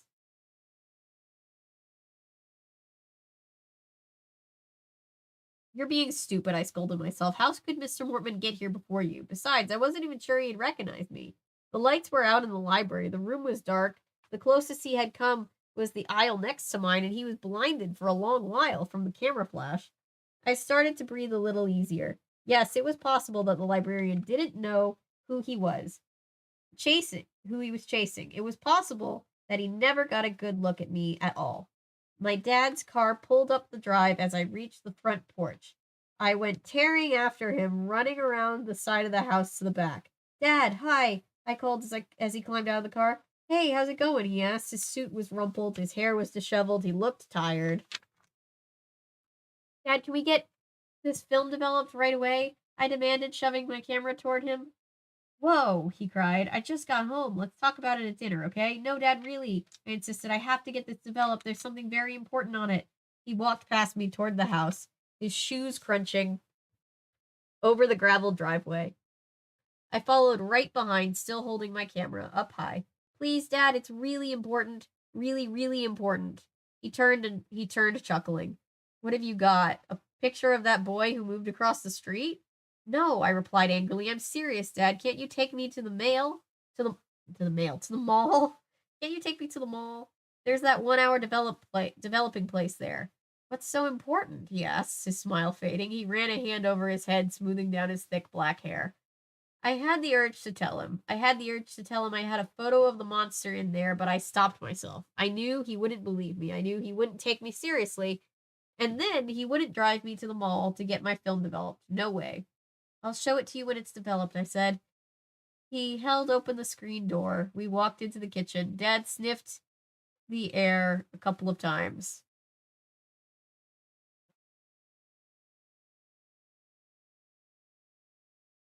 Expecting the aroma of cooking food. Mom came busting in from the hallway to greet us. Don't sniff, she told my dad. There's nothing cooking. We're eating out tonight. Great, I cried. Can we eat at the mall? At that Chinese restaurant you like? I turned to my dad. Please, please? Then I could get my film developed while we eat. I could go for Chinese food, Mom said thoughtfully. Then she turned her gaze on me. Why so eager to get your film developed? It's a secret, Dad said before I could reply. She won't tell. I couldn't hold it in any longer. It's a picture I snapped of Mr. Mortman, I told them excitedly. It's my proof that he's a monster. Mom rolled her eyes. Dad shook his head. It's proof, I insisted. Maybe when you see the photo, you'll finally believe me. You're right, Dad said sarcastically. I'll believe it when I see it. Randy!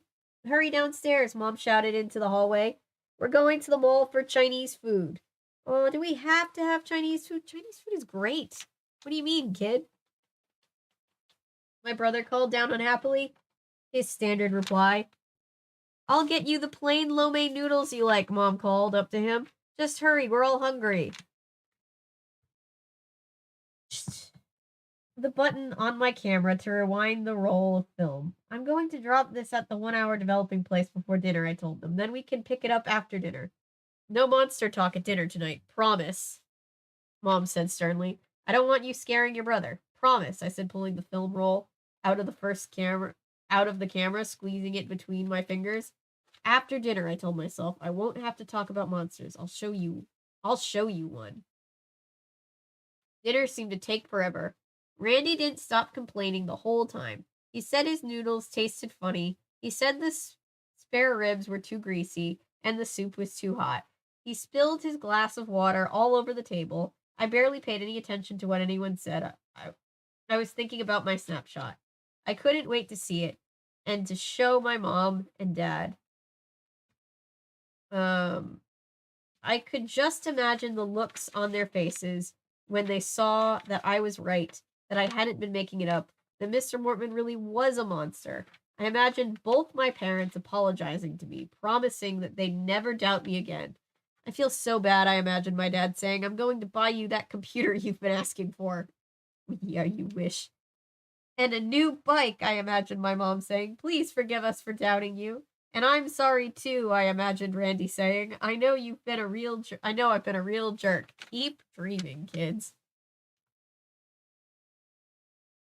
And you can stay up till midnight every night from now on, even on school nights, I imagined Dad saying. Suddenly, my mom's voice broke into my daydreams. Lucy, I don't think you heard a word I said, she scolded. No, I was thinking about something, I admitted, picking up my chopsticks and I picked up my chopsticks and raised a chunk of rice to my mouth. She was thinking about monsters, Randy cried, raising both hands over the table, squeezing his fingers as if he were a monster about to attack me. No monster talk, Mom insisted sharply. Don't look at me, I cried. He said it, not me. I pointed an accusing finger at Randy. Just finish your dinner, Dad said quietly. He had spare rib grease all over his chin. Finally, we were opening our fortune cookies. Mine said something about waiting for sunshine when the clouds part. I never get those fortunes. Dad paid the check. Randy nearly spilled another glass of water. And we were standing up. As we were standing up, I went running out of the restaurant. I was so excited, so eager. I couldn't wait another second. The little photo store was on the upper level. I leapt onto the escalator, grabbed the rail, and rode to the top. Then I tore into the store, up to the counter, and called breathlessly to the young woman at the developing machine. Are my photos ready yet? She turned startled by my loud voice. I think so. What's your name? I told her. She walked over to a rack of yellow envelopes and began slowly shuffling through them. I tapped my fingers nervously on the countertop, staring at the stack of yellow envelopes. Couldn't she hurry up a little? She's a Karen in the making. She shuffled all the way through the stack, then turned back to me. What did you say your name was again? Trying not to sound too exasperated, I told her my name again. I leaned eagerly on the countertop, my heart pounding, and stared at her as she began once again to shuffle through the yellow envelopes, moving her lips as she read the names. Finally, she pulled one out and handed it to me. I grabbed it and started to tear it open. That comes to $14 even, she said. I realized I didn't have any money. I'll have to get my dad, I told her, not letting go of the precious package. I turned and Dad appeared in the doorway. Mom and Randy waited outside. He paid. I carried the envelope of photos out to the store. My hands were shaking as I pulled it open and removed the snapshots. Lucy, calm down, Mom said, sounding worried. I stared down at the snapshots, all photos of Randy's birthday party. I sifted through them quickly, staring at the grinning faces of Randy's stupid friends. Where is it? Where is it? Where is it? In threes. Of course, it was the very last photo, the one at the bottom of the stack. Here it is, I cried. Mom and Dad leaned forward to see over my shoulder. The other photos fell from my hand as I scattered over the floor as I raised the photo to my face and gasped. There's gonna be nothing on it. Randy is Kevin in the making.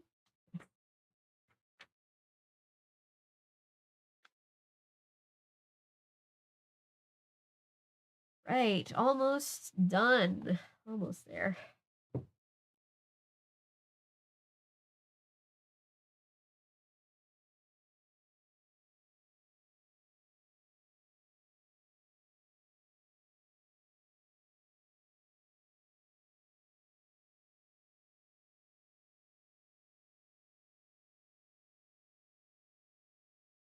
My Dad the Rock Star. I do remember that show vaguely.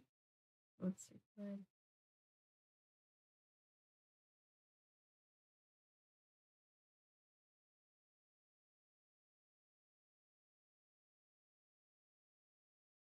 Yes, she still has it. There's nothing in the photo. Yeah, that's my money's on too. Majority of people pick Scarlet over Violet, included.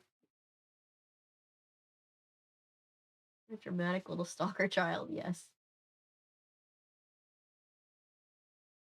Grass type. I always forget about the grass type Pokemon.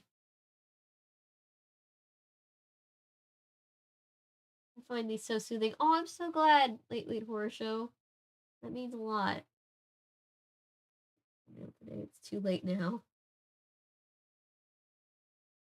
We've been having a problem on our street of people like stealing mail. So like even if it's late, I go out and get it.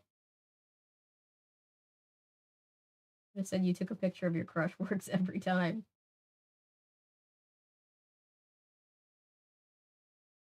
AKA a mail carrier to Kevin. Yes. Ooh. Who coined that? Was that 16 Leo? Is this a 16 Leo alum thing? I'm trying to remember who said that first. Welcome back, Patrick. Oh, Disenchanted was good. I'm glad. I can't wait. Photo for proof. Librarian is living proof. I guess because he'll never change like in front of anybody else. For the night when I haven't taken my meds. Oh no.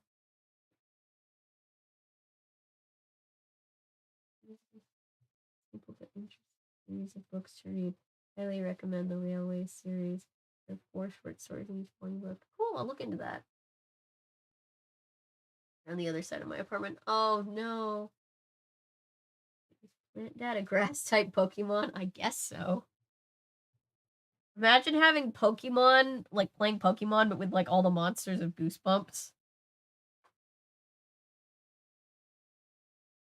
All right, let's see.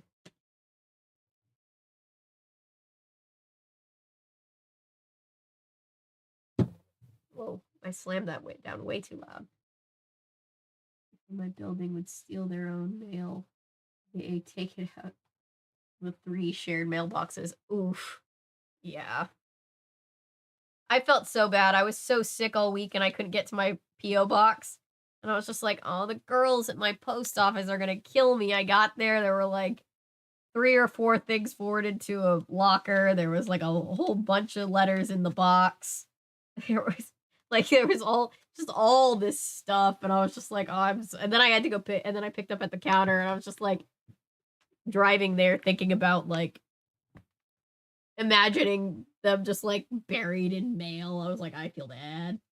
There's so many references to Frozen. I would imagine so now that Idina Menzel is officially a Disney queen twice over because of this.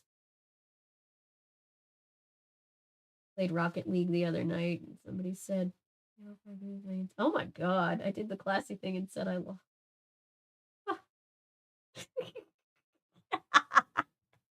Oh gosh.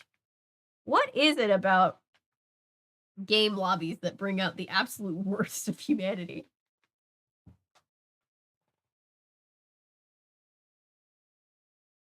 Photo was clear and sharp. Mr. Mortman's large desk stood in the center in a burst of bright light. I could see papers on the desk, the pan of turtles, and the far corner, a low pile of books. Behind the desk, I could see the top of Mr. Mortman's tall wooden stool, and behind the stool, the shelves were in clear focus, even the glass jar of flies on the lower shelf. But there was no monster, no Mr. Mortman, no one in the snapshot at all. He was standing right there, I cried, beside the desk.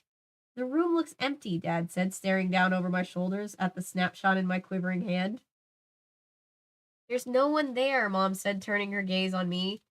He was there, I insisted, unable to take my eyes off the photo. Right there. I pointed to where the monster had stood. Randy laughed. Let me see. He pulled the photo from my hand and examined it. I see him, he declared. He's invisible. Isn't funny, I said weakly. I pulled the photo away from him. I sighed unhappily. I felt so bad. I wanted to sink into a hole in the floor and never come out. He's invisible, Randy repeated gleefully, enjoying his own joke. Mom and Dad were staring at me, looks of concern on their faces. Don't you see? I cried, waving the photo in one hand. Don't you see? This proves it. This proves he's a monster. He doesn't show up on photographs. Dad shook his head and frowned. Lucy, haven't you carried this joke far enough? Mom put a hand on my shoulder. I'm starting to get worried about you, she said softly. I think you're really starting to believe in your own monster joke. Can we get ice cream? Randy asked. Ooh, ice cream. I have ice cream downstairs. I'm gonna get ice cream when I get off live. They're idiots. Ugh. Just let it glow. Oh.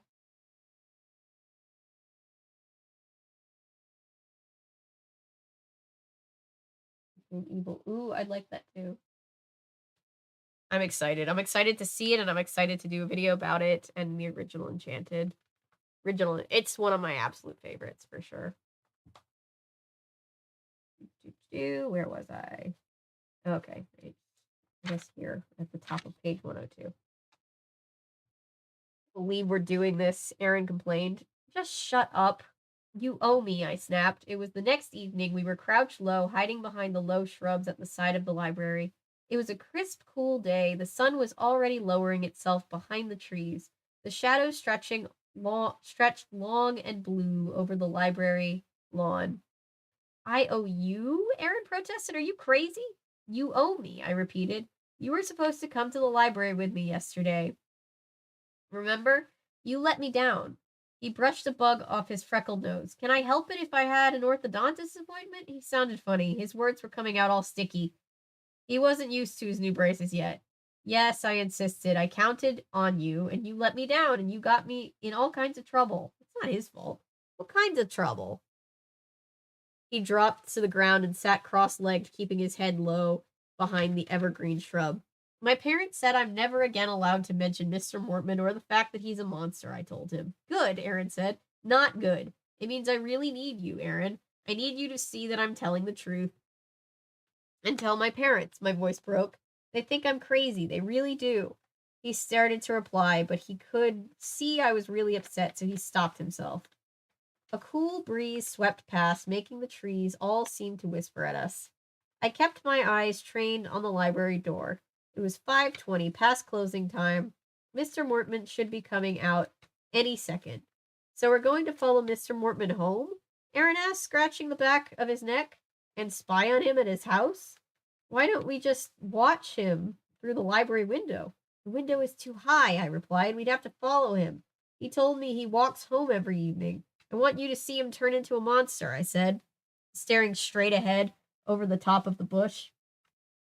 I want you to believe me. And what if I just say I believe you, Aaron asked, grinning. Then could we just go home? Shh. I pressed a hand over Aaron's mouth. The library door was opening. Mr. Mortman appeared on the front steps. Aaron and I ducked down lower. I peered through the branches of the shrub. The librarian turned to lock the front door. He was wearing a red and white striped short-sleeved sports shirt and baggy gray slacks. I was checking to see if that's what he was wearing in the picture. He had a red baseball cap on his bald head. Stay far behind, I whispered to Aaron. Don't let him see you. Good advice, Aaron said sarcastically. We both shifted onto our knees and waited for Mr. Mortman to head down the sidewalk.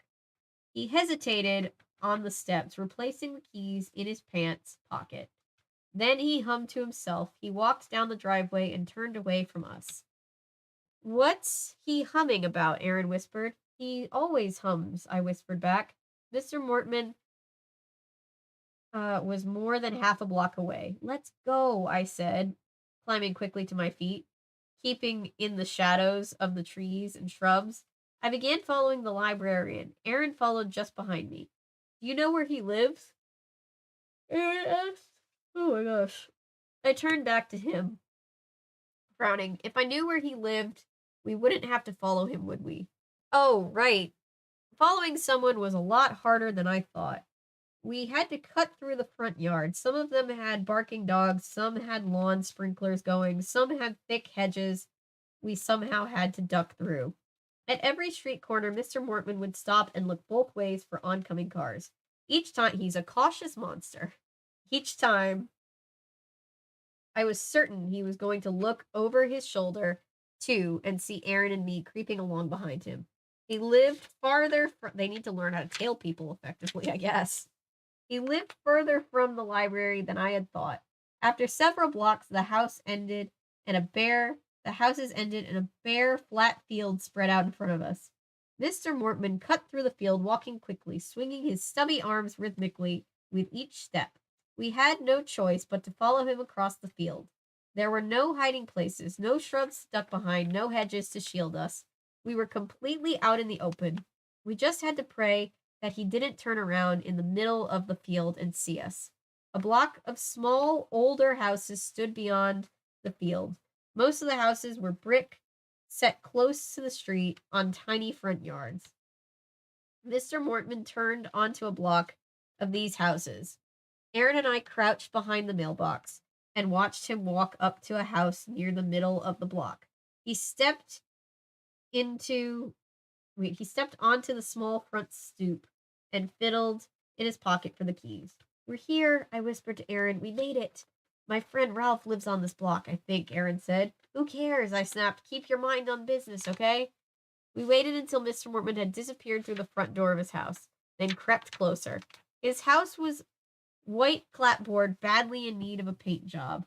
He had a small rectangle of a front yard with recently cut grass bordered by a single row of tall yellow tiger lilies.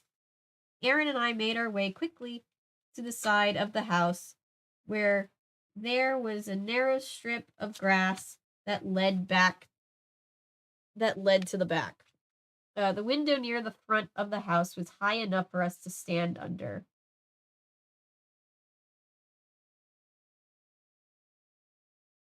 They're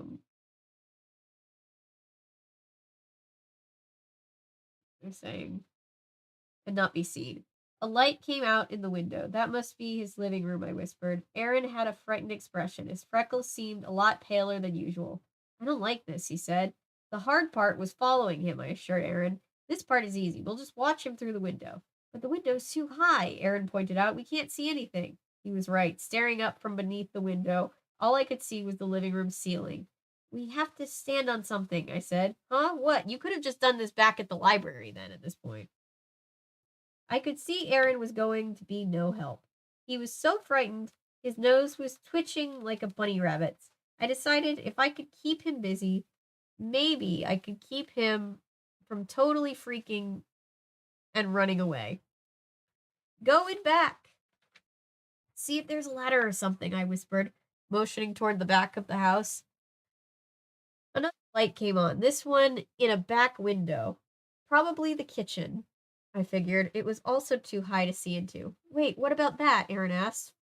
I followed his gaze to a wheelbarrow tilted against the side of the house. Yeah, maybe, I said. Bring it over. I'll try to stand on it.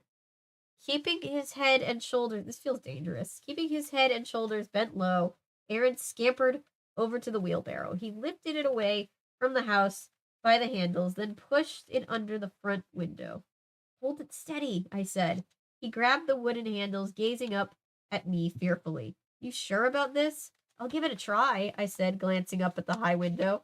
Holding onto Aaron's shoulder, I gave myself a boost onto the wheelbarrow. He held firmly to the handles as I struggled to find my balance inside the metal basket part. It's kind of tilty, I whispered, pressing one hand against the side of the house and steady myself. Wheelbarrow. I'm doing the best I can, Aaron grumbled.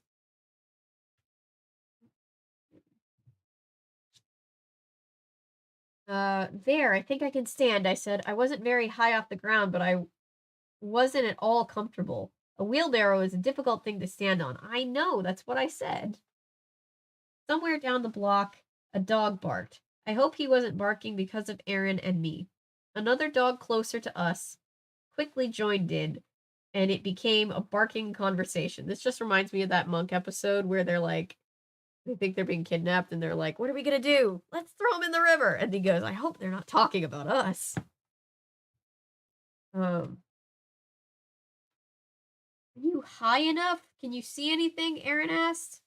One hand still pressed against the side of the house, I raised my head and peered into the house through the bottom of the window. Yeah, I can see some, I called down. There's a big aquarium in front of the window, but I can't see most of the living room. And just as I said that, Mr. Mortman's face loomed inches from mine. He was staring right at me. Oh, God. Great plan, Lucy.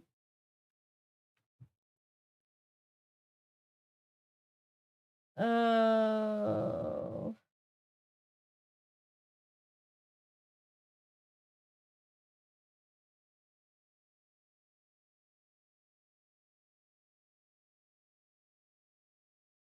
Can't remember if I asked already, but have you seen the movie Mermaid movie Splash? I think I did a long time ago. I haven't seen it recently enough to even really know anything about it. But I do want to do a video about it eventually.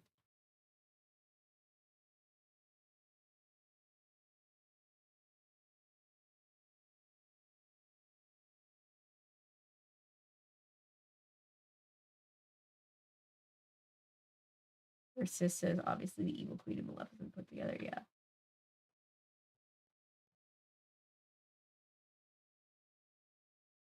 Oh. Oh, thank you for sharing that, Patrick. Enchanted is just such a sweet movie. I love it so much. I literally just watched it 2 nights ago. Like I rewatch it all of the time. Wait, 42 books. 42 books of what series? Sorry, I think I missed something.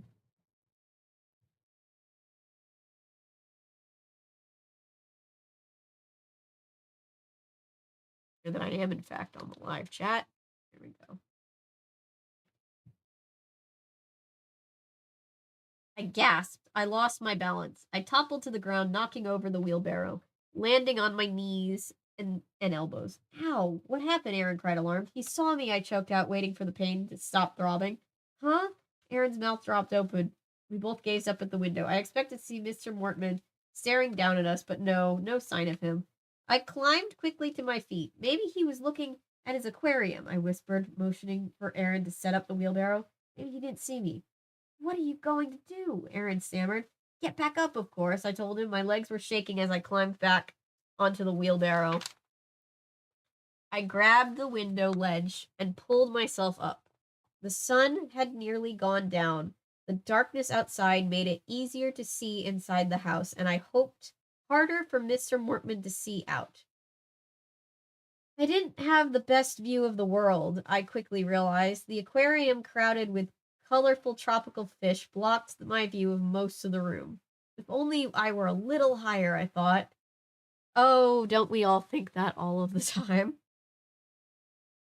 I could see over it. But if I had been higher, I realized Mr. Mortman would have seen me. What's he doing? Aaron asked in a trembling whisper. Nothing. Wait. Mr. Mortman was staring down at the fish. He stood only a few feet from me on the other side of the aquarium. I froze, pressing my hand against the sides of the house. He gazed down into his aquarium. A smile formed in his pudgy face. He's gonna eat the fish on his pudgy face. He had removed the red baseball cap. His bald head looked yellow in the living room lamplight. His mouth moved. He was saying something to the tropical fish in the aquarium. I couldn't hear him through the glass. Then, as he smiled down at his fish, he began to change. Oh boy, he's doing it! I whispered to Aaron. He's turning into a monster! As I watched Mr. Mortman's head inflate and his eyes bulge out, I was filled with all kinds of strange feelings. I was terrified and I was fascinated. It was exciting to be so close, inches away from a real monster. And I felt so happy and relieved that Aaron would finally see him for himself, that I was telling the truth. Then, as Mr. Mortman's mouth grew wider and began to gyrate, a twisting black hole on his swollen yellow face, fear overtook me. I froze there, my face pressed against the window, not blinking, not moving. I stared as he reached a hand into the aquarium. His fat fingers, come on, come on, Lucy. We don't have to keep harping on this. Wrapped around a slender blue fish. He pulled it up and flipped it into his mouth. Ooh, just like Giselle, but she didn't eat the fish. She just kind of took it for a ride.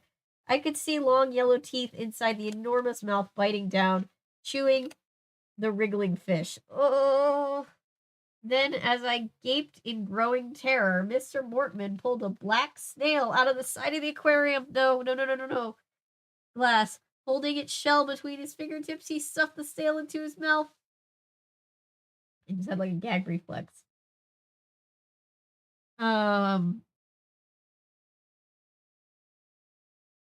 His teeth crunched down hard on the shell, cracking it. A crack so loud I could hear it through the window glass. My stomach churned. I felt sick. I also feel sick. He swallowed the snail, then reached to pull another off the aquarium glass. Oh. The friend's name is Aaron.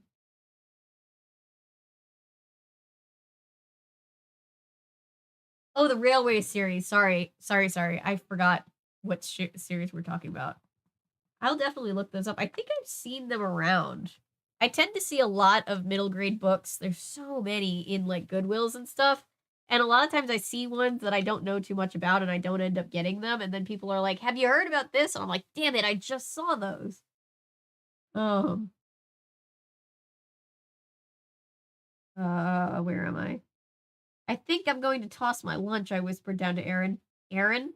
I had forgotten all about him. I was so fascinated by the monster, so excited, so terrified to watch him up close up. I had forgotten the whole purpose of being here. Aaron, help me down, I whispered. Quick. Still staring through the window, I reached a hand down for Aaron to take it. Aaron, hurry, help me down so you can climb up here. You have to see this. You have to see the monster. He didn't reply. Aaron? Aaron. I lowered my eyes from the window. Aaron had disappeared. Great. Good job, Aaron. How dare you go missing in our time of need?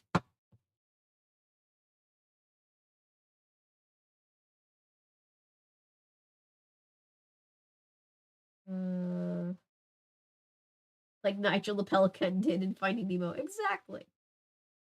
Yes, in holding fish, in the context of holding fish in mouth, yes. Books 1 through 26 are easy to find. Copy. Are they like mystery stories? Sorry, now I'm just asking questions about random books. We are almost done with this one, though.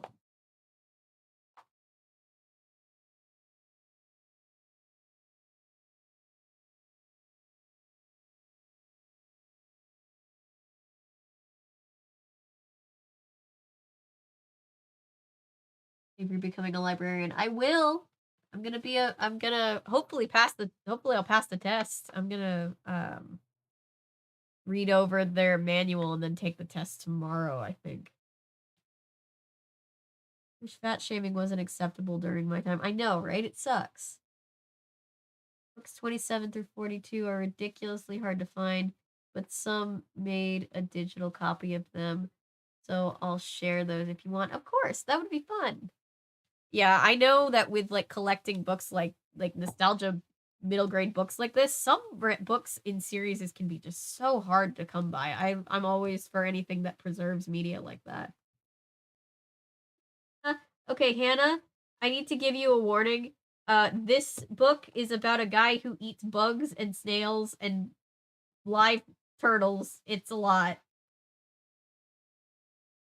You don't want to read any more Cheetah Girls? If I come across them, sure. If everybody wants to hear me read more Cheetah Girls, I think I would be down for that. Wait, yeah, it's a lot. They describe the crunching of the shell. I feel the need to warn you.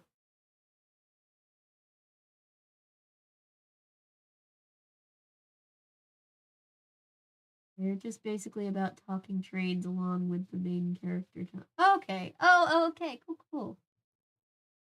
Cool. Stories can be dark on occasion. Why a poor turtle? I don't know. Oh no. Yeah, sorry, Hannah. I was like, well, it started out with the guy's a monster and he eats bugs. Um, I wish Ellery's prediction that the library had been haunted was true. Because the eating of the bugs is quite a lot. The librarian, Mr. Mortman, he himself was quite a lot. To ignore the turtle eating because I envisioned the TMNT. No, just picture the turtles like fighting back like TMNT. Princess Diaries books. No, I've never read them because I know that they're way different, and so I'm just like, no, don't shatter my reality of Princess Diaries. It's so innocent. Those will also be fun videos.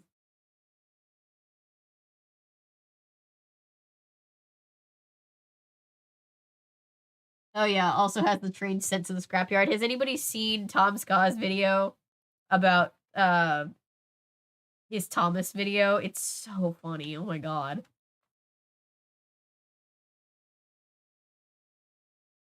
Whenever you get to those, starts off sweet, then starts going more realistic and has some morbid moments. Ooh. I also wish my prediction had been true. I know, right? Hauntings are way more fun than bug eating librarians, just saying. Although overall this book is pretty it's a good book. It's just it's a lot. It's a lot. It's a whole lot. Abbott, the author, loves that the books and the movies are different and she wants to keep it that way. That's good. I'm glad that the author likes it. Most are fun stories. That's cool. Buggy Turtle Man was not the vibe I was hoping for. Yeah, I'm sorry. Tomorrow we'll read a Scooby-Doo book. And that'll be better, hopefully. Better vibe anyway. I do like this book. It just is a lot. We're almost done though. And also reading a Wishbone book that's on the Prince of the Pauper. Ooh. I was looking at potentially I was shopping for Goosebump books, looking around not Goodwill. Well, I do look for them in Goodwill, but I was looking on eBay, and I found a copy of The Prince of the Pauper that I didn't end up getting, but I was like remembering that, oh yeah, that exists. I can't remember if I've ever actually read. I probably did read The Prince of the Pauper one at least once.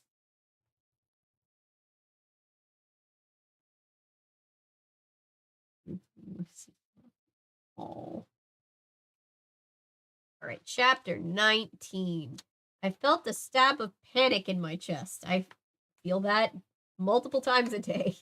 My entire body convulsed in a tremor of cold fear. Where was he? Had he run away? Was Aaron so frightened that he just took off without telling me? Or had something happened to him? Something really bad. Aaron! Aaron! In my panic, I forgot that I was inches away from a monster and started to shout, Aaron, where are you? Shh! I heard a whisper from the back of the house. Aaron appeared, making his way quickly toward me along the narrow strip of grass. I'm right here, Lucy. Huh? Where'd you go? He pointed to the back.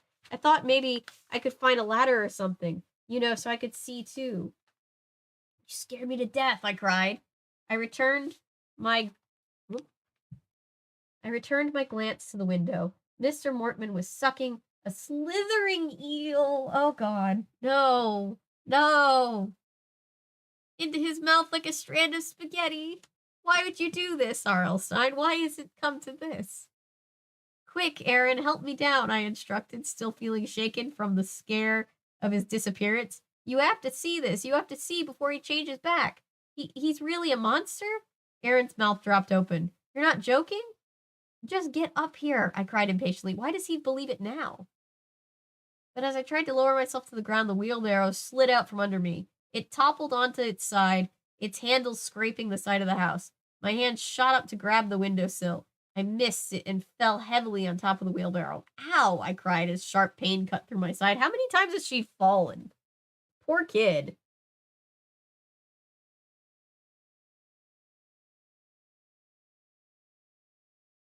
Glancing up, I saw the monster's startled face goggling down at me through the glass. I scrambled to get up, but the throbbing pain in my side took my breath away. Aaron, help me! But he was already running to the street, his sneakers scraping the grass, his arms stretched straight out in front of him as if trying to grab onto safety. Ignoring the pain in my side, I scrambled to my feet. I took an unsteady step, then another. I shook my head, trying to shake away my dizziness. Then I sucked in a deep breath and started to run, following Aaron towards the street. I had gone about 4 or 5 steps when I felt Mr. Mortman's surprisingly strong hands grab my shoulders from behind. Yikes.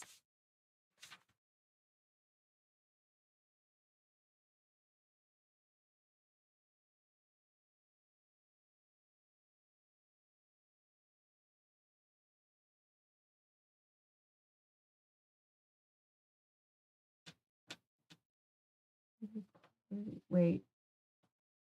The D word?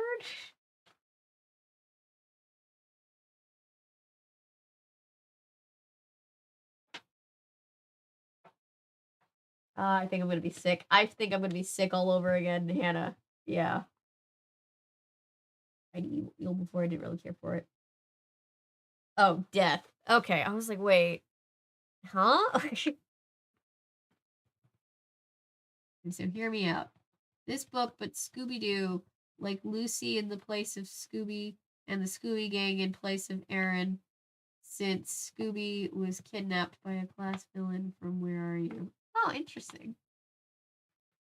How you been feeling? Thank you for asking. I'm feeling better. I know I probably still sound very sick. I still have a cough. But really, I was out for like 5 days, just completely just like unable to get off the couch, just miserable. My tonsils were so swollen. The doctor thought it was strep and put me on antibiotics. For like over 48 hours, I completely could not speak. Like it hurt so much just to breathe, let alone speak. And I mostly just missed doing stuff for the channel. Like, like I said a couple times before tonight, if you're watching the channel, it probably doesn't feel like I was missing because I still like posted a video on time and all that stuff, but like I wasn't like getting to do all the like content creation behind the scenes, which I love doing. So I just felt like I was just like missing it. And I missed live streaming, and we couldn't live stream Kingdom Hearts this week, but I'm feeling better now, so that's good. I'm torn between a real monster or a guy in a suit. Ooh, that's always the big Scooby-Doo question, isn't it? Damn it, I still need to do Scooby-Doo Zombie Island. I'll get there.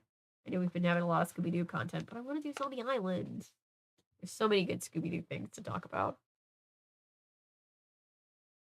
All right. Chapter 20. We're almost there, guys. We have like 20 more pages to go, I think. Yeah, I'm doing that math right. 20 more pages. I tried to scream, but no sound came out. He held firmly onto my shoulders. I could feel his hot, wet hands through my t-shirt. Ugh. I tried to pull away, but he was too strong. He spun me around. His face was back to normal. He squinted at me with those little black eyes as if he couldn't believe what he was seeing. Lucy, he exclaimed in a scratchy voice. He let go of my shoulders and stepped back. I was panting loudly. I was so frightened my chest felt about to explode. How had he changed back from his monster form so quickly? What was he going to do to me? Lucy, good heavens, I thought you were a burglar. he said, shaking his head. He removed a white handkerchief from his back pocket and wiped his perspiring forehead. Sorry, I stammered. My voice came out in a choked whisper. He balled up the handkerchief between his hands, his fat hands. Wow. Okay, Lucy, come on. And jammed it back into his pocket. What are you doing here? Well, my heart was pounding so hard. I could feel the blood pulse at my temples. My side still ached from where I had fallen on the wheelbarrow. I struggled to clear my mind. I had to think of an answer to his question. I had to. Well, I started again, thinking desperately. I came to tell you that I'll be a little late for my reading ranger's appointment tomorrow. He narrowed his eyes and stared at me thoughtfully. Why were you looking through my window? He demanded. Well, I just think, Lucy, think. I don't know if you were home. I didn't know if you were home or not. Was just trying to see if you were there. I mean, so I could tell you about the appointment tomorrow. Staring into his face, trying to sound sincere. I took a step back in case I had to make a run for it. Did he believe me? Was he buying it? Hang on. 1 second.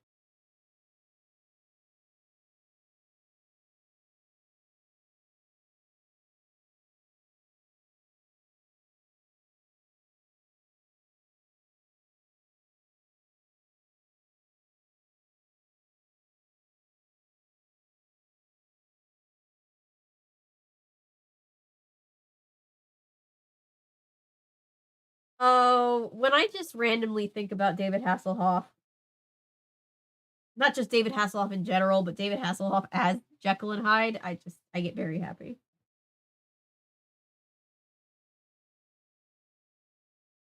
Yeah, does he like not know? Maybe he doesn't know. The Hoff. You don't hassle the Hoff. All right. I couldn't tell. He continued to stare at me thoughtfully. He rubbed his chins. You really didn't have to come. She won't let that go. You really didn't have to come all the way out here, he said softly. Did you ride your bike? His eyes darted over the small front lawn. No, I walked. I like to walk, I replied awkwardly. It's getting dark, he said. Maybe you should call your mom or dad to come pick you up. Why don't you come inside and use the phone? Come inside? Come inside the monster's house? No way. No thanks, Mr. Mortman, I said, taking another step backwards towards the street. My parents don't mind if I walk home. It isn't that far, really. No, I insist, he said, an odd grin starting across his mole-like face. He motioned toward the house. Come on in, Lucy. The phone is in the living room, he urged. Come on. I won't bite. I shuddered. I'd just seen him bite bite snails and eels. There was no way I was going in that house. I knew that if I went in, chances are I'd never come out.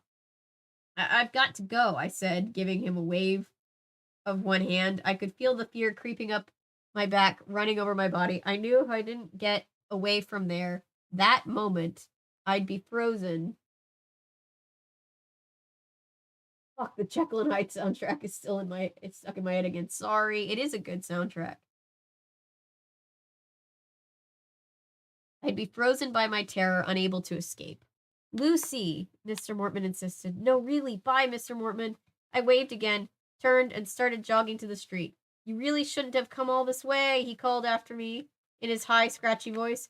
Really, you shouldn't have. I know, I thought. I know I shouldn't have. I trotted along the street, turned the corner, and continued down the next block. Was I really getting away? Was he really letting me go? I couldn't believe he bought my lame excuse. Why was he letting me get away? I slowed to a walk. My side still ached. I suddenly had a throbbing headache. Night had fallen. Passing cars had their headlights on. A slender trail of dark clouds drifted over a pale half moon, still low in the purple-gray sky. I was about to cross the street onto the broad, empty field when hands grabbed my shoulders again. I cried out, more of a yelp than a scream, and spun around, expecting to see the monster. Aaron? I cried. I swallowed hard, trying to force down my fear. Where? I waited for you, he said. His voice trembled. Thanks a lot, Aaron. Very helpful. What? I don't want Black Friday savings. What the hell? Team Scooby-Doo, where are you? The Mothra twins. That's funny. His hands were knotted into fists. He looked about ready to burst into tears. Aaron, I've been waiting all this time, he said shrilly. Where have you been? I've been so scared. I was back there, I told him. I was ready to call the police or something, Aaron said. I was hiding down the block. You saw him? I asked eagerly, suddenly remembering why we had risked our lives tonight. You saw Mr. Mortman? Aaron shook his head. No, I didn't. I was too far away. But earlier, I said, through the window when he was a monster. Didn't you see him then? Didn't you see him eat the snails and the eels? Aaron shook his head again. I didn't see anything, Lucy, he said softly. I'm sorry. I wish I had. Big help, I thought bitterly. Now what was I going to do? Okay.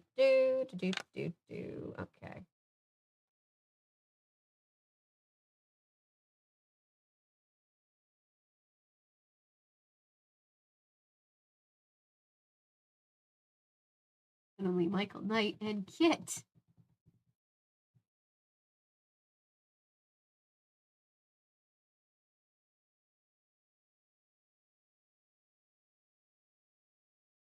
The song that he sings, the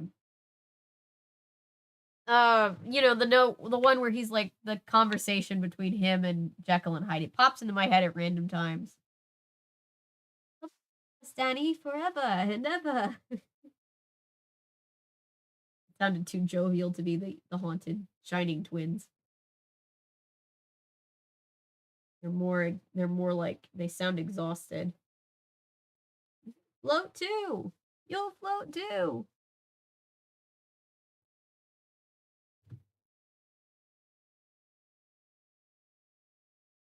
Oh yeah, the scene in the remake where Ghost Georgie is screaming "You'll float too" in the flooded basement, terrifying.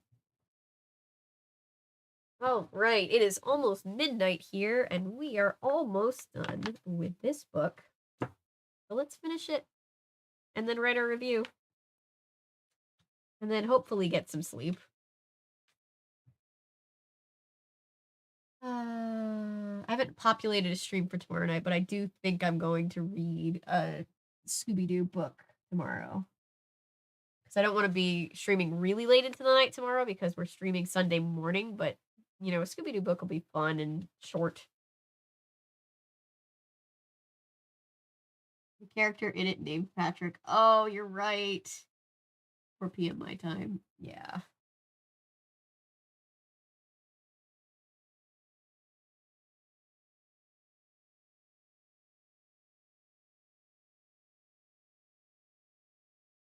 Right.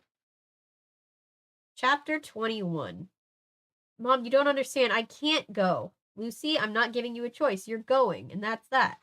It was the next afternoon, a stormy gray day, and Mom and I were in the kitchen arguing. I was trying to tell her there was no way I could go to my Reading Rangers meeting at the library, and she was insisting that I had to go. Mom, you've got to believe me, I pleaded.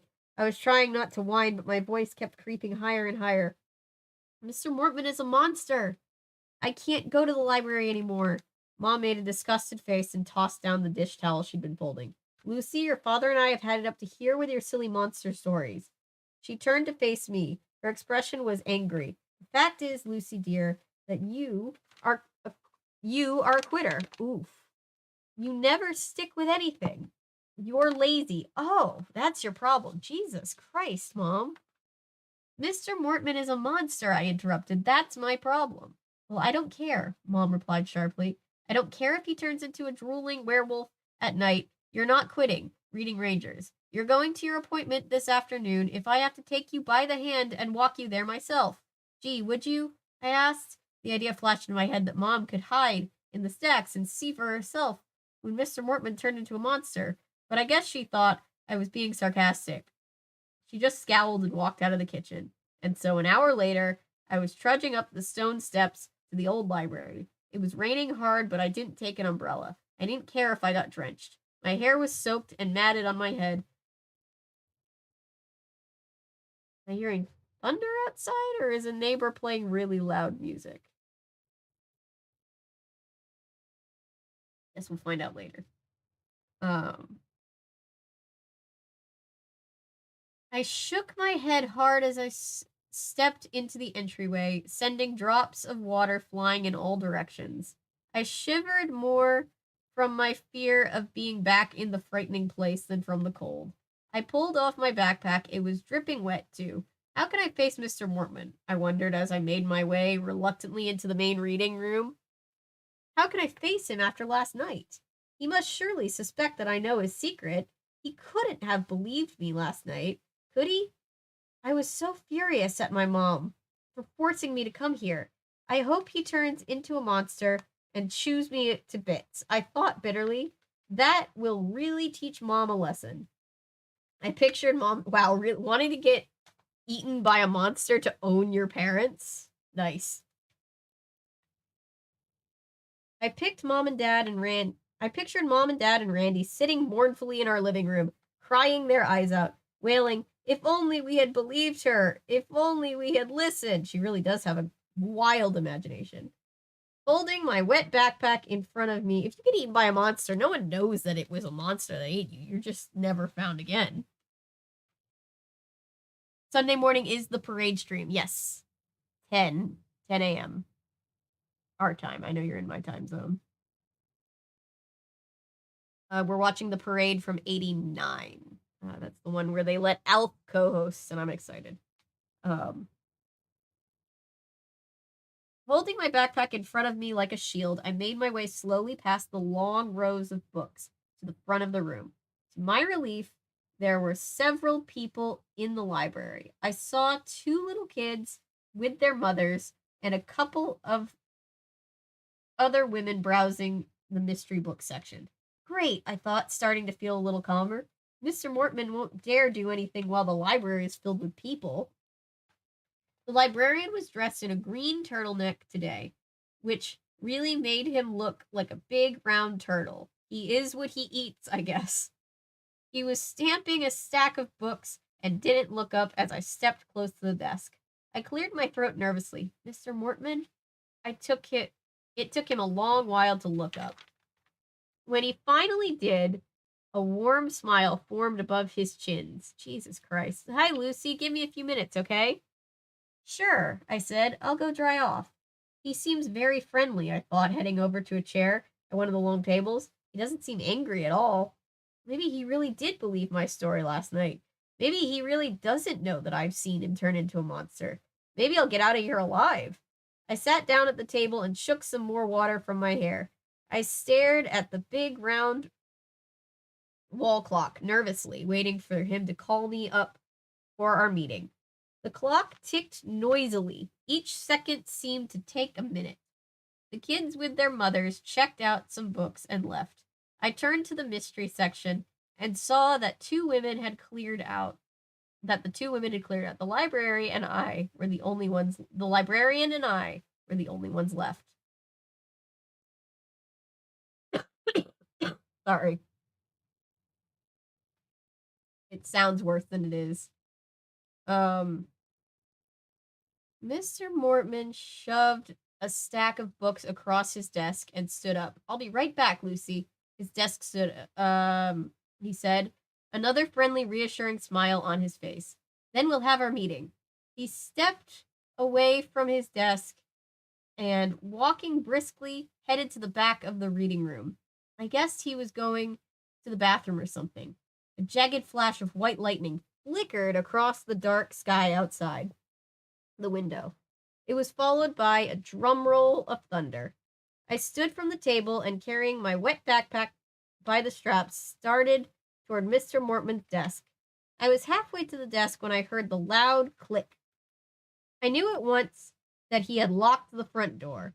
A few seconds later, he returned, walking briskly, still smiling. He was rubbing his pudgy white hands together as he walked. Shall we talk about your book? He asked, stepping up to me. Oh, God. Mr. Mortman, you locked the front door, I said, swallowing hard. His smile didn't fade. Yes, of course, he said softly, studying my face. His hands were still clasped together in front of him. But why? I stammered. He brought his face close to mine, and his smile faded. I know why you were at my house last night, he growled into my ear. I know everything. But Mr. Mortman, I'm sorry, he said in his throaty growl. But I can't let you leave, Lucy. I can't let you leave the library. Yikes. Great. Short chapter.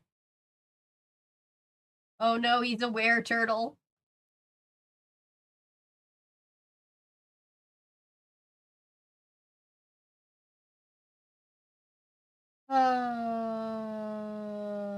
Parent of the year. Of course, it's a Goosebumps book. We're not gonna have good parents.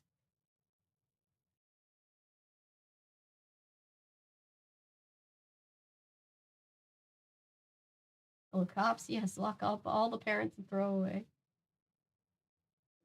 Kid. CPS.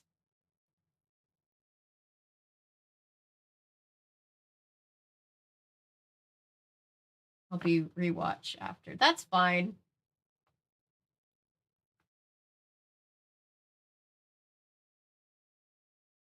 We're doing it in the morning just to see.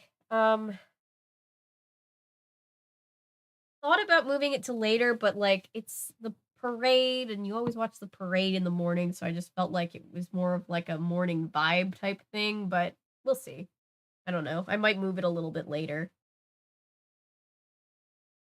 The only good adult is the uncle from the Mummy Tomb book. Yeah. And the link for books 27 to 42 in a bit. Thank you. Oh shit, this is bad. This is bad. Run! Yep.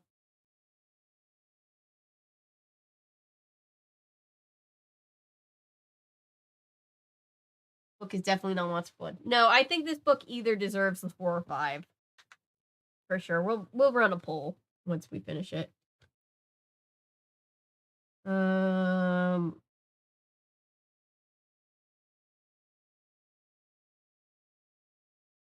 Oh, the sound escaped my lips, a moan of total terror.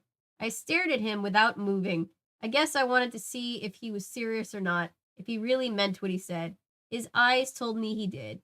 And as I stared at him, his head began to inflate. His tiny, round eyes shot out of their sockets and grew into throbbing black bulbs. Oh! Again, the terrified sound escaped my lips. My entire body convulsed in a shudder of terror. His head was throbbing now, throbbing like a heart. Ugh. His mouth opened into a gaping, gruesome leer, and his green spittle ran down his quivering chin. Move, I told myself. Move, Lucy. Do something.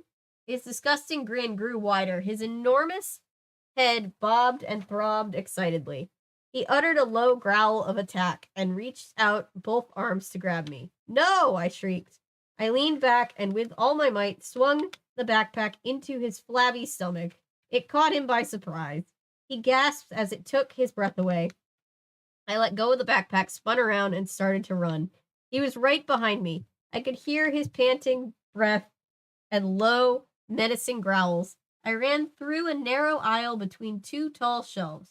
A rumble of thunder from outside seemed to shake the room. He was still behind me, closer. He was going to catch me, going to grab me from behind. I reached the end of the row. I hesitated. I didn't know which way to turn. I couldn't think. He roared, a monstrous animal sound. I turned left and started to run along the back wall of the room. Another rumble of thunder. Oh, I realized to my horror that I'd made a mistake, a fatal mistake. I was running right into the corner. There was no exit here, no escape. He roared again, so loud that it drowned out the thunder. I was trapped. I knew it. Trapped. With a desperate cry, I ran blindly, headlong into the card catalog. Behind me, I heard the monster's roar of laughter. He knew he had won. Almost done. Almost there. I'm just gonna keep going right into it. I think we're all just like, oh god.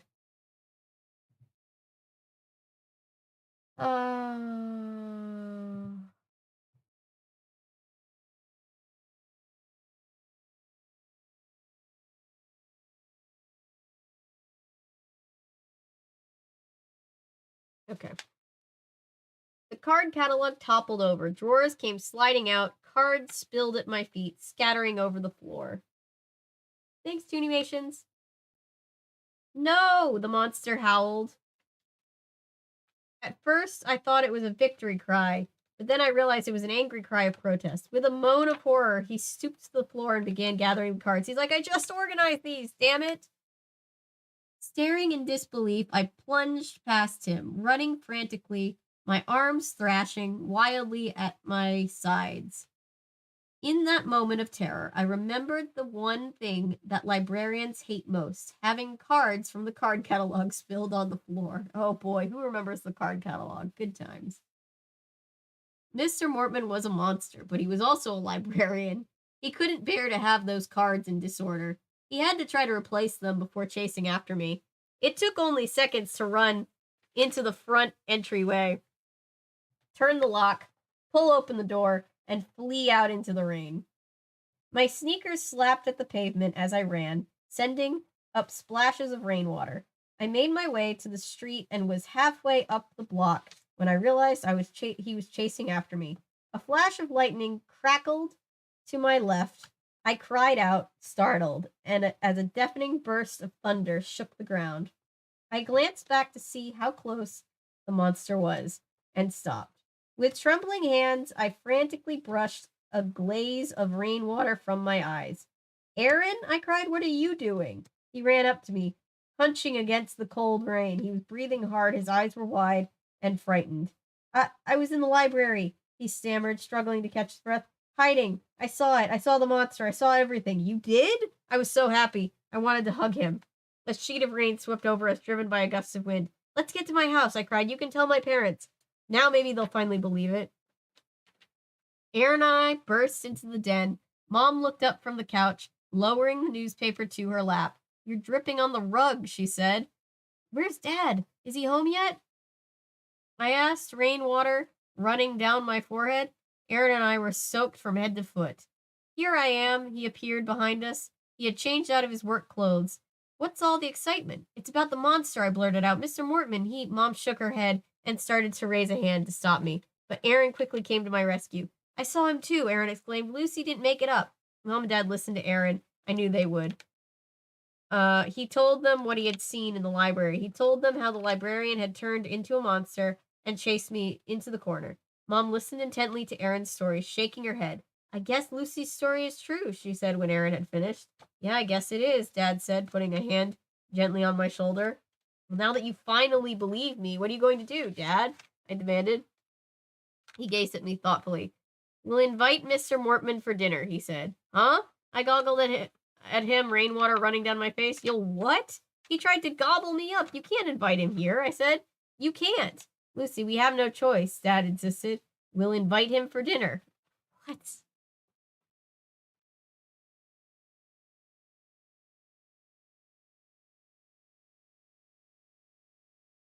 I can't be on tomorrow's stream. Tomorrow night's gonna be a bit busy. Don't feel bad. You don't have to show up for the stream if you don't have time. That's totally fine. Oh yeah, time for random bullshit.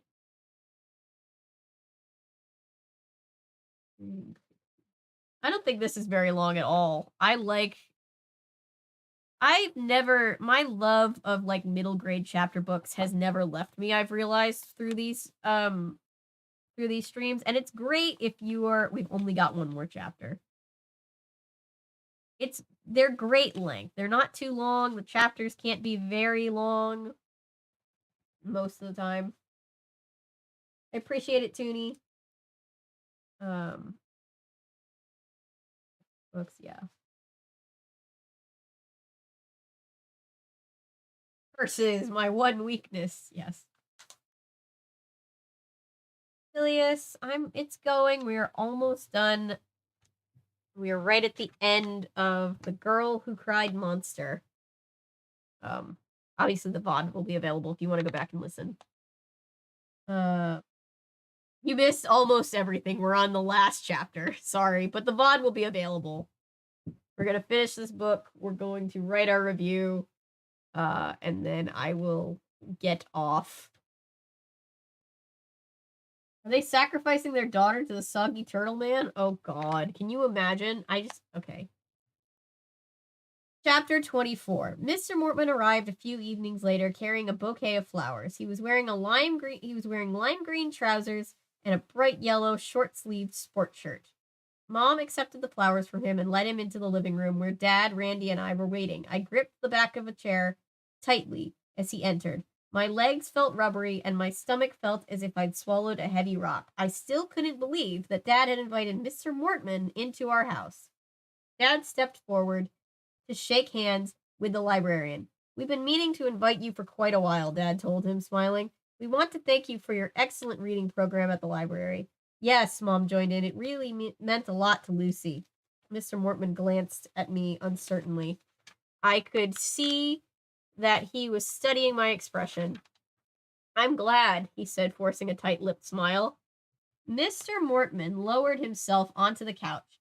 Mom offered him a tray of crackers with cheese on them. He took one and chewed it delicately. Randy sat down on the rug. I was still standing behind the armchair, gripping the back of it so tightly, my hands ached.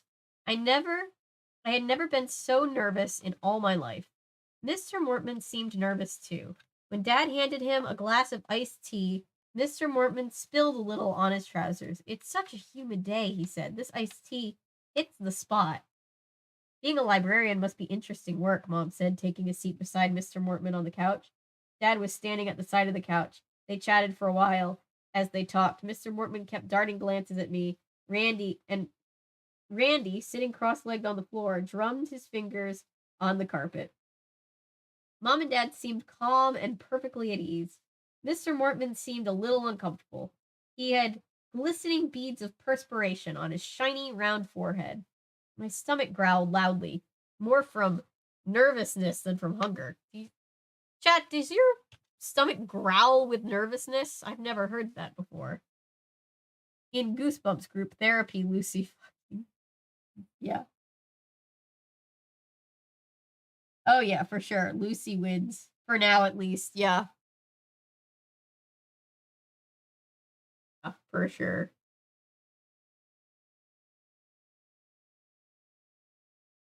No one seemed to hear it. The three adults chatted a while longer. Mr. Mortman sipped his iced tea. He leaned back on the couch and smiled at my mother. It was so kind of you to invite me. I don't get too many home-cooked meals. What's for dinner? He asked. You are, my dad told him, stepping in front of the couch. What? Mr. Mortman raised a hand behind his ear. I didn't hear you correctly. What is for dinner? You are, Dad repeated. Oop, Mr. Mortman let out a little cry and turned bright red. He struggled to raise himself from the low couch, but Mom and Dad were too fast for him. They both pounced on him. Their fangs popped down, and they gobbled the librarian up in less than a minute, bones and all. Randy laughed gleefully. I had a big smile on my face. My brother and I haven't gotten our fangs yet. That's why we couldn't join in. Well, that's that, Mom said, standing up and straightening the couch cushion. Then she turned to Randy and me. That's the first monster to come to Timberland Falls in nearly 20 years, she told us. That's why it took us so long to believe you, Lucy. You sure gobbled him up fast, I exclaimed. In a few years, you'll get the chat's going crazy. I can see it out of the corner of my eye. In a few years, you'll get your fangs, Mom said. Me too, Randy declared. Then maybe I won't be afraid of monsters anymore. Mom and Dad chuckled. Then Mom's expression turned serious. You both understand why we had to do that, don't you? We can't allow any other monsters in town. It would frighten the whole community, and we don't want people to get frightened and chase us away. We like it here. Dad burped loudly. Pardon me, he said, covering his mouth. Later that night, I was upstairs in Randy's room. He was all tucked in, and I was telling him a bedtime story. And so the librarian hid behind the tall bookshelf, I said in a low, whispery voice. And when the little boy named Randy reached up to pull a book down from the shelf, the librarian stuck out his long arms through the shelf and grabbed the boy. And, Lucy, how many times do I have to tell you? I glanced up to see Mom standing in the doorway, a frown on her face. I don't want you frightening your little brother before bedtime, Mom scolded. You'll give him nightmares. Now come on, Lucy. No more monster stories. What the fuck? I just look up and I see Ellery. What the fuck? I need a minute. I need a minute. Chat, I'm crying. Oh my god, hang on. I gotta go back. Oh, I knew Mr. Mortman was the good guy. If they're monster hunters, P.S. I already know. Twist, this is just one possibility. I vaguely remember reading this a long time ago, but I can't remember if it's good. It has been very good. Terrible parents. Yeah, even monsters are terrible parents, I guess. Have they encountered the Winchesters? LOL. Oh, but I get monsters. Okay. Goosebumps and Supernatural is the crossover that only nerds like us would. Oh, yeah. It'd be so much fun. Goosebumps book crossover with the Winchesters would be awesome. Yeah. Lucy has got to have the most fucked up story. Yep. Winchesters versus Plant Daddy. Wait, what? Oh my gosh. What the fuck? I'm sorry, what? Ha! What a twist. Oh dear. Did the kids know already? You know what? You know what? Fuck it, I don't give a shit. The fuck? Oh, they're also monsters. Ah! Ooh, good ending? Question mark. I think it's a good ending. What the fuck? Oh my gosh, chat, I'm crying these reactions. Alternate title: Monster Gang Wars. What the? They can enjoy good company. Processing. What even happened? Already knew the twist. Or monster xenophobia. I know. Oh my god. What has happened? Like, huh? I knew the twist, but I forgot about it. I need all of the minutes. Yeah, same. My childhood memory knew this as an episode where the parents had monster fangs. Yeah, let's not say that word on Goodreads or they won't let Avery become a librarian. Oh my god. Oh my god. That is hilarious. I like it. I like that as an ending, but poor Mr. Mortman. I feel bad.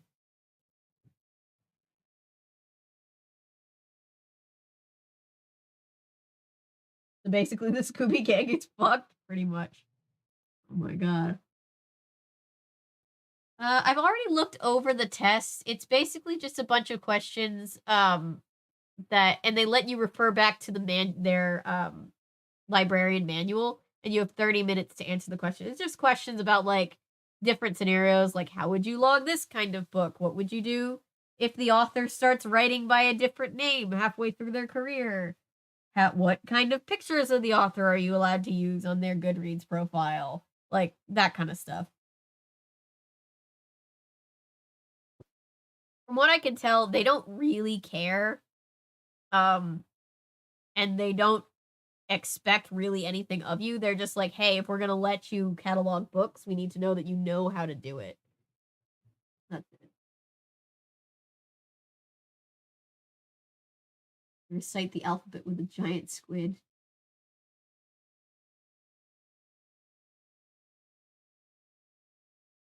The 8 turtle, don't feel bad. Okay, but like we all like humans eat animals. So like yeah.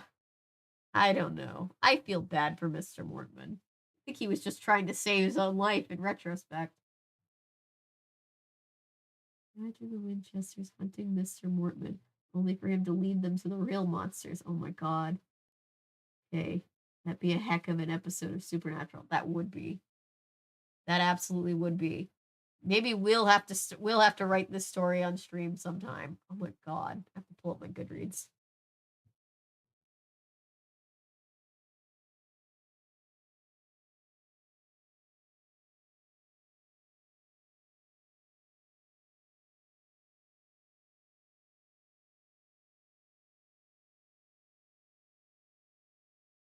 Did Lucy ever tell Aaron her secret? Just be a quirky spin-off. I have no idea. Noah! You just ate some questionable things. The parents ate a full ass monster with thoughts and feelings.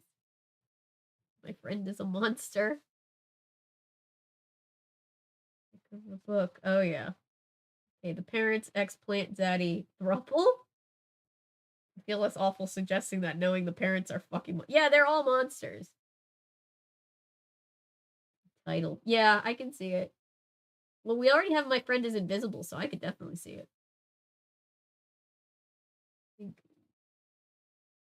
Honestly, I think they're the friendly monsters. But they ate a guy. They're not very friendly to Mr. Mortman.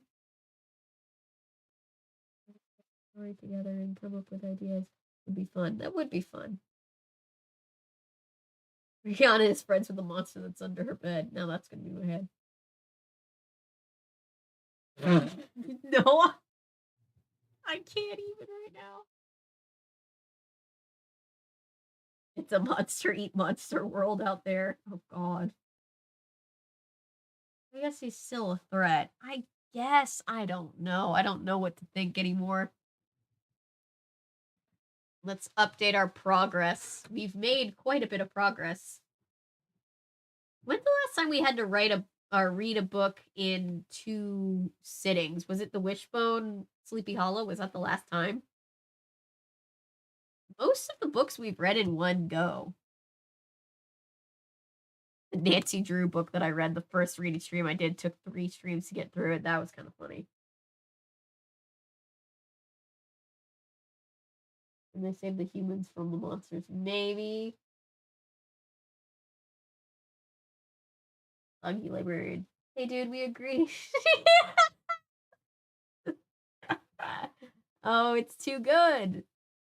All right, so we finished. We're done with this one, Goodreads. Register so we can update.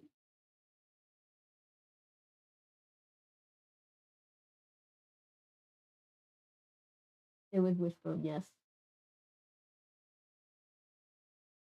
Although I'm not ruling out Lucy having a hallucination disorder. Yeah.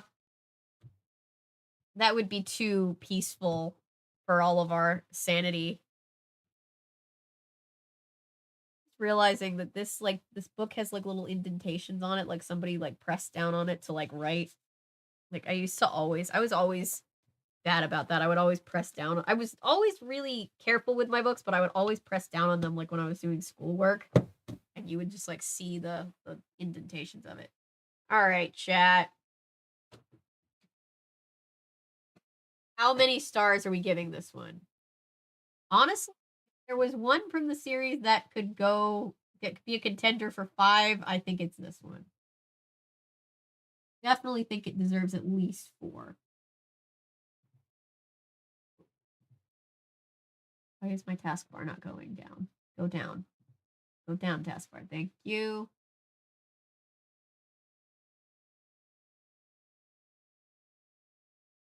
Oh, I can start a poll or a Q&A. This is new. Interesting. This chat's like, no, we don't want any more. We just want you to stop talking for a second. Don't encourage her. For 5 of 5. Let's see. 5 stars because of that beautiful twist. 4 out of 5. Ellery says 4, 4. Let's see.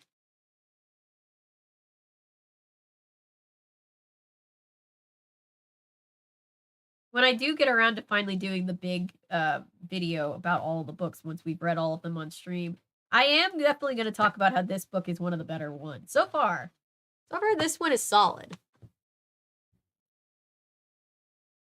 Honestly, most of them were okay. Monster Blood was easily the worst so far. Welcome to Dead House and State of the Basement were both pretty good, I think. Monster Blood was meh, obviously.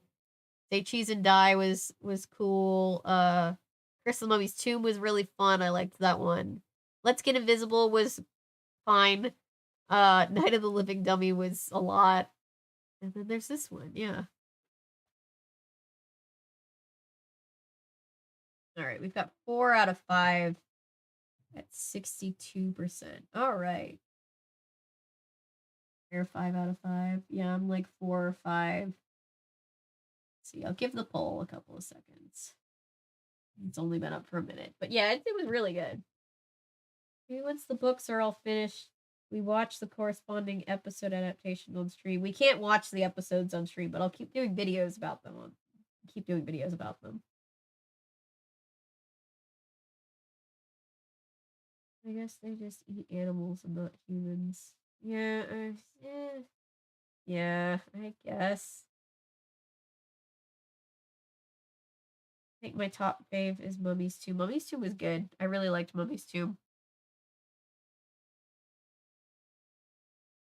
All right. Looks like we can stick with 4 out of 5. Let's see. Not the way that this is supposed to go on the little thing. And I'm trying to figure out how it is supposed to go, and I'm confused. Not right. How does this work? There we go. I think.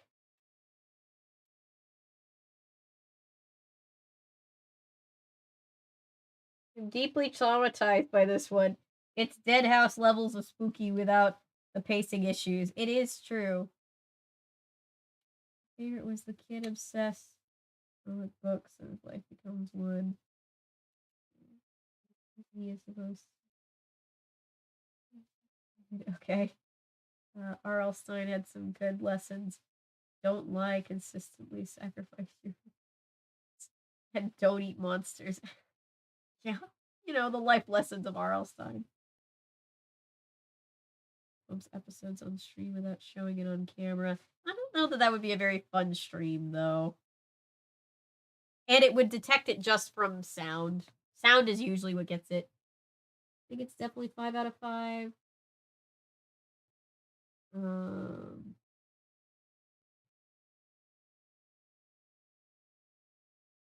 It's still not right. How does this go? So confused.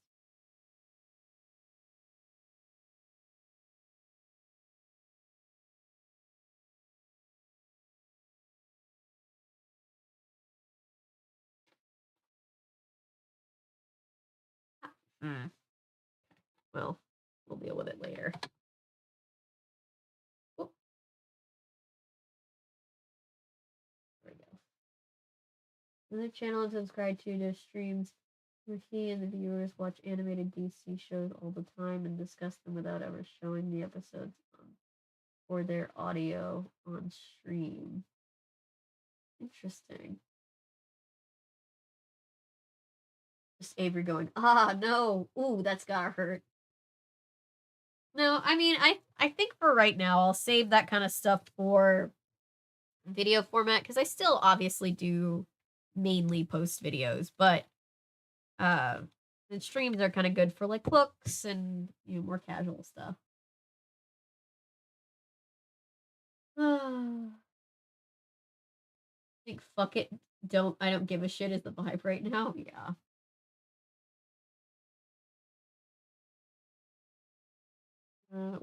It's just.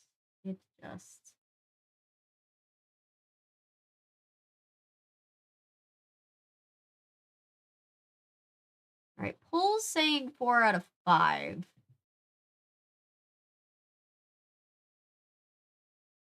I will be democratic and honor the poll and give 4 out of 5, but I think this was very good.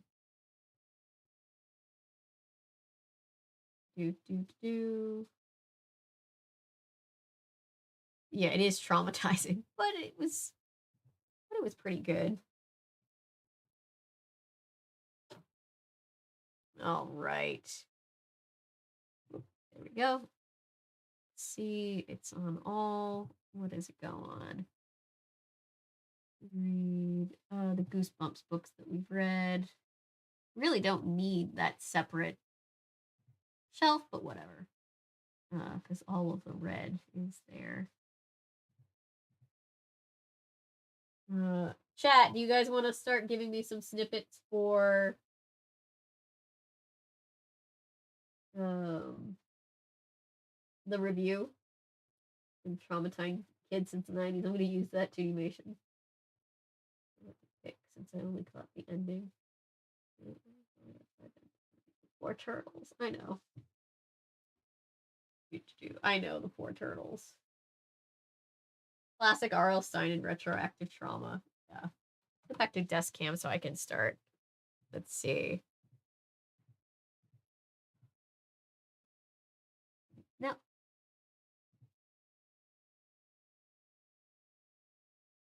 Close. There we go. All right. The filming. It was for the turtles. Fair enough. Parents in these books are still sick. Yes. You never move. Will you bring your curtain with you? The curtain moved to Nashville. Oh. I don't have any plans to move right now, but I won't say that because God, who knows? But hopefully, I'll get to film in this space for a while. Of this book was what? That's not what we say. The reading of this book. The reading of this book was filmed in front of a live studio audience. All right, let me copy over some, let me see, quotes from chat. This is how I've been doing this. And then I'll just copy over quotes from chat. And then I'll put it on screen share for my part. Somehow the sopping wet hands were more unsettling than the monster's form. Yes. Yeah. That's true. Let's see.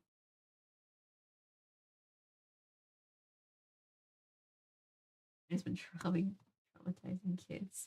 Ladies, yes.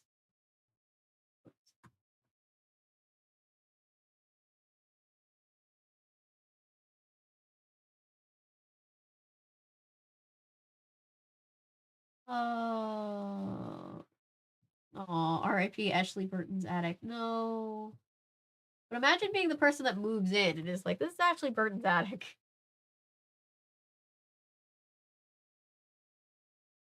I always think about that if people like move into old YouTubers' houses and then are like, this house is all over the internet.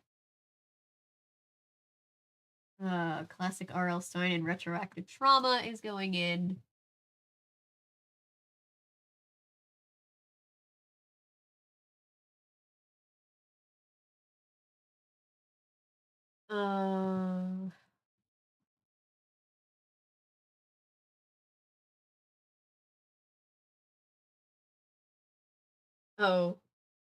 Nate from Scoobytopia says that he's already watched Disenchanted twice. Just saw a pop up from Twitter. That's really cute. I can't wait. Thanks R.L. Stein for the new recent trauma. Yeah.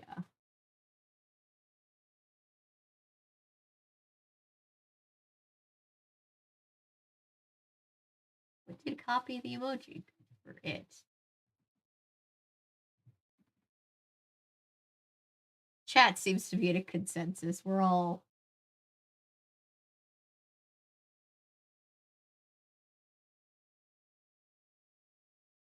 just gonna put in Paolo's The Poor Turtles.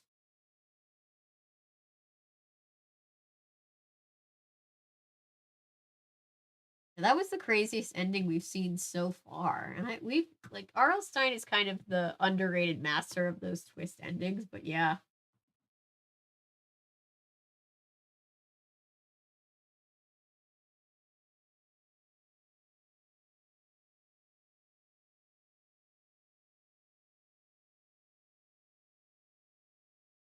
State for the Goodreads is no thoughts, head empty, just the plot twist giving me brain rot. Yes. Can I just put that whole quote, Ellery, into the Goodreads review?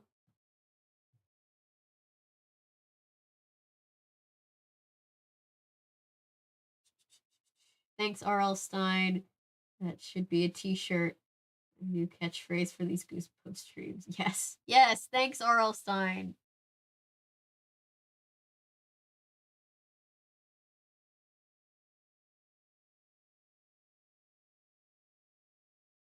Ashley's videos just aren't the same without her attic. It creates a certain atmosphere. Plus, when she didn't. It was funny to see her freak out because the attic made it worse. Yeah, it's true. When I'm watching like creepy stuff in here by myself too, I'm just like, I'm alone. Dude's only crime. Dude's only crime. Liking disgusting food items. Lucy was the one trying to expose him, so he did all he could to stay alive and safe. I know, poor guy.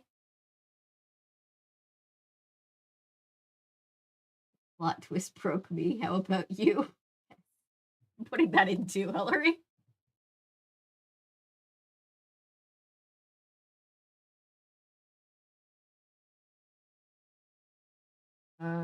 Let's see, what else?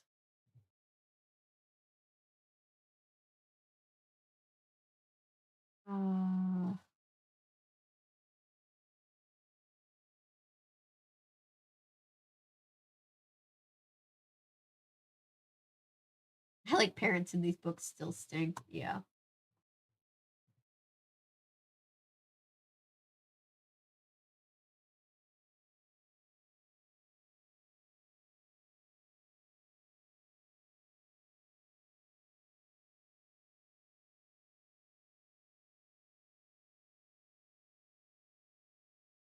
What you meant, Patrick. The autocorrect in my brain autocorrected the autocorrect.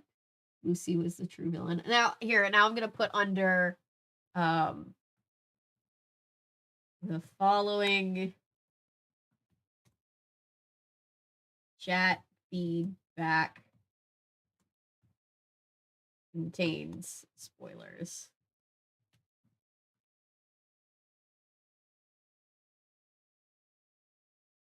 So we have Lucy as the real villain. Lucy was the true villain.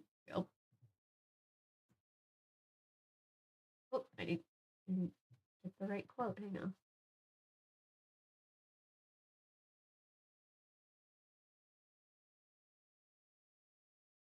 I don't know what I was expecting, but it wasn't that. I don't remember that being. I remember like I remember a good chunk of the episode. I don't remember that part. I'll put in Noah's review. Arlstein's plot twist would shock even the master. Yes. Yes, I'll put that in a second. I'm putting your note about poor Mr. Mortman. Justice for Mr. Mortman. I feel like I want a Justice for Mr. Mortman t-shirt.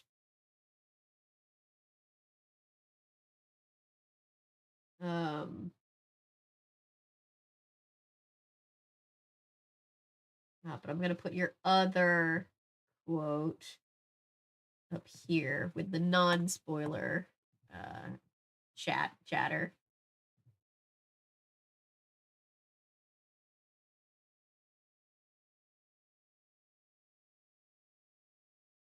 There we go. All right, I think I got everybody in there.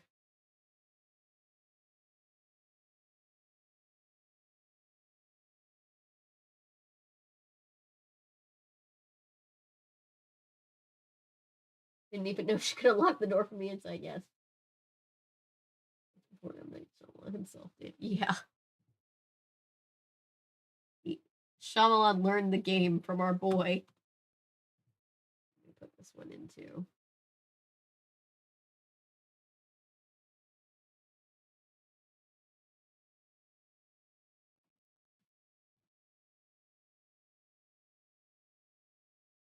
All right, I think we got it. I feel bad for the poor neighbor kid unwittingly an accessory to the murder of the soggy librarian. I have to put that one in too. That you watch. I'm sure I have at some point, but not very much, if at all. That name sounds familiar mostly.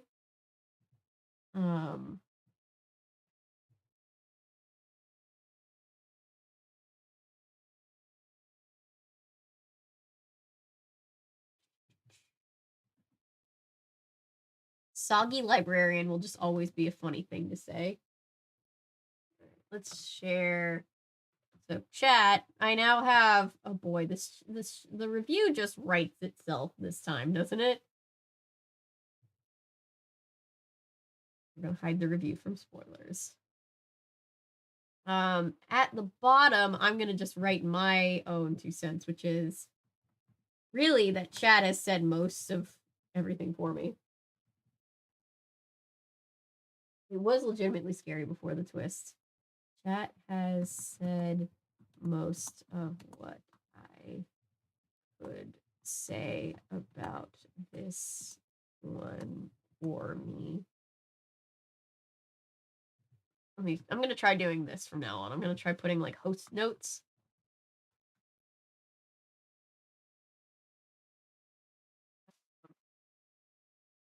This one was genuinely solid and very scary. Felt queasy. At couple parts. Couple different parts. What the fuck, everyone? Pacing was good, and I did not see the ending coming at all. I could sense RL Fine grinning at his keyboard as he wrote it.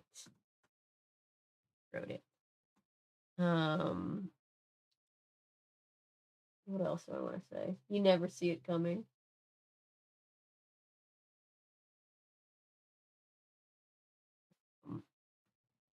Watching chat's reaction at the end was super entertaining.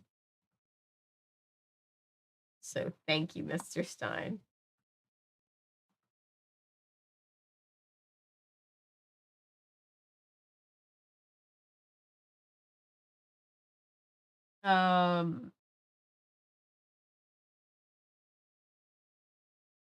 Justice for poor or Mr. Mortman.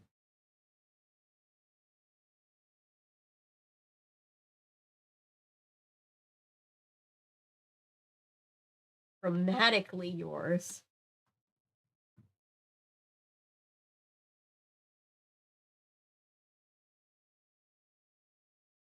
Scooby Drew of 2022.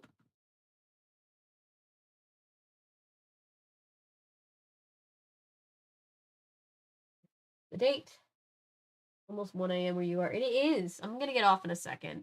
My sleep schedule is all messed up because I've been sick, so I've literally just been sleeping like Monday, and then also like I slept in really late today because my body's just like still fighting off virus, and then but like one of those days that I was just like bedridden, I like slept pretty much the entire day. It was weird. So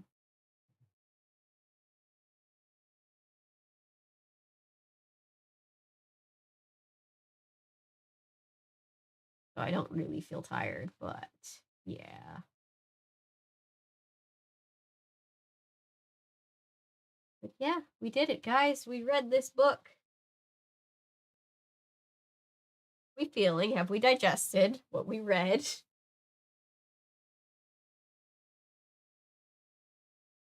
Ooh. That one got me. I actually very much enjoy that. I love that R.L. Stein, it sometimes feels like he sees the books as like Goosebump books as like him pulling a prank on us. You know what I mean? All right, Mr. Book, you're going to live there on the shelf.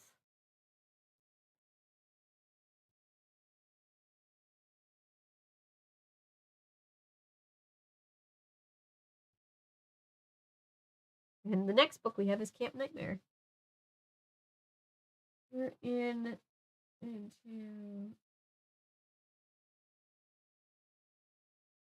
zones, time zones. Everybody get used to daylight savings time.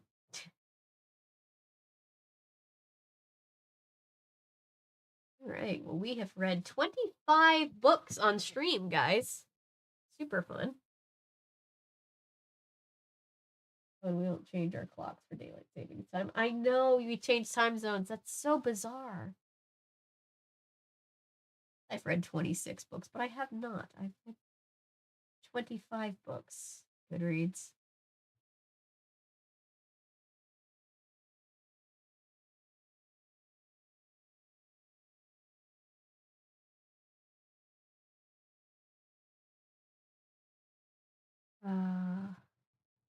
I'll put up a poll and see what everybody thinks about when we should do the parade stream. But yeah, keep an eye out. I might change it to later. Just because I'm not sure.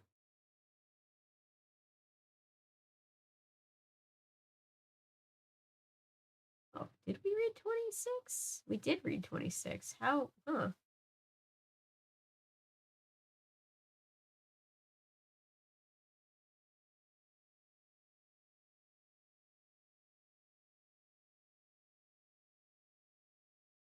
Oh, no, we didn't. We just have this one logged twice. Why do we have this one logged twice?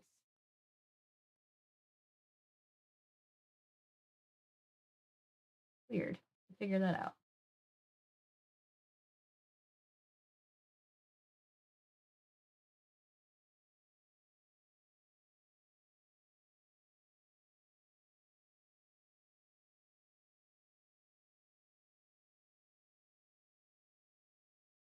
Anyway. Love daylight savings. It's just so unnecessary. I'm just like, why are we still doing this?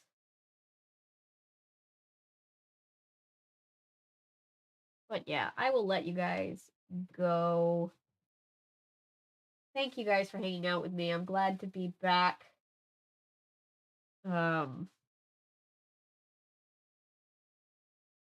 Yeah. Stay safe, you guys. I'll see you tomorrow night. We'll read like a Scooby-Doo book, probably. Gonna go pass out. Night all. Thank you. Thank you to the mods. Thank you to everybody for being here. Bye. Really good to be back on reading stream. I've missed it. On stream, take care, everyone. Bye, Hannah. Bye, everybody. See you later. Yep, see you later today, technically, I guess. Bye.